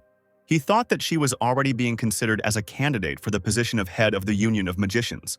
Kyle told the girls that they were, in all his practice, the second team to complete the exam in under 5 minutes. Krista said smugly that overcoming odds is a family motto. Kyle thought that the strengths of the Varden family, who settled high in the mountains, were their incredible physical and magical strength, and in order to maintain these strengths, a plan was developed. But that did not explain all of Krista's actions. He thought that it must have taken her a lot of effort to achieve this result. Her strength is that she is smart and at the same time very hardworking. Smiling, he told the girls that there was no need to tell them that they had passed the exam, and although not all the students had finished yet, he rated them at S level. Remembering her manners, Krista made a small curtsy and said that Kyle was too kind. Looking at Rain, she thought that she was a good girl and that she was the best student. Lin told his partner that exams were a lot more fun than he thought. One day in his past, Lin and his team reached the southern star Orvidon. Earlier at noon, the sun's rays poured down on the city from all 4 directions. But now Esther said that she didn't even want to get close to it. Frida asked her what their plan was then, since entering that fog meant voluntarily going to their death, to which Lin agreed. Esther, with an unchanging face, told the guy to blow everything up, to which he immediately agreed. As soon as he realized what Esther had said, he turned to look at her in surprise. He asked her if that city was a cultural heritage site, to which she replied that it was. He exclaimed that then it was necessary to preserve its original appearance as much as possible, to which Esther agreed. She told him with a smile on her face that sometimes you just have to do something first and regret it later. Frida agreed with the girl with a smile. Esther said that for her they are more important than some cultural heritage, and she told the guy that next time he should leave the role of being dissatisfied with her, because she is the leader after all. She exclaimed that if necessary they could use her fist. Lin asked her if it wasn't such a simple problem, to which she replied that she hated to complicate things. Lin, already starting to create a spell, said that then it didn't matter what they would say later, but he himself was very worried. Remembering this, Lin called Logan thinking that it was such sudden actions that changed the world. He told his partner his idea, in response to which Logan said that they could be suspended from the exam, to which Lin told him not to worry. If anything happened, he would take care of everything. Looking away, Logan said that even if they passed the exam, it wouldn't be interesting. After hearing about the exam suspension, Krista asked them what they were going to do. Lin told the girl to just wait and see. In response, Krista screamed, getting everyone's attention so they wouldn't forget that this was an exam. She screamed that there were other things to have fun with, but now they had to take everything that was happening seriously. Turning away, Lin told her that magic was supposed to be fun. The time for discussion was already coming to an end, and everyone ran to the cave to begin the exam. Lin didn't go inside, but went to the professor. He asked him if they guaranteed the safety of the students who entered the cave, to which he said that they did. Kyle said that they control everything with magic, so even if something happens, the students are not in danger. Lin asked Logan if he heard it, and he said that then they would do as they discussed. Zmar said there was 1 minute left. Logan, throwing off his jacket and shirt, said that 7 seconds and he was ready. Lin stopped at the entrance to the cave, not even thinking about going in. The lights of Bel Sidious shone in his eyes, and he screamed that they were going to turn everyone upside down. Krista and her partner couldn't understand what was happening and why they weren't going into the cave. Kyle, looking at them, already began to guess something. Looking into the boy's eyes, he immediately recognized the magic of the Ludwig family, Bel Sidious. Kyle couldn't believe he was using it at 16 years old. Out of all the geniuses in the family, it was the fastest result. Logan also began his preparations, his green magic coursing through his veins. All around, Krista's screams could be heard, and she still couldn't understand what was happening. Lin, with the help of his powers, immediately found all the targets, which for him were little lights. Having found everyone, he descended to the ground, on which a magic circle began to shine, and he gave a signal to his partner. Logan ran up and hit the ground with all his might, right where the magic circle was. Krista, who was blown away by the impact, screamed and asked what they would do if the exit collapsed. Kyle noted that the scale of the damage was too small for such a force. Logan's magical power ran through the cracks created by his blow into the depths of the cave. The magic continued to spread further and further, cracks in the cave stretching in all directions. A magic circle began to appear near each target. Even under the most enormous monster, he also appeared. The next moment, as all the targets were in the crosshairs, the magic circles activated, destroying the monsters. These magical blows together created a huge wave that shook everything around. Even the professor and his assistant could not stay on their feet. Krista fell to the ground, looking around in confusion. Zmar couldn't understand what it was, and Kyle immediately asked about the number of living targets. The assistant asked again, shaking himself off.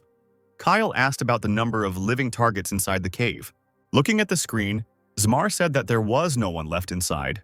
Using magic, Kyle decided to explore the cave himself and asked his assistant about the time. The time was 59 seconds. Kyle finished checking the condition of the cave, shocked that someone spent less than a minute. Scratching his head, Zmar told the professor that this was wrong.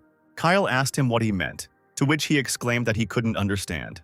He said that they were evaluating the abilities that the students showed inside the labyrinth, and they could have destroyed the entire labyrinth and, as a result, would not have fulfilled the main criterion.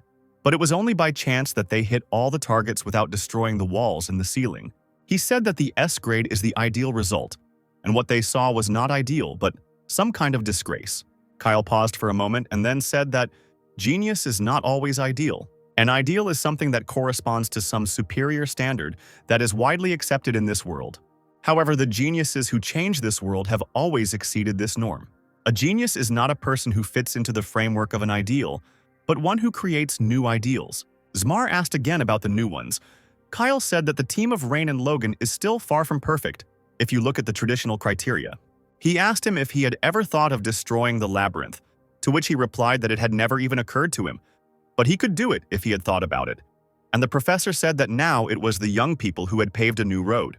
The fact that they were the first to implement an idea that no one else could think of before cannot be ignored, and this is actually more important than anything else. Kyle thought that magical knowledge, as well as understanding of what was happening, turned such reckless ideas into reality. He could not believe that this was actually happening. The professor told the assistant to look more closely. After all, the day will come when these young people will become the center of this magical world. The horizons of magic can change. After 40 minutes, the exam was over and the results were in front of all the students. This year, the tests were more difficult than in previous years, but most of them passed successfully and even completed them within 30 minutes. During the exams, some students were injured due to exhaustion and loss of control over the flow of energy. And there were also students who had to retake the exam due to being attacked by targets more than 3 times. And in this chaos, the 4 minutes and 13 seconds that Krista and Lamrau managed was an amazing result. So Professor Kyle's preliminary estimate of S was justified. However, it took Rain and Logan's team less than a minute, and Krista's grade dropped to an A. As a child and to this day, everyone admired Krista because at the age of 6 she had already mastered the magic of 2 stars. Everyone thought that now the Varden family could breathe a sigh of relief because their crisis was over.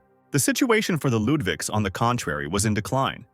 They said that they had no hope at all, and that their youngest son was a disaster. Hearing this, Krista couldn't understand why he lived so carefree. Didn't he get angry at what people around him said? She screamed at him, seeing herself in him to try harder and prove himself to these idiots. Rain didn't care about these speeches. But now, remembering all the things that adult Rain had done, Krista remembered how everyone had called him amazing. His magic usage speed was as fast as that of the professors. She didn't understand how this was possible because during the family dinner she couldn't even imagine that he was so strong. She remembered asking Caroline to give him an extra exam because he was late. She couldn't understand why she was so worried about him. Caroline told her then that new emotions were awakening in her when she was around him. Krista was glad that such an interesting student entered the school. Then she thought that now he too had the desire to do everything right. Krista couldn't forget how she declared him her rival. But now everything was in vain. Krista's partner thanked her, not because thanks to her they received a high grade, even though their result was lowered to A. Krista didn't listen to her, and only one thought was spinning in her head. Did I lose again? While Rain happily high-fived Logan, she couldn't understand how she could possibly lose to someone who calmly said that magic was interesting. Clenching her fists, she wondered why it hadn't occurred to her to destroy the labyrinth. But she immediately realized that even if she had, nothing would have come of it. Kyle, looking at the girl, thought that competition was turning her on, which was good. However, it won't be easy for her to keep up with Ryan. He sighed and told all the students that the S grade was always given to only one team. But this time, they had a very unusual situation, so 2 groups were getting the highest score. He said that they formed teams based on their scores on the entrance exam, but it still seemed a little unfair to put Rain and Logan on the same team. And so Krista and Lamrau also received an S grade, and the other students cheered. Everyone around them was saying that, given all the difficulties, they had done a great job and deserved it. But Krista was not happy. Instead of a joyful smile, she clenched her teeth angrily. Coming closer, Lin told the girl that they had a draw. He extended his hand to shake hers and said that today he saw a new side of her. But then Krista screamed at him not to come near her and sharply pushed his hand away. She ended with a crooked smile on her face, asking the guy if he really thought she would accept this outcome. Lin couldn't figure out what the problem was, since she had an S too. The girl screamed that their team was given S only out of pity. Everyone around them stared at Krista, and the girl thought they saw pity in their eyes, and she prayed that they wouldn't look at her like that. The girl turned around and ran away from the crowd. Lin asked Logan what he said wrong, to which he replied that he didn't know, since he was a student at one of the 8 schools and didn't really know much about magical families. But the guy told him not to lie because it was all written on his face. Logan said that the Varden family is finished. It is a disgrace for the family of magicians. Lin asked what this means. Logan sighed and said that, "This is what people say." The honor and glory of the Varden family was a thing of the past. Even before Krista was born, no one in the family had enough skills for the family to be recognized as part of the magical elite. Krista single-handedly raised her family from ruins, and even made them recognized as a great family of mages. She did everything herself, and even now she is the only one who supports the family. She has taken on too much. After running through the forest, Costa stopped and crouched down on the ground. Footsteps were heard behind him, and she said that aristocrats from magical families should always be treated with respect, even fear. She said that they are the ones that everyone should look up to, that everyone should respect, that they should not be treated as equals but not sympathized with. Standing on her feet and clenching her fists until they trembled, she exclaimed that she had tried hard, no matter what. From the age of 6 until today, she had almost reached the level where she could be called the genius of this century.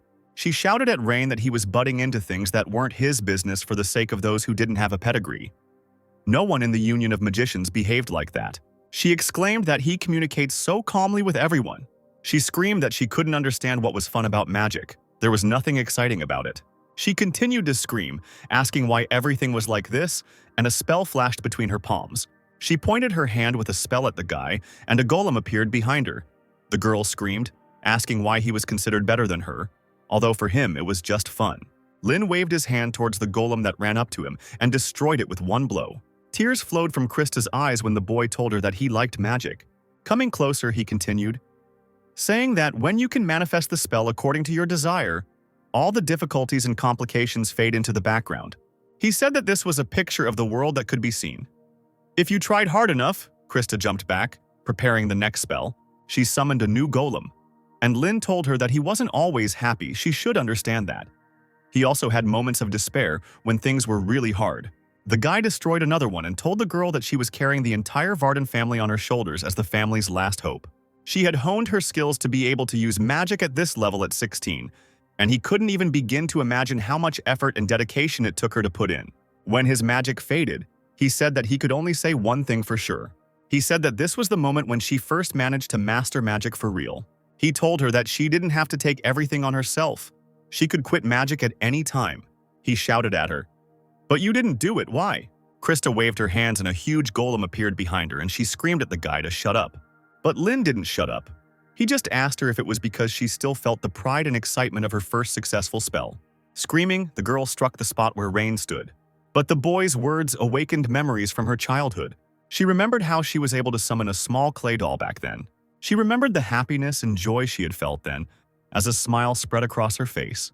The blow missed Ryan. He stood next to a stone spike, and he told the girl that she was strong. Smiling, he told her that no matter what choice she made, no one could or would laugh at her. He asked her to feel the joy of magic again, and the girl fell to her knees, sobbing bitterly. A couple of minutes later, Krista stood up and said that he was annoying her, putting on airs here. Lin replied that he could afford it, because this time the victory was his. Krista looked away from her eyes, red from tears. The guy extended his hand to the girl and said that he, however, had not felt such inspiration for a long time. He told her that she was truly a worthy opponent.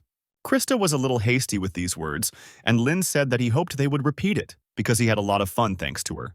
Unable to bear the embarrassment, Krista swung and hit the guy in the face. She quickly ran away, shouting at him that he had only won once, and next time she would beat him. Lin rubbed his bruised cheek, thinking that her hand was really heavy. Krista ran away. In her thought, she apologized to her father, but a happy smile played on her face. Kyle told Zamar that talent always reveals itself in different forms. The assistant did not understand anything and asked again. Kyle said that sometimes he reveals himself as a catalyst to cheer up a fellow student. Sometimes it's like a huge wall that needs to be overcome, and sometimes like a friend you can rely on. Kyle noted with a smile that things would get more interesting, and Zmar only wearily asked if this meant there would be more work. The professor asked the assistant if that was not what they were working for, and he told him that no matter how much he thought about it, he still came to the conclusion that he was doing an excellent job, and that he was doing it with all his heart. Finally, Kyle said that everything needed to be put in order and the candidates needed to retake the exam. During this period, additional exams were held, so there were no classes in the afternoon for the entire period. When they got to the building, Logan noticed a bruise on his friend's cheek and asked him about it, but he only sullenly said that he imagined it. Lynn suggested that they go to the gym since they had some free time after lunch.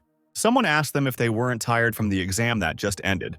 Lynn said that's why they needed to try harder. Logan agreed with him. Owen, who appeared before them with a predatory smile, said that he was pleased to hear that they still had strength. He pointed to the huge stacks of paper, saying that he had just happened to have prepared 150 assignments on mathematics and magic. He told them that they had to pass a written exam as well, and that they would not return to the dorm until they had decided everything. Logan asked hopefully if that applied to him too. Smiling, Owen told him that if he wanted to, he could go, but only home with all his things. Looking around at the other students behind Rain and Logan, he told them that it concerned them too. The students began to say that they were completely exhausted, but the professor looked at them sternly and said that he had already said that he would not repeat it twice. Everyone sat down sadly at their desks. Lynn looked at Krista and thought that she would be the first to pass everything, because she was already sitting there when they arrived. Owen said with a smirk that she came so fast, so he thought she was ready to take exams all day, so he prepared even more questions for her. Krista, forcing Rain, asked him if he had just laughed. Owen told the students not to think about writing partially, as the grades for this written exam would count towards their grade. Lynn, scribbling with his pen on the paper, thought that the professor wanted to know how good their results would be under conditions of total fatigue. But he noted that this number of questions was still too many. He thought wearily that here the problems they had solved thousands of times were like correctional labor. Deciding to take the easy way out, he activated Bell Sidious. 10 minutes later, Lynn called the professor and told him that he was finished.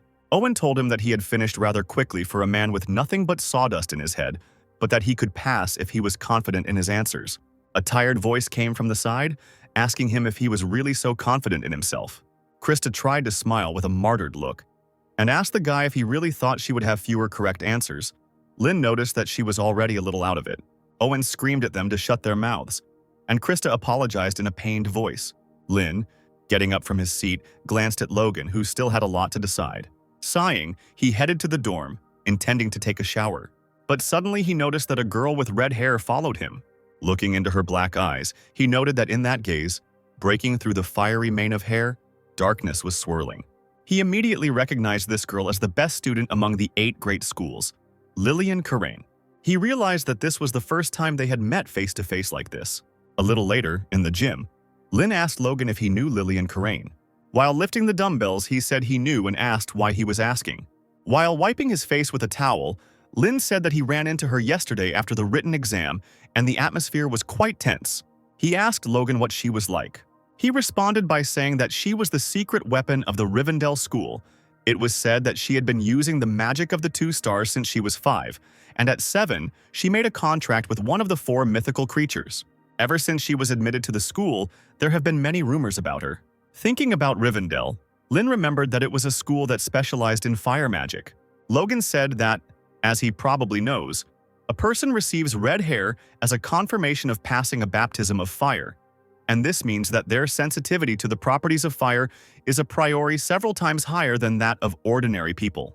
Among the 8 great schools of magic, Lillian has an incredible reputation. She is not considered a real monster and is put on the same level as the genius little Varden. They even say that she can become an archmage. Lynn asked with a smile if she was overrated.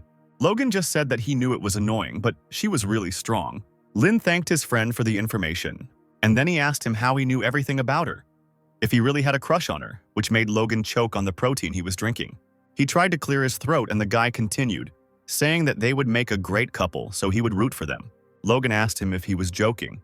If it was really that obvious, Lynn said, with a grin that it was very obvious. He frowned, thinking about Logan's words. and thought that he wouldn't get bored in Delathane. On the fourth day of midterm exams, all first-year students went to the foot of the Red Mountain Range. The students noticed that the barriers were 4 layers long, meaning it was 4-star magic. Zamar announced into the microphone that he would now tell them about the exam that awaited them today. He said that the exam would be held in the world of illusions. All 60 people would be divided into 3 teams, which would be assessed based on the results. Lin looked at the barrier, where the world of illusions was visible. Zamar said that this exam will be conducted in a battle royale style. Each location contains jewels, each of which will be worth 1 point. And inside each territory there are monsters created with the help of illusions, by destroying which they will also receive points.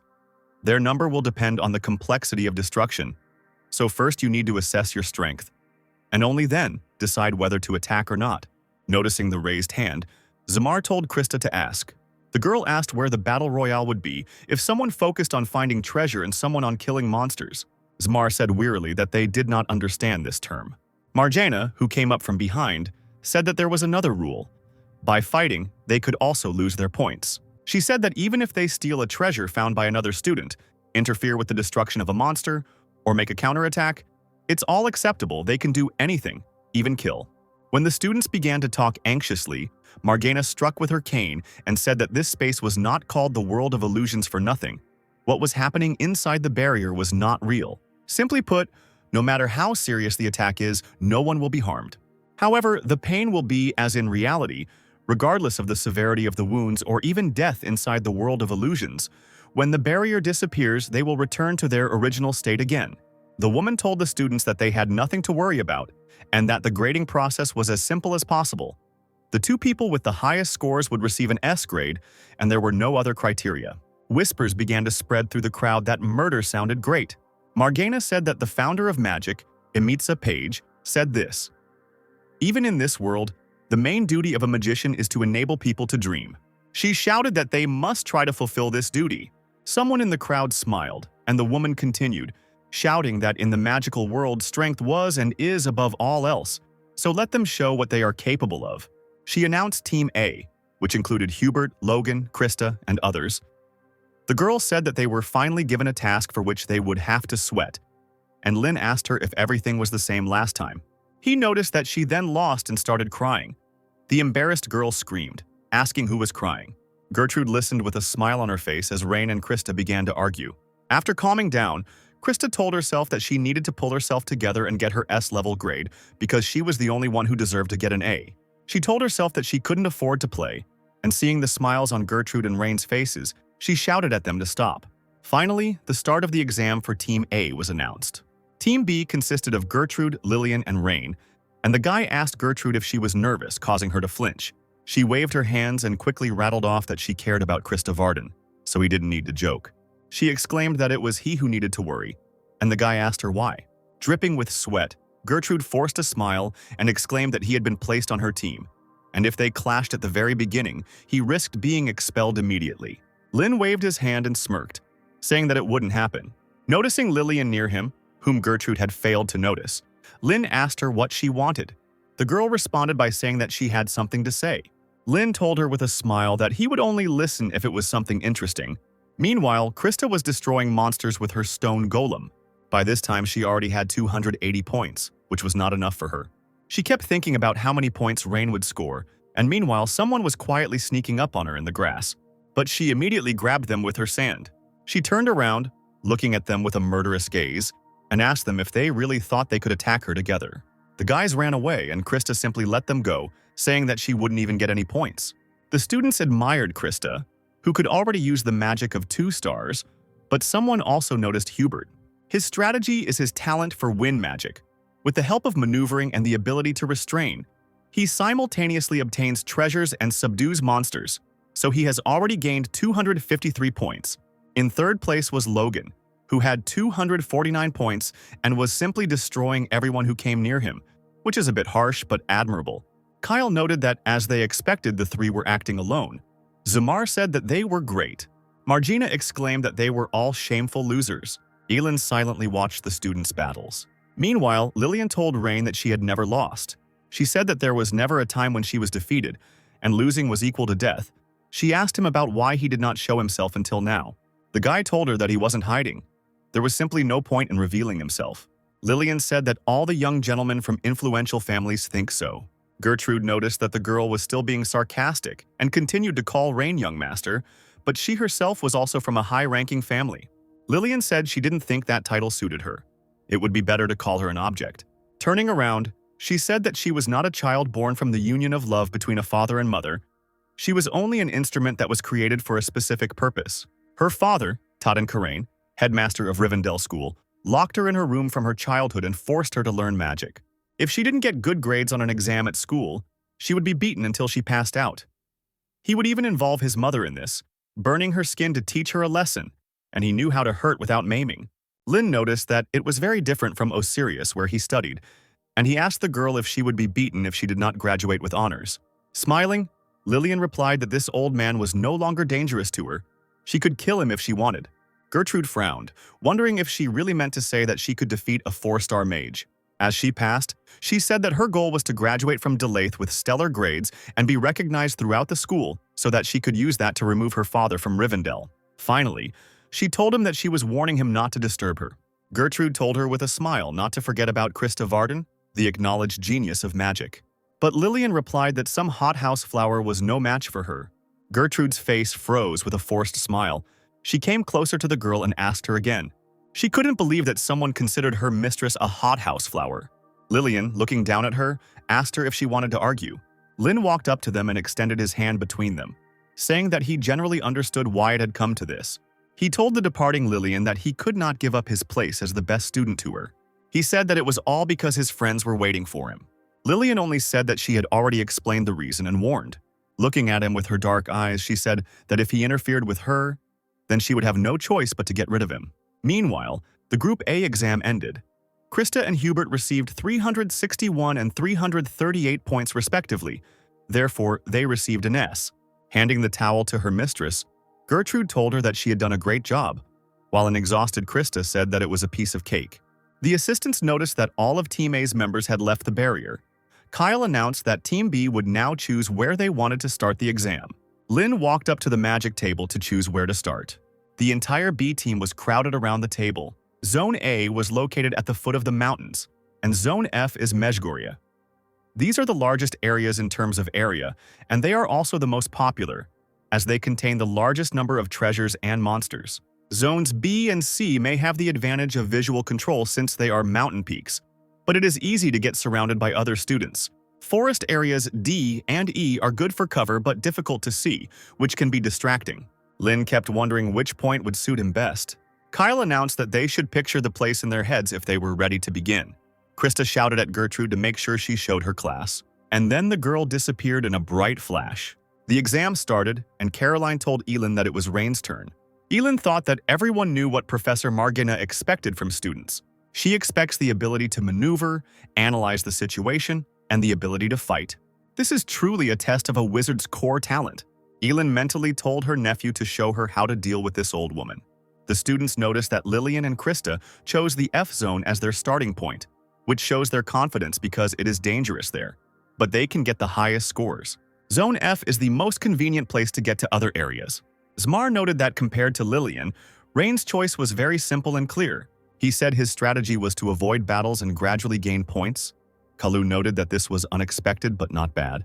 Lin touched the tree, and the students were saying that it was boring and it would be more interesting if he chose Zone F like Lillian. The boy's finger flashed with magic as he touched the branch. Eileen asked Caroline if this guy was annoying, to which she replied that he was a little bit, and she couldn't believe that he was acting so cautiously, considering that he could destroy all the promising students of the great schools. While walking through the forest, Lin met a student. The students who were watching this shouted with joy, hoping for a good fight. Caroline wondered what he was going to show them now. She wanted him to show off his abilities, which is why Kyle gave him an S. But suddenly Lin turned around and ran away from the girl. Everyone's mouths dropped open in surprise. Even Caroline couldn't help but gasp. Elin screamed in frustration about what the asshole had done while the other professor held her down. Krista asked if he was even going to get an A. Margana was infected with laughter. Watching Scalzi's grandson, Zmar asked her if this was something to laugh about. She said there was no problem with it. It just made it more interesting. She thought that he was saving his strength and waiting for the right moment to make a breakthrough. so they would still see if he could compensate for the lost points. 40 minutes passed. Team B's highest score was lower than Team A's, but still excellent. In first place was Gertrude, the youngest daughter of Baron Panton's family, and she abruptly stole the stone from the boy. Suddenly, a huge monster appeared behind her, intending to devour her. She reacted quickly and kicked. Caroline thought that she was constantly in Krista's shadow, but it was obvious that she was an excellent mage. Kyle asked Zmar where Lillian was, to which he replied that she wasn't even in the top 20. He was surprised to find that she was in last place. He said she had no points at all. The students couldn't understand what her tactics were if she just sat there from the start and one of the students decided to attack her with the monster. But Lillian destroyed the monster without even lifting a finger, and the student ran away in fear. She didn't show any initiative at all. Rain collected treasures. He fought a monster only once, when it suddenly appeared right in front of him. But even so, he was in 13th place with 198 points. Caroline noticed that he was now in the highlands of Zone C. She asked Elin if he often went to the mountains to be able to move around so dexterously, to which she replied that he was clearly a monkey in a past life. Caroline said that at the rate he was scoring, it would be a dream for him to get into the leading group. Suddenly, the sky became covered with clouds and it started to rain. Lin smiled and said that it was the perfect time to hunt monsters with keen hearing. He spread his hands, calling on the spells, and noticed that the rain was interfering with them. Meanwhile, somewhere in the sky, bright balls of fire were flying, which were not extinguished by water. Without touching the monsters, they flew to Lillian. The girl told herself that she had found everyone in the top 10. Finally getting to her feet, she said it was time to begin, and suddenly the volcano began to erupt. Everyone who was in the area was told to evacuate the area as soon as possible. This Battle Royale-style exam was designed so that no one could survive by simply sitting in the bushes. With the once safe zone now dangerous, everyone will have to fight. A barrier was set up, and one of the assistants said that the top students, as expected, began to act as the time came. Logan said that if only they hadn't lost their pace in that part of the exam, the result might have been different. Krista, drying her hair with a towel, replied that he simply lacked skill. Suddenly, it was noticed that someone was showing strong activity. It was Ryan Ludwig, Margena told them to show him. As it turned out, Rain was now in the middle of an open area, hiding behind the stone peaks he had built himself, and surrounded by monsters on all sides. Elin immediately perked up and smiled when her nephew stopped chewing his snot. Lin killed monsters one after another. His score grew rapidly, and now he was already in 8th place. Smiling, Margena noticed that he was quite the impudent one. Logan asked how he did it, to which Krista replied that he caused an earthquake and thereby attracted the monsters. The girl noticed that he acted so slowly in Zone C and was now using vibration propagation magic. Lin continued to fight the monsters, dodging their attacks. He raised his hand to use the 3-star spell, deciding it was time. He hit the ground with his hand and something sharp started to emerge from it, piercing the monsters. As it turned out, these were tree roots. Kyle was surprised to see that there were no trees in this area, but he immediately understood everything, remembering how he touched the trees at the beginning. The assistants quickly counted the points for such an attack and added 164 points to him. Caroline said it was amazing that he could use 3-star magic at the same time and fight so many monsters. Elin said with a grin that there was nothing surprising about it. Brushing the dust off his shoulder, Lin noticed that he now had 362 points, putting him in first place considering Team A's scores. Lin walked away, deciding that that would be enough. Kyle thought about the fact that the battlefield had shrunk significantly due to the fact that everything was flooded with magma. There were almost no jewels. There were almost no monsters left. Gertrude would no longer have time to get around Rain. Zmar turned to Kyle, who asked him what was wrong. Zmar noticed that Bruno and Ini, who were in 3rd and 4th places, were missing. Kyle asked him if he had really gotten old and had poor eyesight. Kyle leaned towards the screen, not believing it.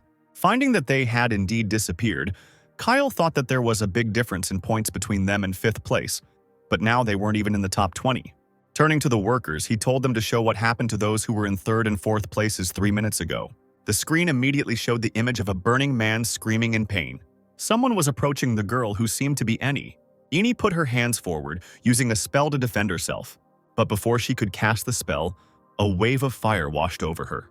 Lillian walked past the burnt body with the same emotionless face. So she has already dealt with several students, and it will be enough for her if she catches someone in 1st or 2nd place.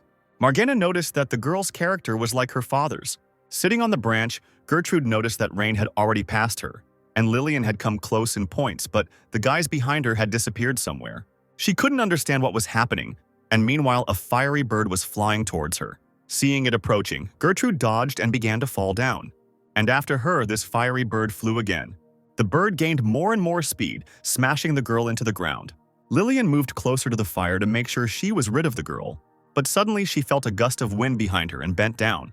Gertrude's foot flew over her head, and she was thinking that she had not felt the heat of the fire. Lillian threw fire behind her, but Gertrude twisted in the air and sent a stream of water at him. With a quick and dexterous movement, Gertrude jumped back and landed.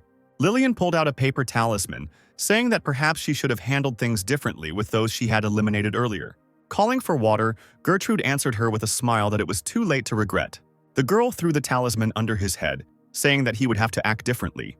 She used magic and the firebird appeared again and headed towards her opponent. Gertrude put her hands forward, protecting herself from the bird with a stream of water. She shouted at the girl not to try to change the score and to give up. Lillian didn't say anything to her, but only tore something off her neck.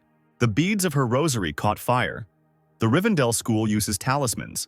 This is magic in the style of remedial, which allowed to reduce the time for creating a magic circle, calculating formulas, and manifesting runes. This thereby maximizes the effectiveness of the battle in a short time. The beads turned into fiery butterflies. Lillian waved her hand, and the butterflies flew in formation towards Gertrude. The girl prepared to use the water spell again, but the butterflies had already crashed into the obstacle, exploding. Lillian watched the fire burn when suddenly Gertrude burst through it. The girl was surprised but still managed to dodge. She took out the talisman again and said that this was the end. But before she could use it, Gertrude's foot flew into her cheek. Lillian found that the girl had pushed off from the tree, which was why she was so close so quickly.